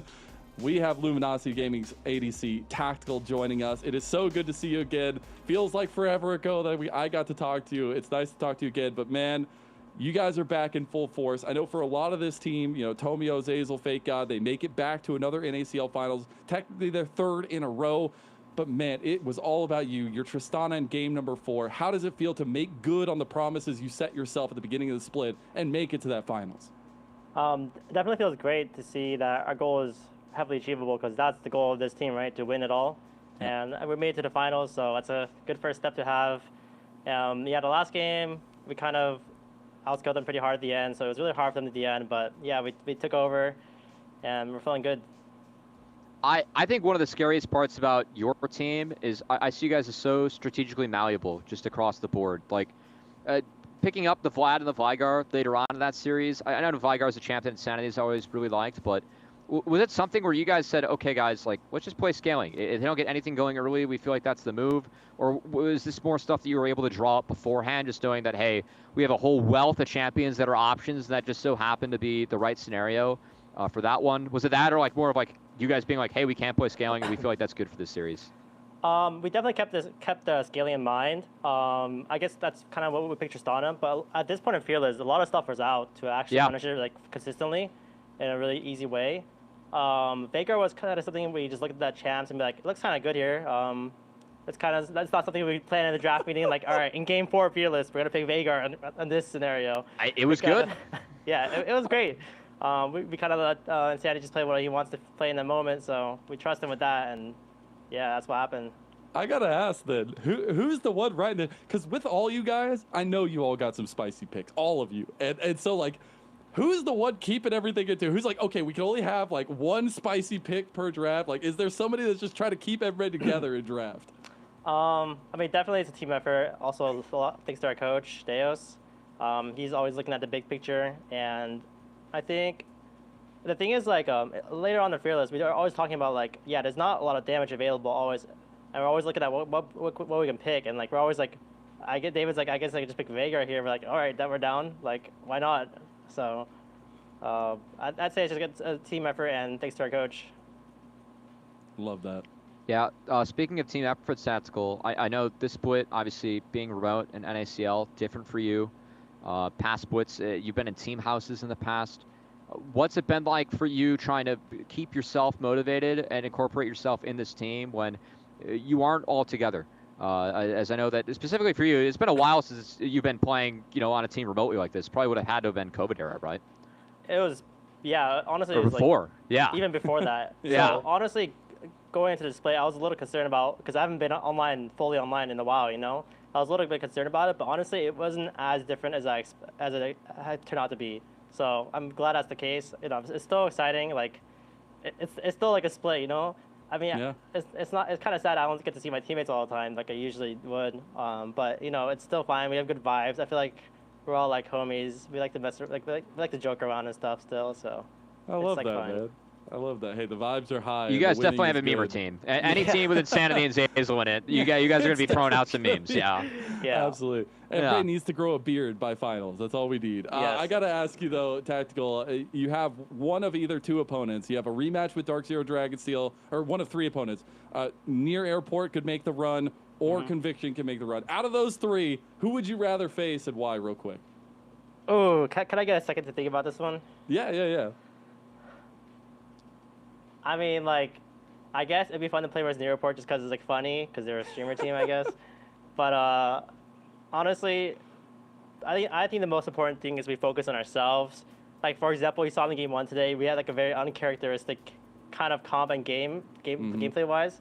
I feel like once we started focusing on ourselves and like we got what we wanted, it didn't really matter. So I'd say opponent wise, I'd say Near Airport because it's funny. Okay. But overall for us, gameplays, I don't think it matters. I love it. I love Yeah. it. Let's give you some time to shout out here. Let's anybody you want to talk about before you let you go. I mean, just shout out to my boy Tomio. Like, he's just my boy. Yeah. Pulled out the Zen, man. The carry Yes, Tomio yes. is back in action all these years later. Tactical, it is a treat. We will see you in Good the point of finals. that. Congratulations. Yeah, congrats. Thank you, and an thank you. absolute dominant 3-1 victory as Luminosity Gaming's ADC. Tactical, thank you. We're going to take it back from him now and finish out the day. And what a day it was. Didn't go the 5. I didn't get to hear Silver Scrapes. I'm a little bit sad about that. But we have the pride that is Luminosity Gaming booking that ticket. Yeah, and NA Game 4, which I know LTA North fans are really Stop begging it. for. Hey, we're going to hope it fixes itself this upcoming weekend. Of course, we still have more games in NACL before we get to LTA. But no, solid series for Luminosity Gaming. I feel like that upper bracket final, they definitely showed why they're there and deserve to be in the grand finals. And again, I think that team is really tough to approach. Like, what kind of strategies can you draw up that actually go into them? It feels like just with Fearless and how malleable teams can be, it is great to be like having Insanity be like, I think Vigar's good here. It's like, yeah, I think so too. How many teams can do that in our league? I think it's really tricky. It plays to their veterancy. It plays to the togetherness a lot with the as well alignment on the goals. Again, I kind of wanted to ask him about that because at the beginning of the split, they set out the goal for themselves to win everything every time, all the way till that LTA spot is available. And right now they have an opportunity to make good on that. Obviously, still a little whiles away and figuring out who their opponent is going to be. But it's hard to see any team really throwing hands with this team when they're playing at this level. Yeah, that might be something to look out for in the final. Like, do they have a shaky start, game 1 or 2? Because I think in this form, like, they will win the league. And the question for them is just, can they sustain it for split 2, where, I mean, the stakes really matter, and then you get that LTA North spot at the end. But that's a far way out. We got finals to think about next week, Mazel. I know that we have a best of 5 tomorrow, and then a best of 5 next Thursday and Friday, and that's it for our split 1. That's it, man. I know. It's crazy. 3 days left. If we're going to take a look at the bracket, take a look at the breakdown of what exactly we have going on over those last 3 days. Tomorrow, a deciding series. Can Near Airport keep the lower bracket run alive after falling in the first round to Winthrop University against Conviction? And then after that, next week, on the first matchup of the week, it will be our semifinals to decide who will join Luminosity Gaming in the grand finals. Should be a fun championship weekend. Of course, today, the last day in NACL, though we don't say goodbye to a team. So 3 more broadcast days left. Only one team going to be standing at the end. We'll see if it's Luminosity Gaming or one of these 3 fighting to make their way to that grand final stage. Yep, and we're going to take a look at the next matchup there, as we already alluded to it. Near Airport versus Conviction. Hotly contested. Bot lane is going to be fireworks. And I do wonder if we're going to have any kind of swaps or anything like that for Near Airport, since they'll be trying to, at least on a Friday, things should be fine for them. And I think a full strength Near Airport could be something very scary. I think that Biofrost is definitely a very valuable piece to that team, just with some of the engages that he can bring. But that's going to be a fun matchup. I will say Conviction's really cemented themselves as the strongest team outside of that really cut and dry top 3 to make it to this top 4. I think that Hoarder's had some up and down games, but when he's on the up, he's good. Manui, I think outside of lane has actually been quite good, and he's taking a lot of picks that do struggle in lane just to have a bigger impact outside of lane, looking at picks like Poppy. So I think that's been fun as well. And definitely a series that I'm looking forward to tune into as a fan tomorrow, Michelle. As I have an off day here in North Carolina. Yeah, there you go. Get to watch the games. I'll be right there with you watching. Not in North Carolina, I wish. But one last shout out to our new sponsor in ProDiff.gg. If you liked any of the gameplay you had today, specifically if you like Zamudo's, Tomio's, or Sajed's, you can absolutely go get some coaching from them and other previous LCS experience, LTA experience, and NACL experience players over on ProDiff.gg. So go hit that QR code. Yeah, I was told specifically by the ProDiff team that they appreciated my Tomio stream shout out. So that's good. Nice. That's a throwback there. That is a throwback. It's a good one. It's a good throwback too. It is. Stream more Tomio, please. Please, especially your Zed. I want to hear the comms. Rengar is pretty unbeatable. You know, I like the Rengar streams right now. We'll see if the dawning of a new age of Carry Tomio is going to be the name of the game for LG moving forward. But what a day it was. I got to give a huge shout out to Dark Zero Dragonsteel, playing away from home, trying to make it happen ahead of their CLOL final. And unfortunately not coming up to snuff, but still having a chance in the game, still having that lower bracket to complete as they get their opponent tomorrow after the deciding match of that series. But that is going to be it for us today. Cubby, do you have any final thoughts from Raleigh, North Carolina? Thank you so much to the NC State team. They're doing a great job of putting the amphitheater together for the show on Saturday. If you guys are in the area, definitely check out CLOL Finals. You will see the Dark Zero team on stage. But no, thank you so much to Cody and Brian. Helped me set this room up in their broadcast room in the library and make sure that I could do NACL coming to you while we had rehearsals earlier in the day. So it was big for me to pick up, 2-day rates and make sure that I could be on NACL in this big matchup. I did not have to swap games with Beat on like a championship weekend, which I would never do. So this worked out really well. Thank you so much to NC State, and hopefully you guys tune in to CLOL Championships, which will be on the official LTA or Riot Games channel, I should say. Very bright and early Saturday morning, but should be before LTA North. So might be a nice appetizer outside of those EU games for you NA fans. True that, but that is it for our first day of the week here as we're wrapping out the final stretch of NACL Split 1 playoffs. We have more games tomorrow. Don't you dare miss it. Near Airport versus Conviction, and we'll see you there and on Summoner's Rift. LG are going to force the fight. Maybe they say now is the time or there's nothing else left. Fake God trying to go with the decimating smash over the wall, but can't find anything. Zazel is going to be locked down now. Taken down for the execution from Shimmer. As Equalizer going to go a little bit wide there for Zamudo. It's going to work. The double knock up, and Sajet is flanking on the Senna against his husband. He's gone. Senna is the better, and Lucian will be sent to Thresh's Lantern as Spyrax goes godlike. Tomio will run to his own will. He will run away from Zamudo, but the game is all Dark Zero Dragonsteel. Yeah, Tomio might have the Wolf pack with him, but I think the Wolf is vivid within Dark Zero. Just continue being that way as Psycho goes down. There's going to be the follow-through with the curtain call onto Zamudo. Can't get the fourth shot there. We'll have to load up and pack away. Well, they might get Insanity. He's going to flash away just to make sure they don't get the kill in the end. Now Spyrax is overextended. He's on the other side of the wall, but does have the gravity well. Able to buy a lot of time here, even though the Maiden is cooking. Will be the LG turning back over to the Dragon. Go for the pick, and Zamudo is caught. The U-move not giving you enough movement speed to get away from that one. Now, the cease and assist onto the back line, onto Spyrax. The minions, they aren't there. They are going to find him. They try to get the kill, and it's Fake God that gets him in the end. It's going to be the pullback onto Sajet. Back him up, and Psycho, he will be found immediately by Fake God. Shimmer is getting low too, but he has the GA. He can buy a little bit of time here, but Zamudo is finding the angle with the needleworks, but he's all by himself. Let's look at the healing coming out here as the GA was popped. Zazel waiting for an angle here. He's got the Pop Blossom. He wants to make the big difference. Seismic Shove goes through. Zamudo gets one of the kills. Zazel still waiting for his time as the double kill goes back to Fake God. And Zazel, he's got that front line access. TP coming in from Insanity now too. The Dragon could still be started. Both juggling down. There's the Pop Blossom. The full time on top of it. Gonna buffer hit out. And now Tactical gets resets. Tactical is going to work. He's clocked in. He's locked in. He wants those rocket jumps, but they're going to turn right back to the Baron. I think best thing they can do is beat out Spyrax's Alistar ultimate. Here we go. Oh, they caught Zamudo.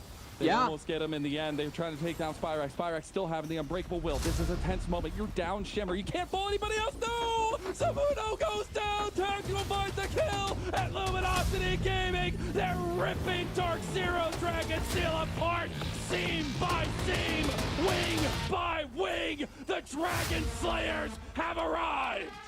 Barrier barely saves Sajet. Tomio not able to find the flash finish, but that doesn't matter. The base being pressured by Tactical as the slow fight from Luminosity Gaming, and now the delayed recall just might spell the game. No. They might just do it. It's all the might of LG. From the beginning, Luminosity Gaming were favorites to contend for the title, and through this explosion of light, through that primordial burst, they are the first to the mountaintop as they claim their grand finals berth. Who will stand against their luminous might? Luminosity Gaming